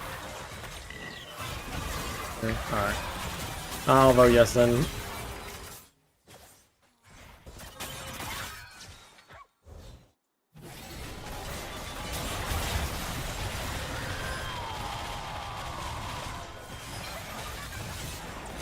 I don't know, maybe I have to drop Leandry. Ah, it feels so weird though.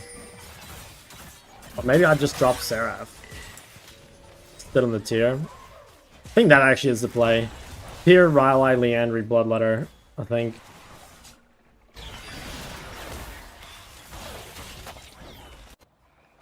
포탑이 I've never had to do that before, but I think it was the right choice. Don't go tier. But you can't play Emax Casio without tier. So you'd have to play Qmax. 폭력은 늘 난잡하지. I think let's just sit on the tier and don't upgrade it.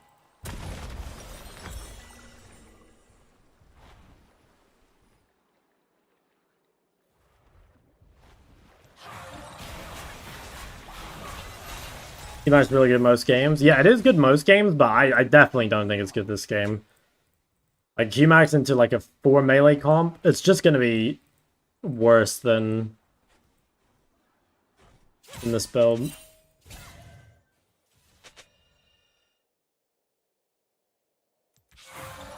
힘은 잘 아군이 당했습니다.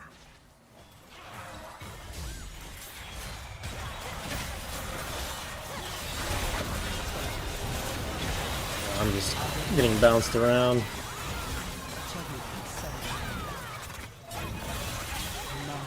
Yeah, I'm not too sure what would have won this game. I think there was two big mistakes. There was one where we got killed by a Aurelia bot, where if we'd played it a bit better, I think we would have won. And then there was another one where... There's another one where I died to a Sedge gank mid that I needed to avoid. Yeah, my damage was so low because I have so much matter resist. And my build was definitely bad. I think... Where was it? It was this one. I'm not sure what to do here. Where did I use my ward? The problem is I warded. Okay, yeah, so this ward was bad, I think. That ward was pointless. That ward needed to be in the lane. And then if I had the ward in the lane, then here I can tell if she's just gone dragon or she's reset. And then that way I don't have to push. And then I don't get put in that spot. And then, yeah, I think I sit on the tier as the solution. And we could have won this if I flashed better. I could kite away as well. I probably had to.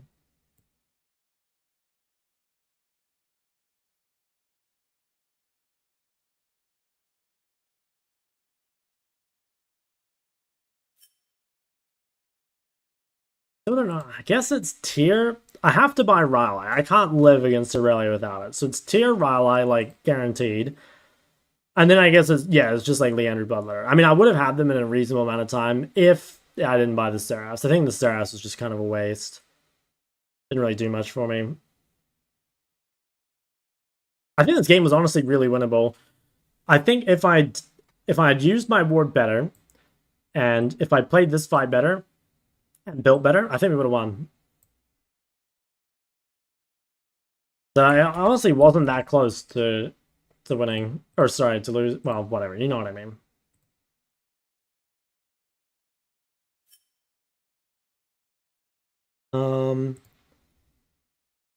Drop to gold 3 and gold 2, and recently I've been getting a lot of flame for not looking at the map or being late whenever I need to push mid so I can make enemy lose minions. Okay, well, I wouldn't worry too much about like what your teammates say, because like your teammates also, like, if they're in the same elo as you, like, they have no clue what's going on either, right? So I wouldn't see like being flamed as like a tell that you're doing something wrong necessarily, especially in the elo. I think you really just need to, well, yeah, I honestly can't really tell from your RPG, like, where does it say CSPM on this website? I don't think it does.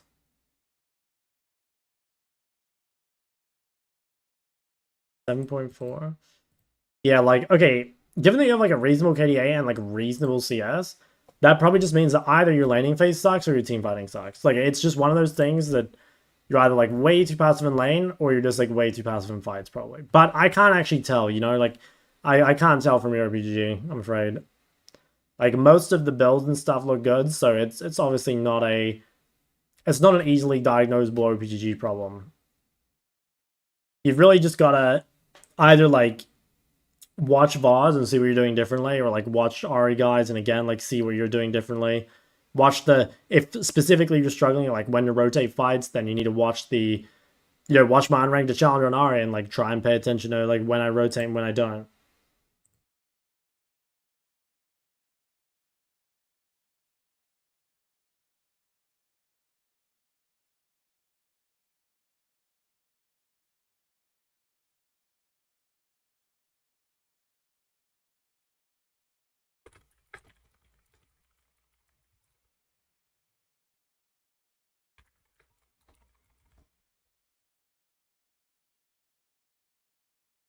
First dragon grub, I don't know how to find value after getting your full combo. I mean, you should, I don't know, like maybe you're using too many ults too quickly. You know, like a lot of the times, like you ult in, you know, like you play for your W and your E, and then like, you know, you might get a kill, and then you can like wait for them to come back up, and then you can use ult again. I don't know, like maybe you're just playing them too fast. But like again, you know, if you think that's the problem, like that's an easy thing to go and fix, or like not fix, but an easy thing to look at. By like you can go to YouTube and now look into that, right? Like you can watch my VODs and specifically look for that, right?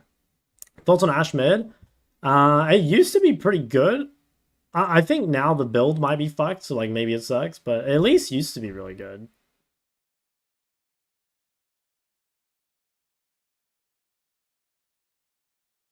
I think nowadays, yeah, it's probably cooked. Dude, I'm giga hard stuck 1134. I just can't get out. I mean, like, we are losing the games, you know, like this game and this game were both winnable if I were better. So I'm not quite consistent enough to get any higher.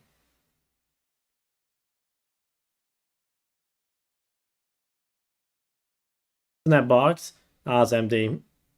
It's boxes from the person who was living here before. Would you buy Ryan's ear? Yeah, probably just like heavy melee comps, or when you just need health and Leandry's not looking good. Good third champ and a pull for Hui Ari. I don't think you need a third champ. Honestly. Yeah, I would just say you don't need one. I think that can cover basically everything.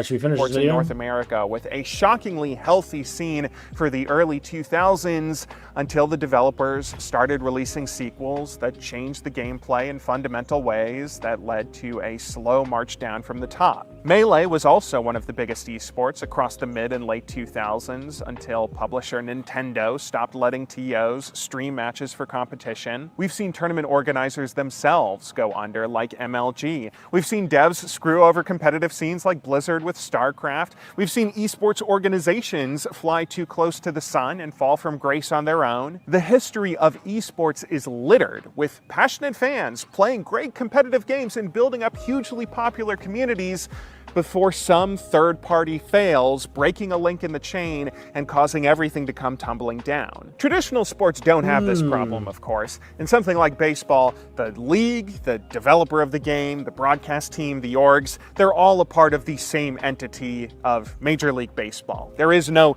other third party that might screw things up. Either the league as a whole will succeed or not. There is no other point of failure. And that's actually why I think League of Legends specifically ended up becoming such a big esport. Riot's model has always been an attempt to mimic the world of traditional centralized sports leagues. Like in early seasons of League of Legends, they consolidated as much as they could, bringing the devs, the publisher, the tournament organizers, the broadcast team, and all of the organizations to compete under one roof. This was bemoaned by older League fans like myself who liked a lot of the raw excitement of Season 1 and Season 2's tournament circuits. There's a lot less of a Wild West feeling in League nowadays because of this centralization.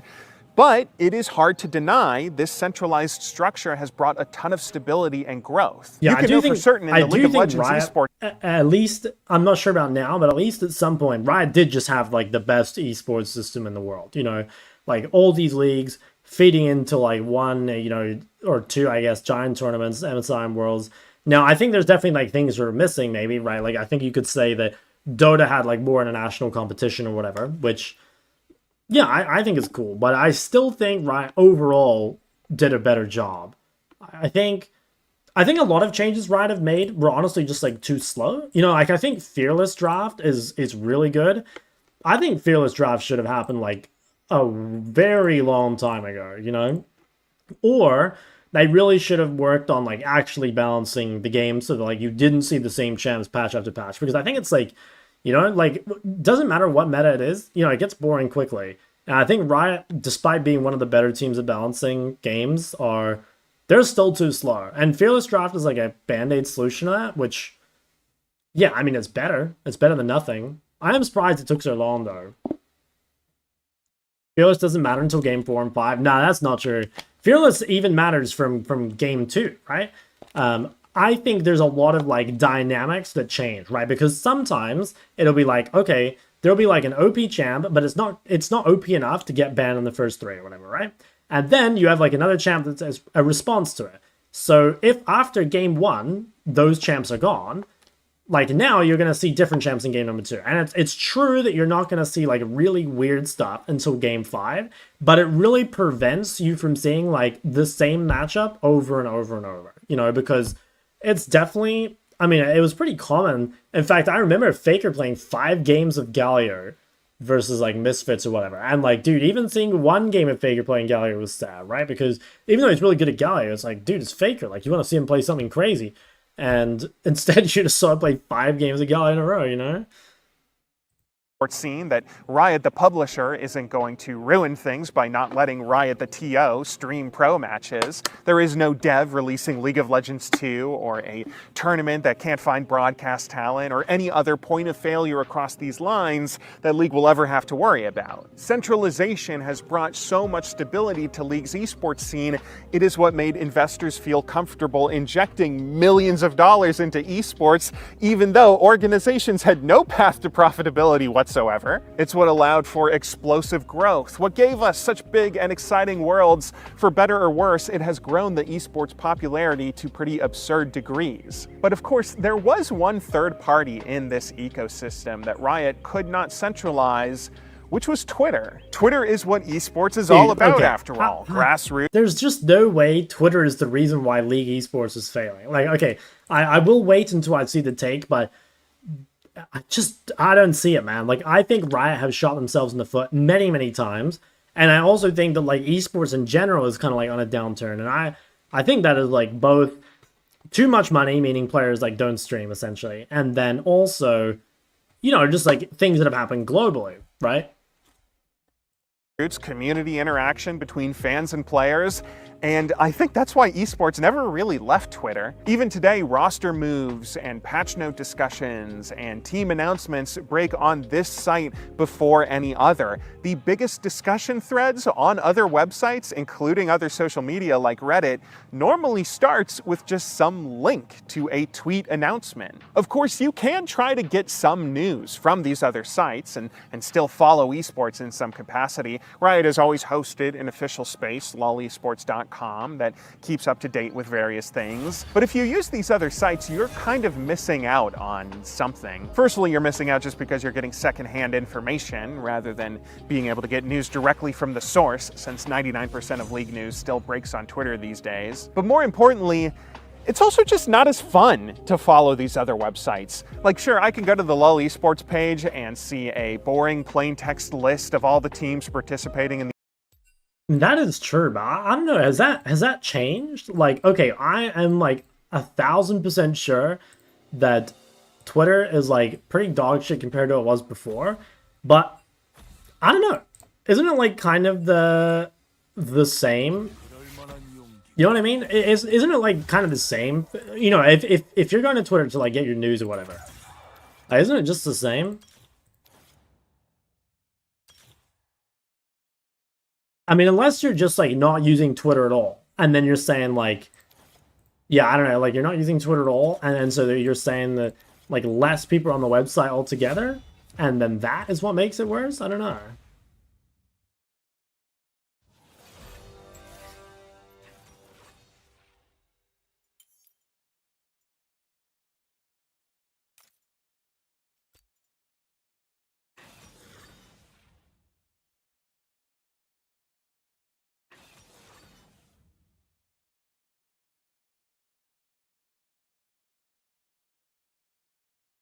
Okay, we'll try to finish that soon. I think we kind of, it was too long. We kind of broke it up a bit too much.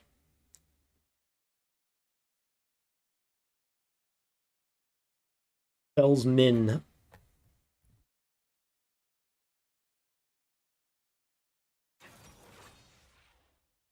I think I would try, if you can, limit your champion pool. Dude, that's very... Have I reviewed you before? I might have. I can't remember. I saw someone with a very similar RPG, or it might have been you. But I would really try and, like, limit this, you know? Like, really choose 2 or 3 champs you're going to focus on. Ideally the ones with highest win rate. 항상 정신을 집중하세요.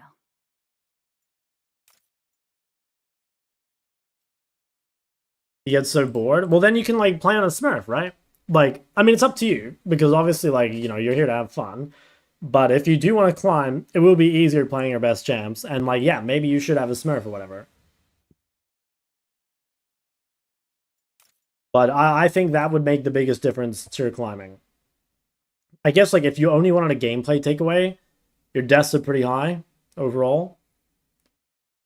So, like, that could definitely be a big focus point. Like, try and figure out the first couple deaths of every game, you know? Because a lot of the time after that, it's kind of whatever, but those first couple deaths are the most punishing.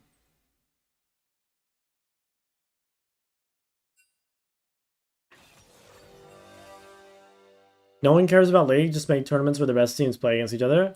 Interesting. I like leagues more than tournaments, I think. Or, like, rather, I like both. Like, I like the leagues leading into a tournament. You know what I mean? But I don't think I'd like to just watch tournaments.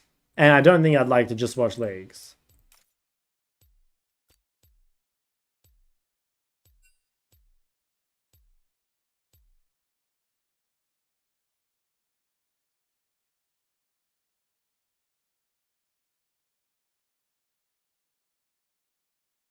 My god, it's Master of Blind.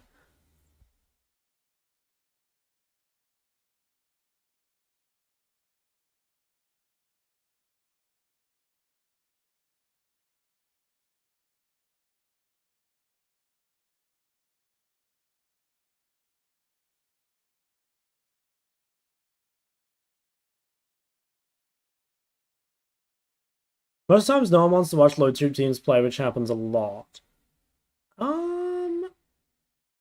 Hmm.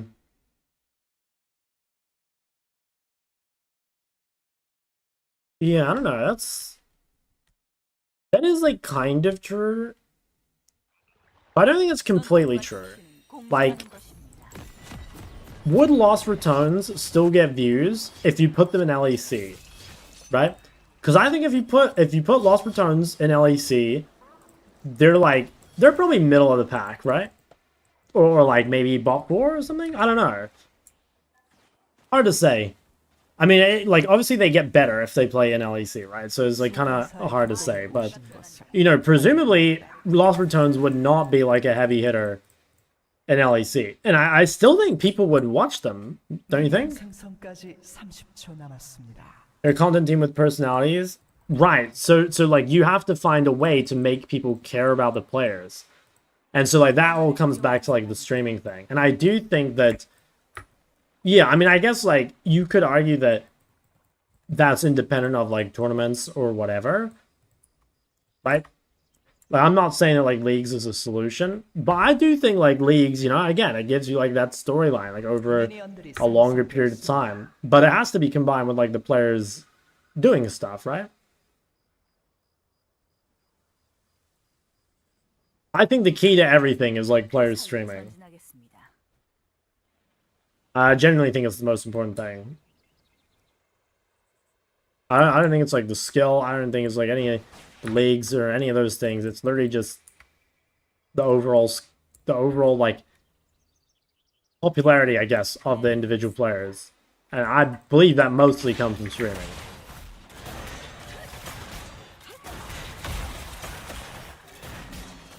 Okay, what are the bush? Or wait, or did I auto creep? I can't remember.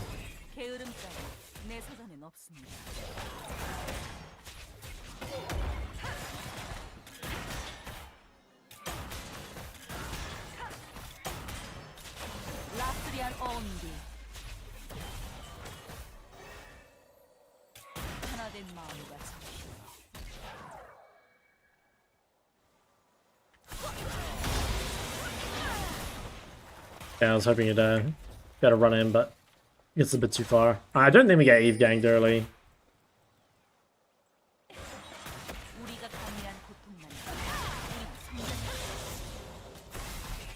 Most players don't try and establish a brand. Well, like, I think for most of them, it's like, what's the incentive? You know, like, honestly, most players are getting paid more than enough money, and, like, all they care about is, like, winning, right? I think beyond, like, winning, money is going to be, like, the second strongest incentive, right? Like, I'd say chances are if you're a pro player, it's because you care about winning, so that's always going to be number one. But, you know, after that, right, like, streaming is worse practice-wise, I'd say. So, like, you know, if all you care about is winning, unless you need that money, like, why wouldn't you just focus on playing?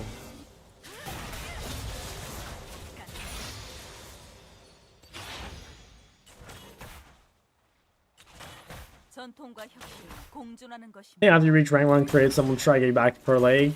I don't think we'll be reaching rank 1 unless I get on the karma. Just the karma support every game grind. Bit of an emergency pick.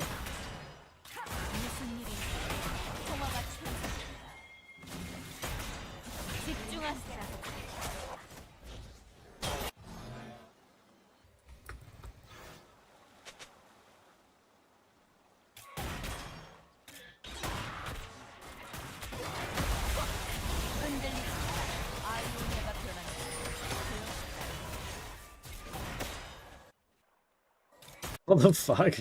Tebo's just sitting there in the bush. Oh. Dude, fucking karma RQ, man. It's too fat.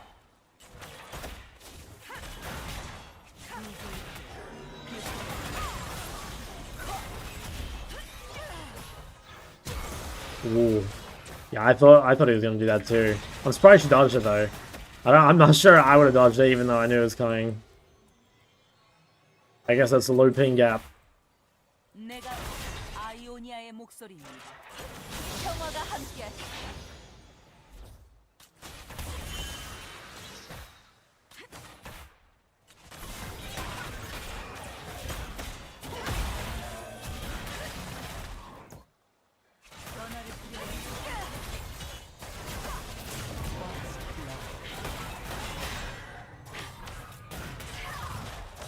Nice.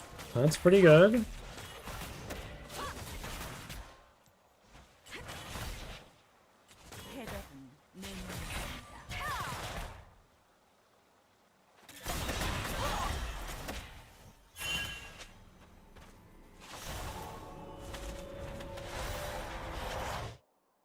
Got Tomas with Karma mid. Damn OP, man. Congrats though. Why do you play sport?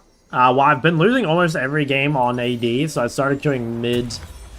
Started queuing mid support instead. And I'm playing it at like roughly about a 50-50, so it seems good. And I win like every game I play support. Like support is a broken role, and Karma is a really easy champion, so it's kind of just free elo. The money they get heavily depends on how well all esports is doing. Yeah, but that's not like an individual incentive, right? Like you're asking people to be like kind of long, what's the word? Like see it with a long-term view, and that's not realistic for like an individual person. Now, you're 100% right that like teams or leagues or someone should be like essentially like mandating stream hours, you know, because you're right, it's extremely important, but I don't think it's like reasonable to expect the average player, the average pro player to care about that. Because, like, from their point of view, why do they give a fuck? They just want to win. And, like, chances are their career will be over in 2 years anyway. It is on not the players to incentivize it, I think. 아군이 당했습니다.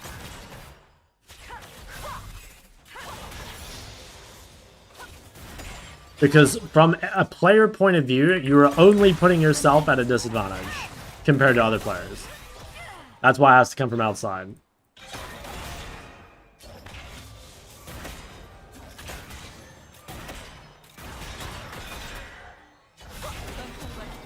공존하는 것입니다. 집중하세요.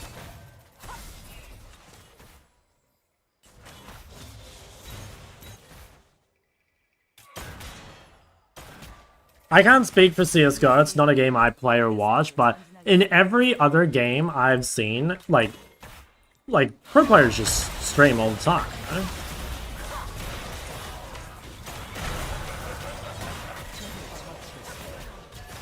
Should be winning.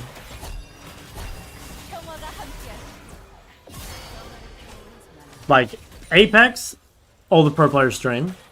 WoW, all the pro players stream. StarCraft, the pro players have to stream because StarCraft's kind of like fallen off a bit. So yeah, I mean, I can't speak for CSGO because I never played it, but...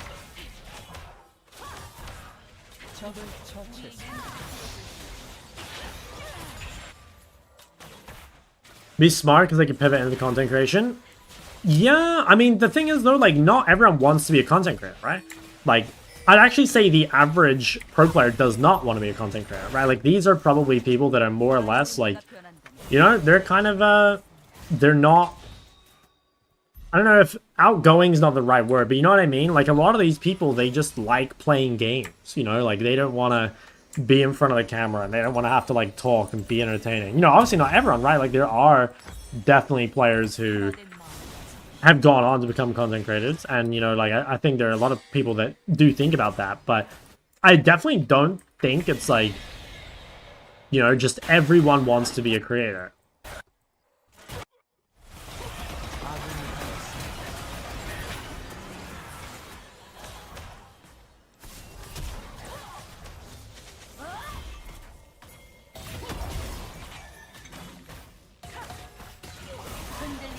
처치했습니다.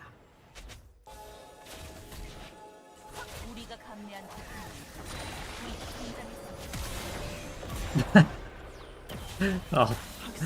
Oh, dude.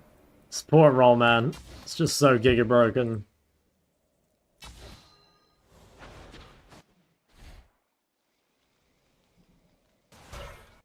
우린 반드시 결정을 내려야 합니다.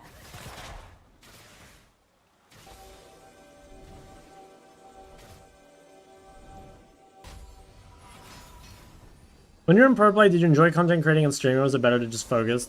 Well, the way I saw it, I did try streaming a little bit as a pro player, but I think the reality is, like, no one gives a fuck about, like, OC pro play, right? So, like, I mean, there are pro OC players that have been streaming for years, right? And you guys don't know their names.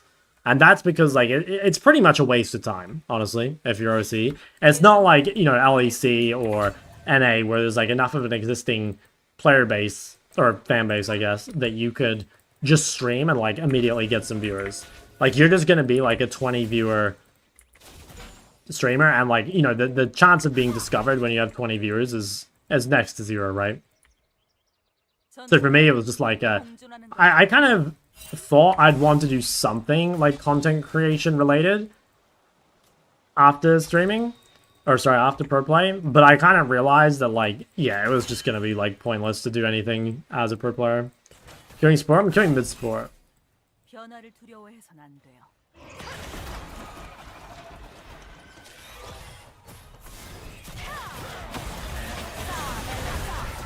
Bro, she's full health. Well,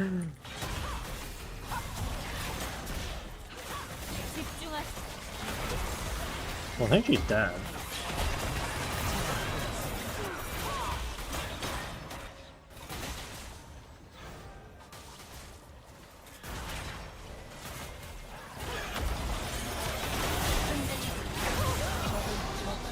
I mean, at least gets one more. Maybe not. Oh, maybe, yeah. Champ's pretty cooked. It's a strange, feel like he's tormented. Yeah, I mean, he has to play solo. Yeah, I feel for the man.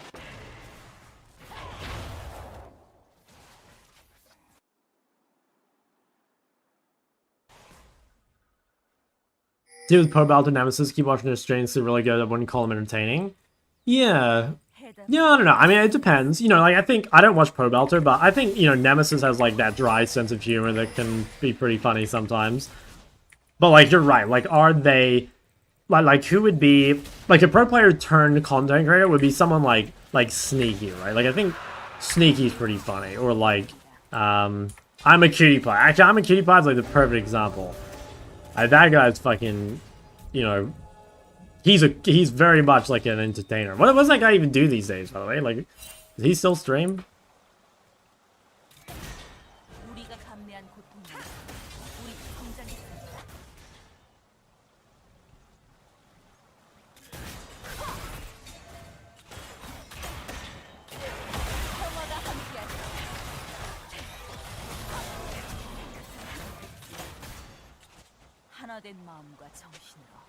I remember, like, being, I don't know, like, how old would I have been? Like, 15 or 16?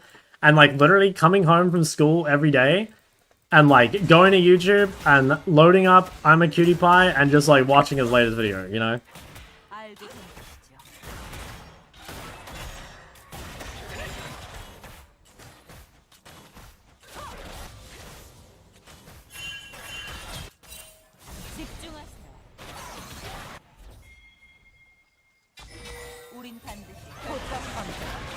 Oh my god.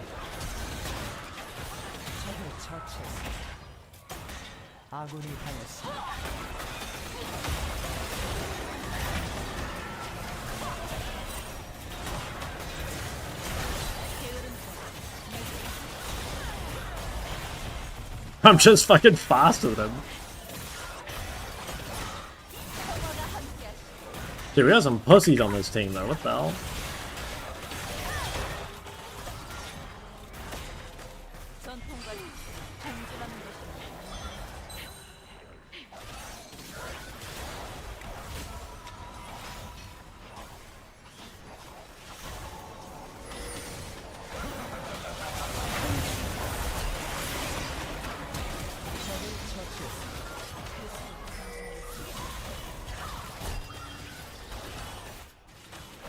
Dude, this champion's so broken. Is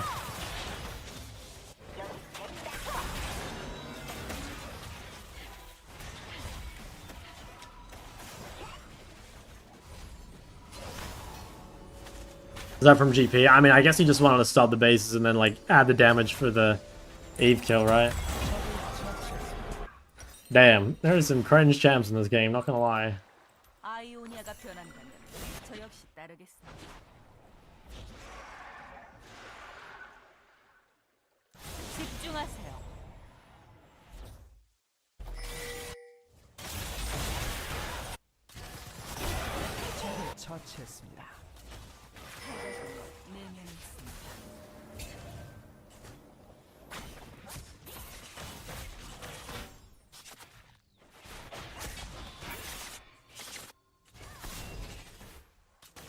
Who's best Ori player in the world? I would say Rookie.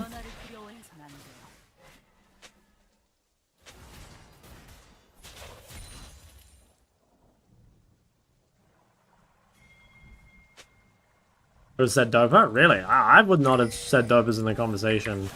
I'd say Dopa's probably the best TF in the world, but I wouldn't have said he's like a top 5 Ori. The top 5 Ori is definitely a pro player of some kind. I don't know who, but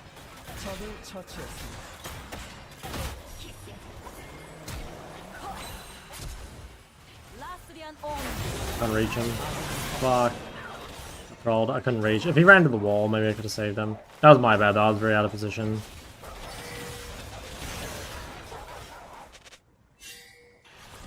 We gotta somehow win the... I guess I should just base. Who's the best Ahri? I don't know. Who is the best Ahri?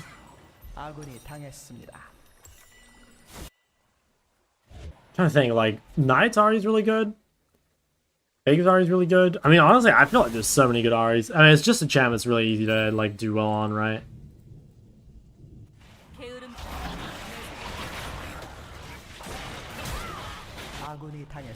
Dying ahead of third dragon.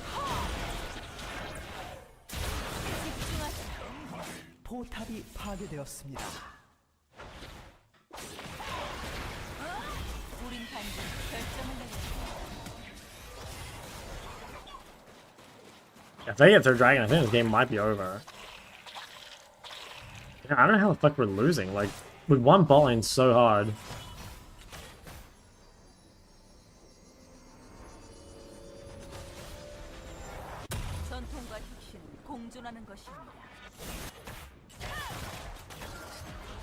Yeah, the guy who's like, I mean, he lost a lot recently, that Ori one trick.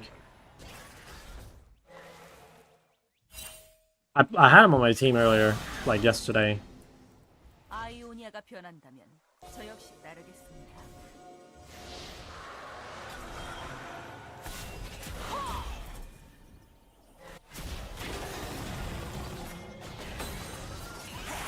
Damn, he was fucking in there. I think we should be fighting.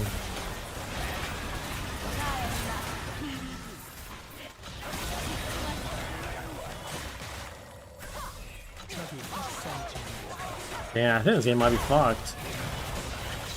Hell, they gotta be shut down at least.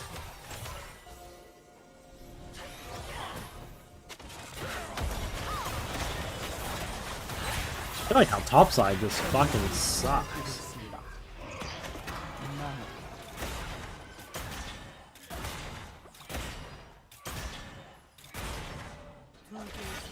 I think what happened is, like, I'm pretty sure my top laner was a gangplank one trick and he got it taken away. And then this guy wanted to play top and said he's like, you know, he's mid.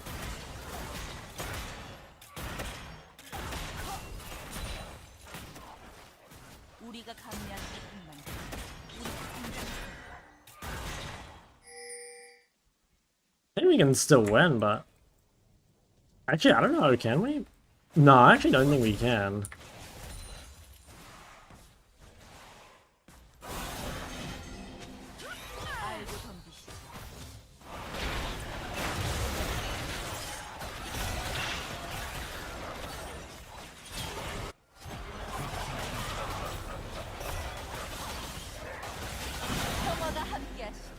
Oh, she's gonna want the shroom. Oh my god! Oh, she's mad. Hey, great stream. Hey, thanks, man.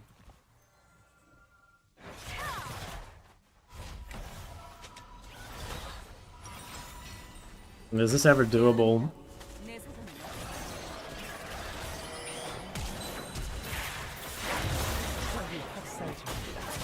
I've got no flash.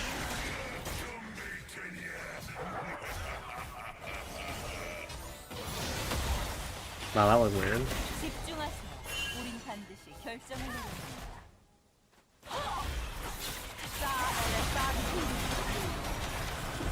I think she... yeah. I mean, I guess she can. Rough.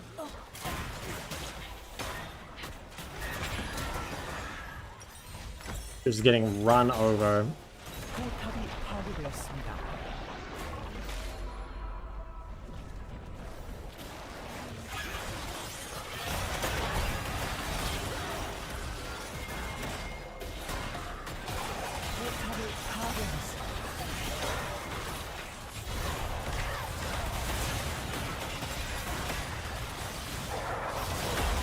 shit. 변화를 주행하지 마라. They on Atticon? I think they are. If they're not, I guess we get it. Oh, that was close. 의지의 힘.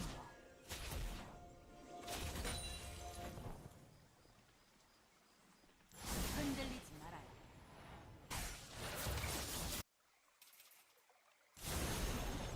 I feel like I don't even really know what went wrong this game. I think, honestly, it might just be topside gap. Because I'm trying to think, like... 내가 변한다면 I mean, I made that one mistake where everyone got the kill on the Kaiser. Like, I guess that was kind of bad. But I feel like I fucked them so many times, you know? 흔들리지 말아요. I think this might be a rare game where I have to blame the team. 해답은 내면에 있습니다.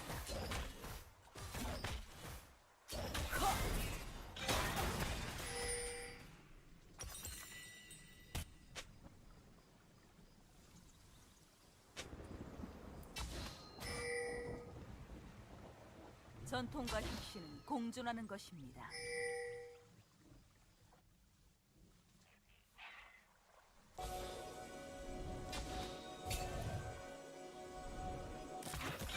I hate when you're losing a support and you just can't get any extra wards. And he's top. Yeah. I guess I can just do that. 적이 전장을 지배하고 있습니다. I think we get dragon.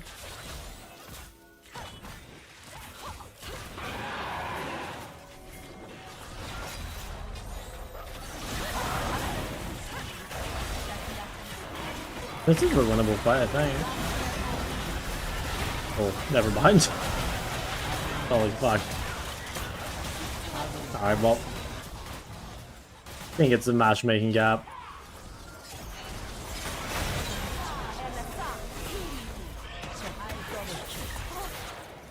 Like, yeah, it's unfortunate. Like, top got his gangplank stolen. And maybe if top had been useful, we might have won.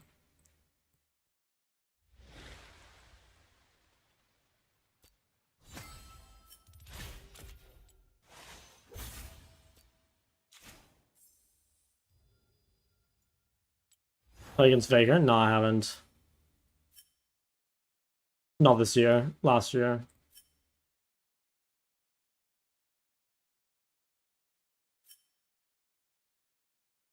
Oh my god, they had the GOAT Poby on mid. Was he like a literal one trick, or does he play other champs? Oh yeah, dude, that fucking, this really annoys me. Like, when literal one tricks don't dodge, like, what the fuck is wrong with you? You know, like, this guy is a literal one trick, and the same way that I had this guy earlier, there's like a literal Zac one trick, you know? Like, why don't you, like, have the courtesy to dodge?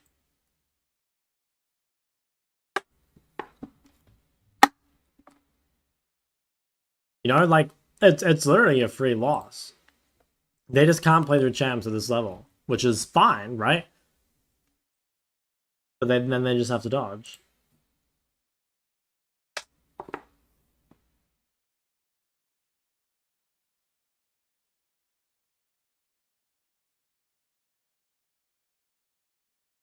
And Aaron was like, this, yeah, actually. I guess, like, he felt, I don't know. I mean, to be honest, like, was the game his fault? Like, probably not. It's, like, more the mid-teamo's fault, but I don't know. He was pretty fucking useless, even though he has counter pick.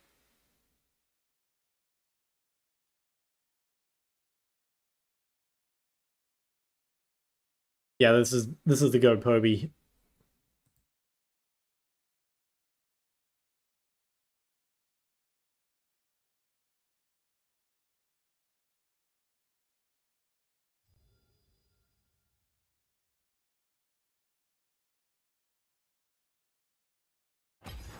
Wait a sec. Yeah, I think basically we've had 2 free losses, but then I think the other 2 losses were both, like, winnable if I were a bit better.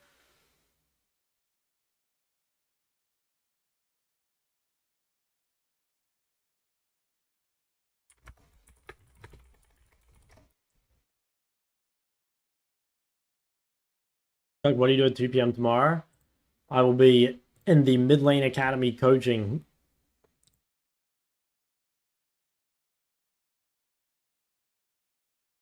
I will be there.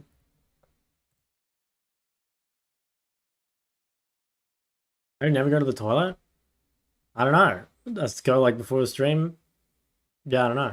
I mean, I do sometimes. Like sometimes during my little tilt breaks, but yeah, I don't know.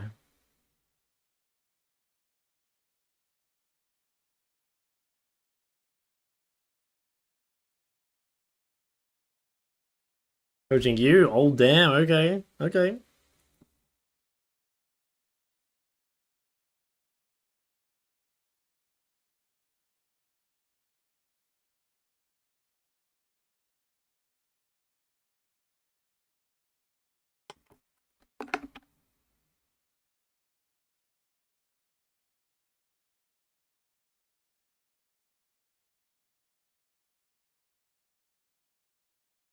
And that guy's an ADC. This guy was the Gragas. Dude, the matchmaking is so fucked. Like, this game... Yeah, what the fuck? How is that even fair, bro? Like, this guy is an 1800 LP Fiora main, right? And then he was laning against... Oh, wait, I just opened the same account twice. He's laning against a 1200 LP 80 carry main. Like, how is that even fair? I didn't even realize that in that game. I mean, it could have been winnable anyway, but, like, oh, the matchmaking is just so shit.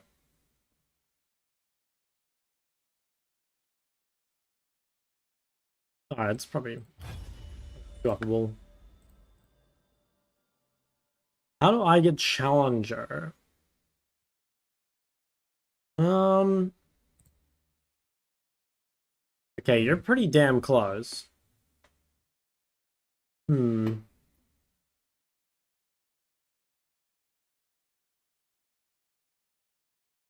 Well, personally, I don't like your builds that much.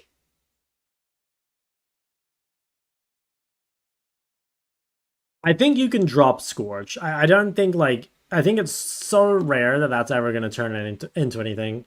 And I would just take Gathering. I think if you're playing... okay.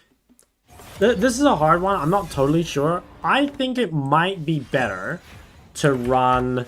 Rather than running, like, POM and Haste, I think it might be better to go... something like this. And then get, like, this. Like, you still get some haste, but then you're also getting your ability earlier. I think that might be better. Because I think, like, you don't need this. I mean, this rune is really good, so I don't know, like, maybe it's worth, but I feel like it could be better to have it the other way around. Oh, damn, okay. This is the first game. This is the first time I've actually played support twice in a row. It might be a back to mid-AD angle. We'll have to see.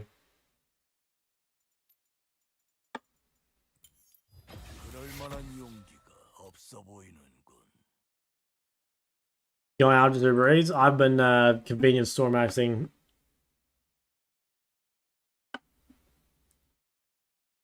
So yeah, I would say try and optimize your runes and itemization a little more, because I think that, like, it doesn't go a crazy far away, right? Like, it's only small, but, like, you are really close, right? Like, you're super close, so, like, just being a tiny bit better, like, definitely can make the difference. Like, you don't have any Dark Seals, really, which is, like, definitely a mistake. Dark Seal's so good on this champ. Looks like you've only got 1 or 2. Well, maybe you buy them. And then, yeah, I definitely think Scorch is fake. I think Resolve is probably fake in a lot of lanes. Why don't they remove off-roll for high-elo? Because the queues would be too long, right? Like, I've literally had, like, a 15-minute queue today already, so, you know, it's, like, kind of, no, don't pick Ezreal. Please don't pick Ezreal. Problem is, if I have a Karma, he's gonna pick Ezreal. Oh, nice. Okay, nice, nice, nice. No! Oh, it's so unbelievably useless, man. I shouldn't have hovered. course, everyone would prefer not to offer. Oh yeah, 100%. But it's like, would everyone be willing to queue like 30 minutes? I'd say the answer would be some people definitely. I think a lot of people no. I don't know. It's hard to say what effect it would have because like maybe if game quality is higher, more people would play high-elo. Or maybe because the queues are so long, even more people smurf, and then there's just like no high-elo games at all. I'm honestly not sure. They'd have to try it for like a patch and see what happens. 정신을 집중하세요.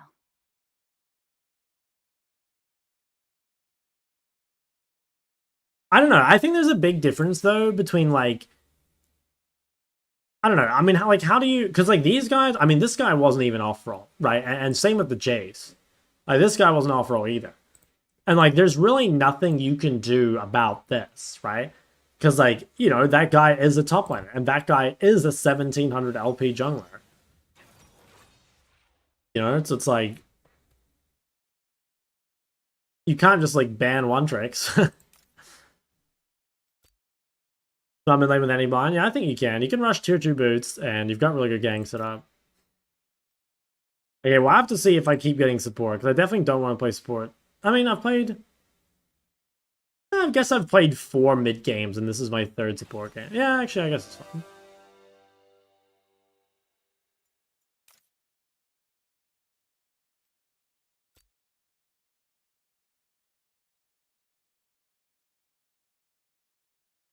I might go back to mid AD anyway and just try a different mage bot.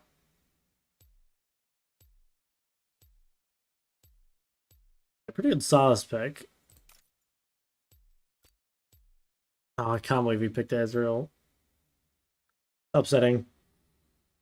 Upsetting.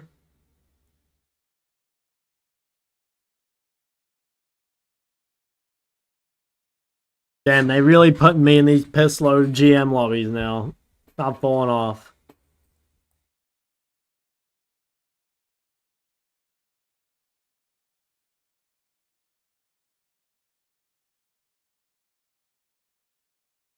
A bighorn bull.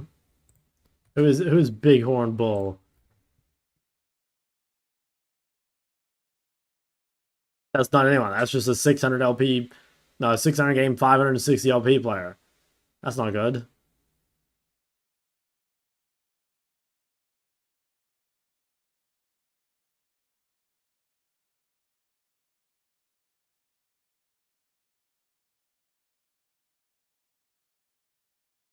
Get rank 1 and Fnatic asks you to be in the mid lane with a decent salary. Will you take it? No.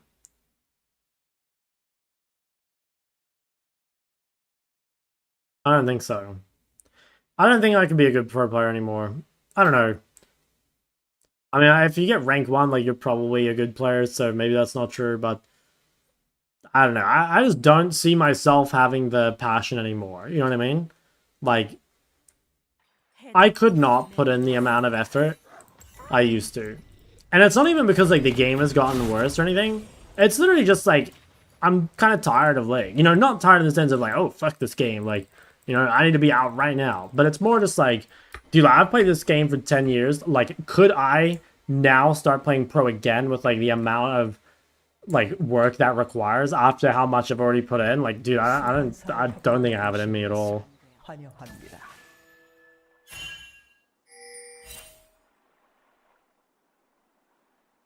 미니언 생성까지 30초 남았습니다.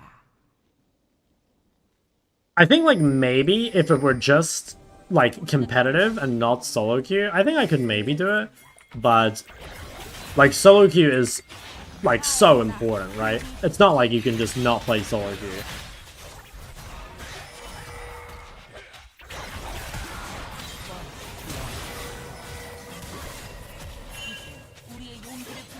미니언들이 생성되었습니다.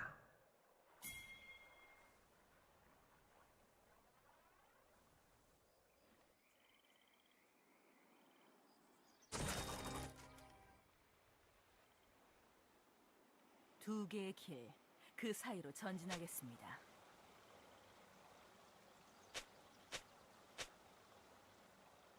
Oh my god, what is this? Alright, let's see it. Let's see a useful Ezreal out of Bighorn Bull.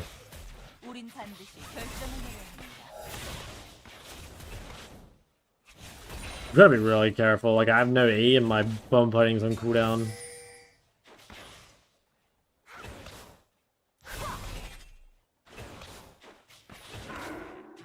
I wonder if I should put like 2 points Q when I have an Ezreal.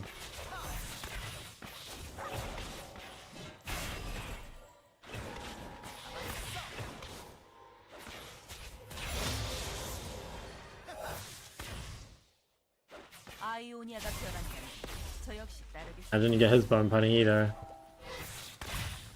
Oh, he doesn't have it. No.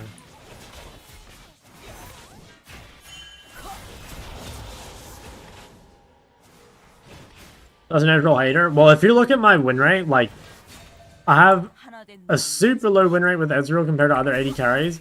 And I think, like, 3 of my 4 karma losses or whatever are Ezreal. I just can't win with the champ. And, like, maybe it's something I do wrong with Ezreal or something. I don't know. Like, maybe I pick badly with it, or maybe, yeah, I don't know. I, like, play badly with it or something. I don't know. But it's, like, personally, I feel like the champ's useless. Like, I have a really good time versing Ezreal, too.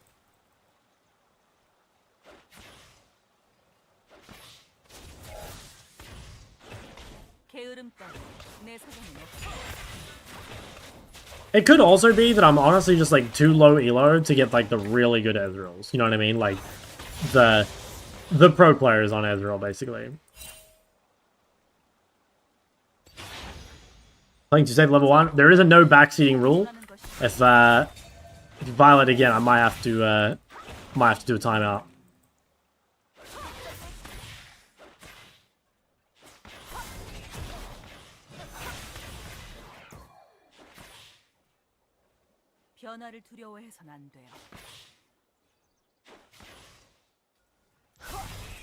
Did you get Teddy? True, that's true.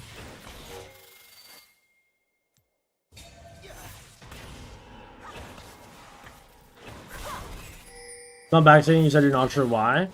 Okay, that's kind of fair. I kind of meant it as more like a rhetorical question, but honestly, I'll let you get away with that one. The reason I didn't play safe level, or the reason I didn't play aggro level 1 is because we lost our bone plating in the fight and we lost our heal. So I'm pretty sure if they just flashed on us, we would die. But I think playing safe level 1 was correct. But possibly in other games, like, yeah, maybe I... Oh. Fucking DC'd. Oh, no way. Damn, I just DC mid-fight. Damn, what the hell? That's so weird. That's the only time I've DC'd in Korea. That's literally the only time I've DC'd in Korea. That's so strange. Ah, that is, like, super random. Okay, I'm not gonna, like, say DDoSing or anything, because I don't think that shit really happens, but that is literally the only time I've DC'd in Korea at all.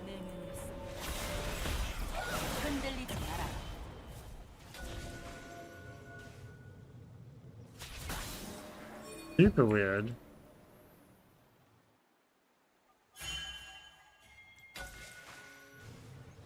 I just don't think DDoSing, like, really happens anymore, though, you know?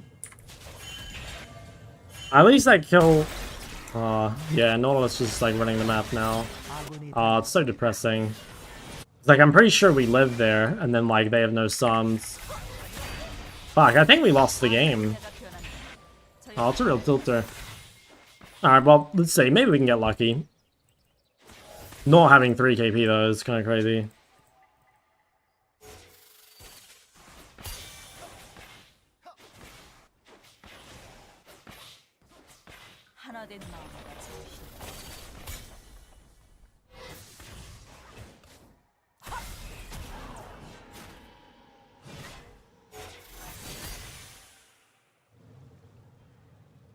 Oh, that's just... I'm still kind of, like, mind-blown. Like, I've literally not DC'd a single time in Korea, and it just so happens to happen, like, when I'm getting jumped on by a Triz. I mean, I guess it's, like, I've played a lot of games. Like, maybe it's not, like, that unlikely.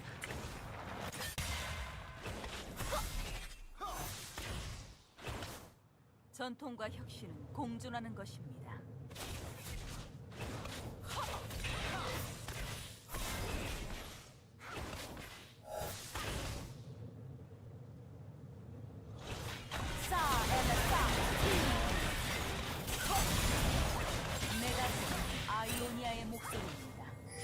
I mean, this should be 3v3able, I think.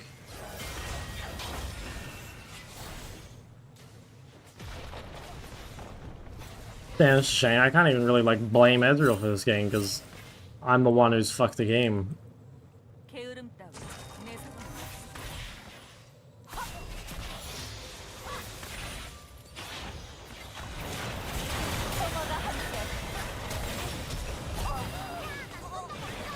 I think she lives too. I needed a flash quicker.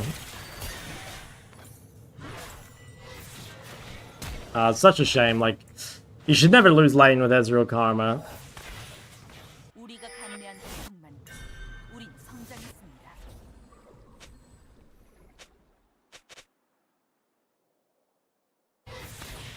Kind of have to run and help him push it out.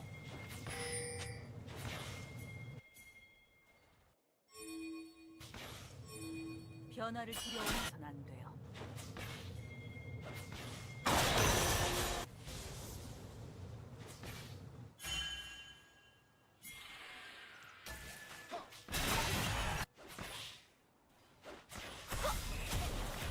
두 개의 칼, 그 사이를 전진했습니다.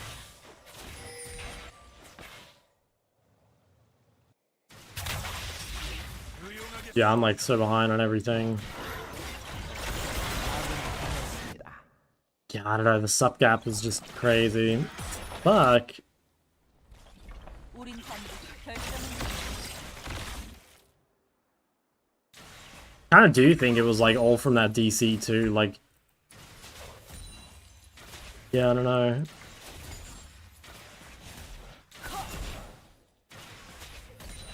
해가 내려있습니다.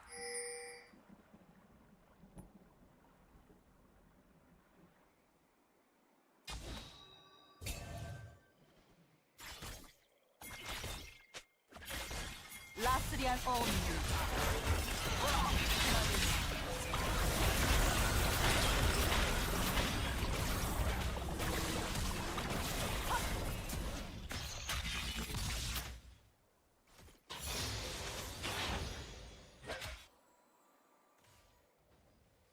아이오니아가 변한다면 저 역시 따르겠습니다.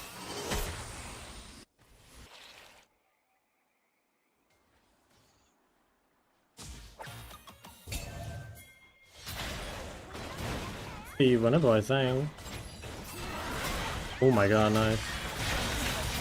공존하는 것이 집중하시오.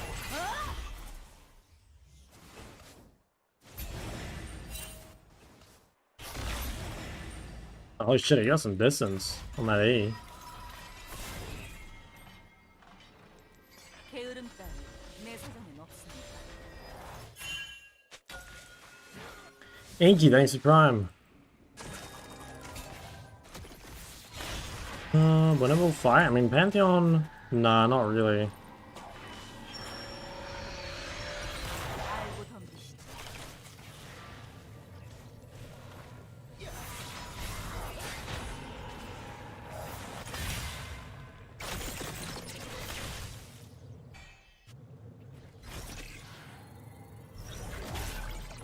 우리가 감내한 고통만 우리 성장했습니다.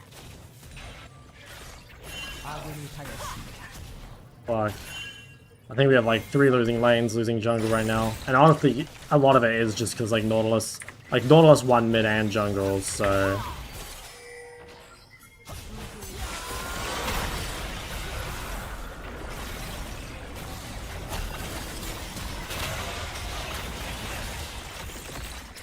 평화가 함께하시오.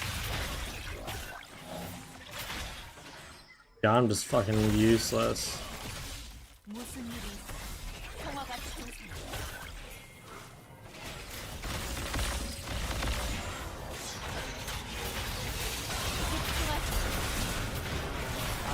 Fuck, I didn't heal him. Yeah, I should be reported. 흔들리지 마라. 우린 반드시 결정을 내려야 합니다.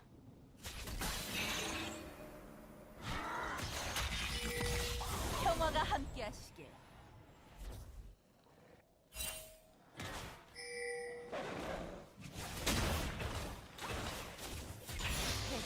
아군이 당했습니다.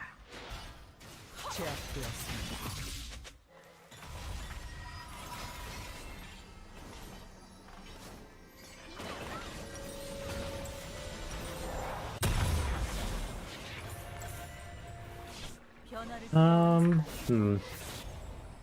Can we win?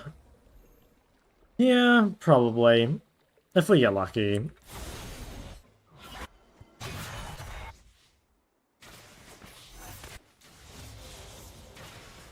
아이오니아가 변한다면 저 역시 따르겠습니다.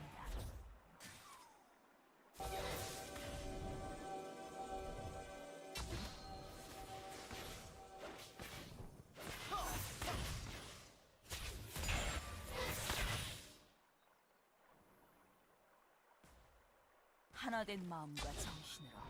They might be ganking top.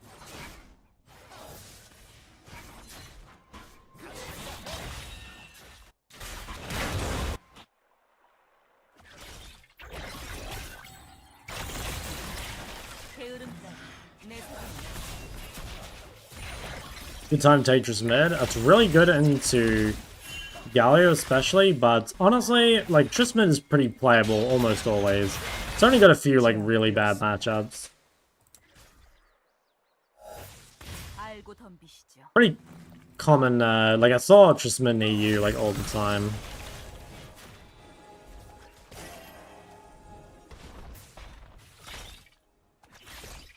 곧 포탑 방패가 사라집니다. 전통과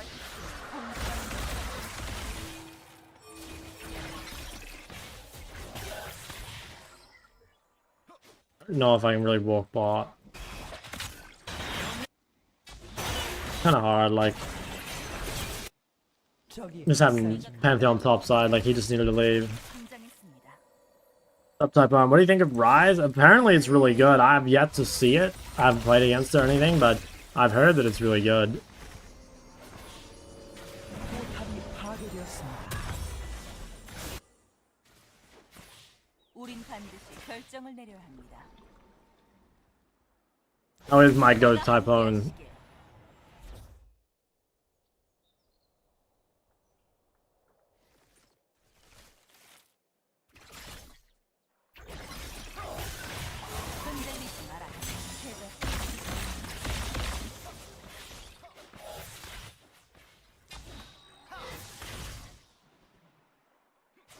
포탑이 파괴되었습니다. I got a tier 2. Jaggy, my goat, thank you. There's a few ghosts in chat, for real.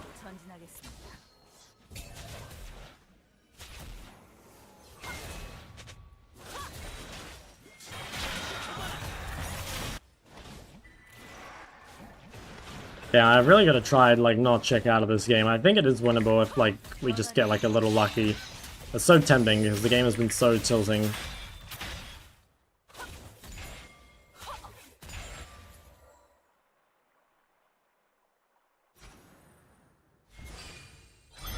They're not on it.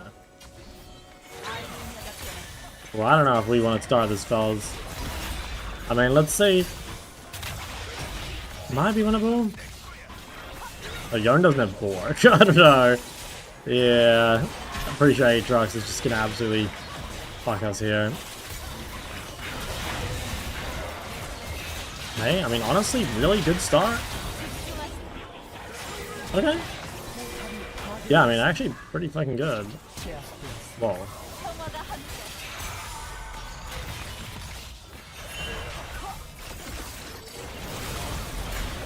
I do think we are kind of throwing.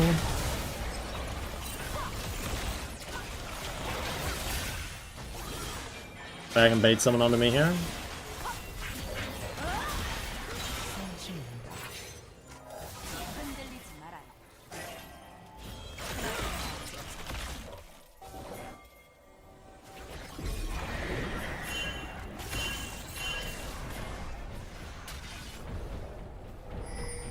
Here you go, top. Ah, Trist is still there.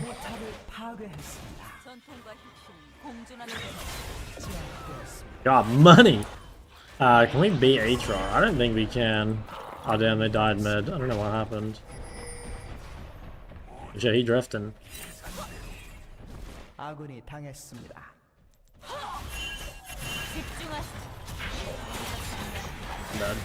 That doesn't really matter. I guess ult into his fucking Krug camp. I guess it made sense. We raid this user Usagi. I'll probably refund it if you don't mind. I'll raid him a different time, but not today. What's up, Meds?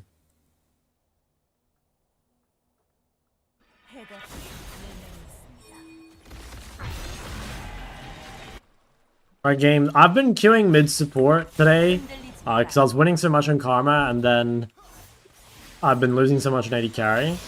But honestly, I've just been kind of losing on everything today. I do think I had a couple free losses thanks to Riot James Matchmaker. But this game was real unfortunate. Like, I DC'd and then died to Nautilus.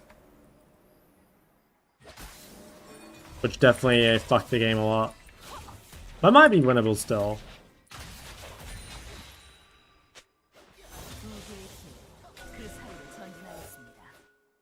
Any pros? I played against a Rel King and Tarzan.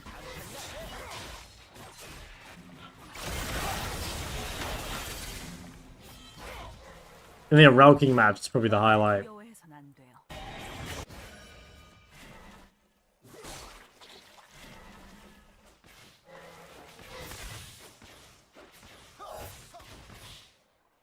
No, not Tarzan. Tarzan, different guy. Tarzan is like probably the best jungler in the world.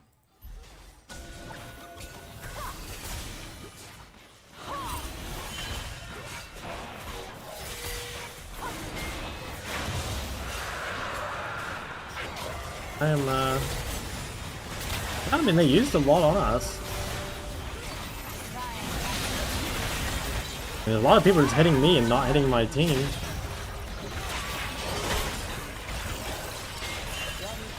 Hey, not too bad, I think. Dude, swing from the vines, that's the one. That's the one.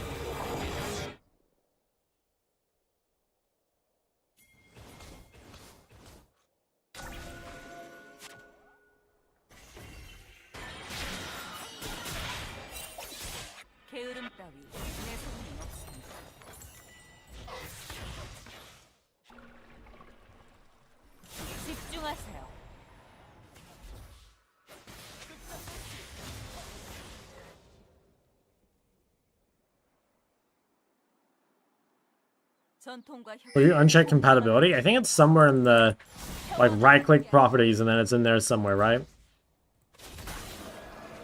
Sure, there's a video. I think maybe we, yeah, kind of down for something here.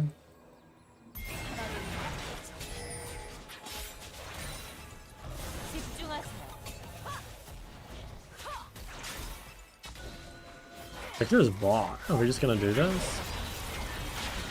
This seems pretty fucking greedy, but honestly, you know what? We've got to do something greedy. Just a good old-fashioned coin flip, eh? Oh. No, he didn't live. Fuck, I should have shielded Silas as well. But we actually got it.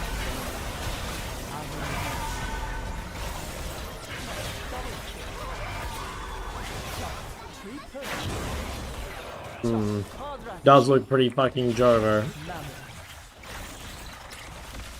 I mean, realistically, it's over, right? I won't vote. I don't think we win, though. Everything still relevant? There might be, like, a couple things, you know, just off the top of my head. I think that chances are, like, just people's understanding has gotten better. But, like, the concept should all still hold up, you know, like, the things that make it, like, valuable, right? Like, pushing waves, you still push waves for the same reason, for example. Dude, why do we have, like, weird vision here?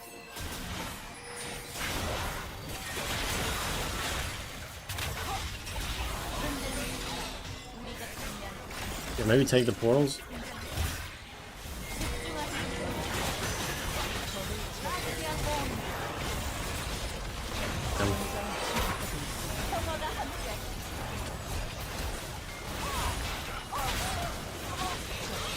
Nice. Okay, well, that's over. Damn, that's a shame. I think, yeah, I honestly think I lost this game off my DC, which is pretty sad. Like, we died bot in a matchup we should win, and then Nautilus, like, immediately ganked mid, and, like, fucked that too. 포탑이 파괴되었습니다. How the game's going? Today has not been so good. I had, yeah, no, I've had some very rough games today.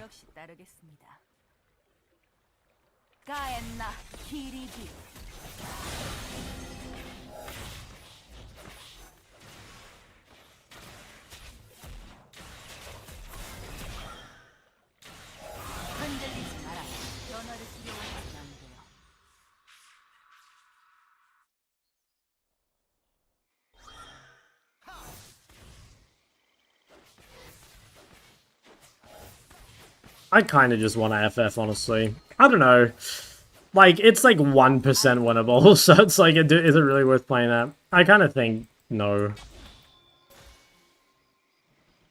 Ezreal's definitely given up, and like, fair enough.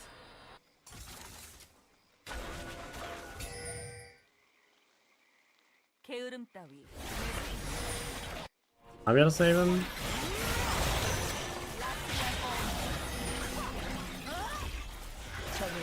Damn, level 16. Guy's a bit strong. Oh wow, it's just a tryst.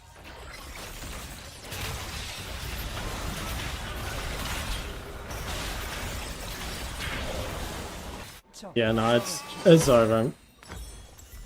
I'll show you guys what the DC looked like from my PV.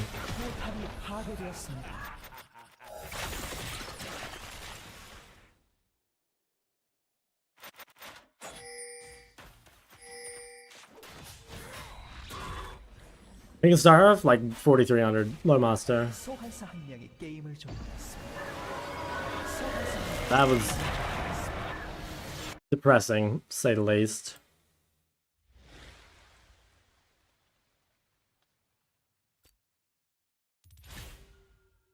Let's have a look.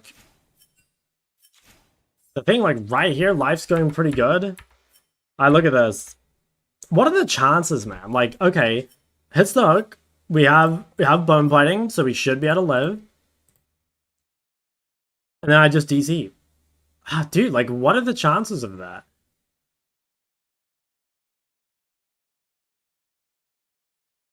And, like, I swear we could have... Well, I'm certainly going to live. And maybe we even turn that and win. Like King Sport, because I lost all my AD carry games. And I've won almost all my Karma games until, like, recently.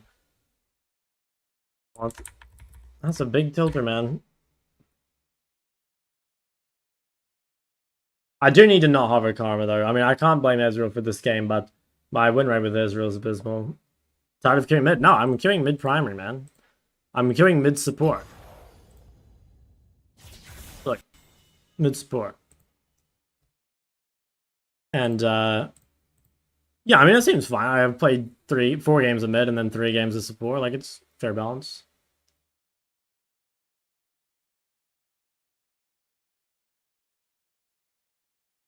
Do I want to keep playing? I think I'll stop. Kind of just... Yeah, nah. I won't queue again. I think I won't stream tomorrow. I'll probably come back on Sunday. Yeah, I think that's where we're at. Yo, Roof, you're on in streaming, man. Then you get to play mid last if you queue your second role support. Yeah, I know.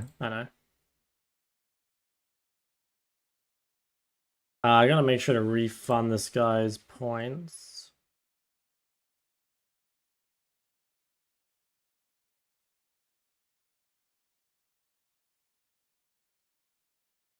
Yeah, I don't really like Cosmic. I think Horizon for CDR feels kind of good.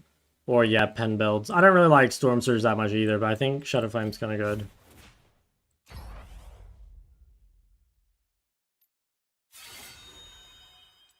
Yeah, okay. Anyway, I'll end stream. I'll see you guys not tomorrow, the next day. Have a good one, fellas. Peace.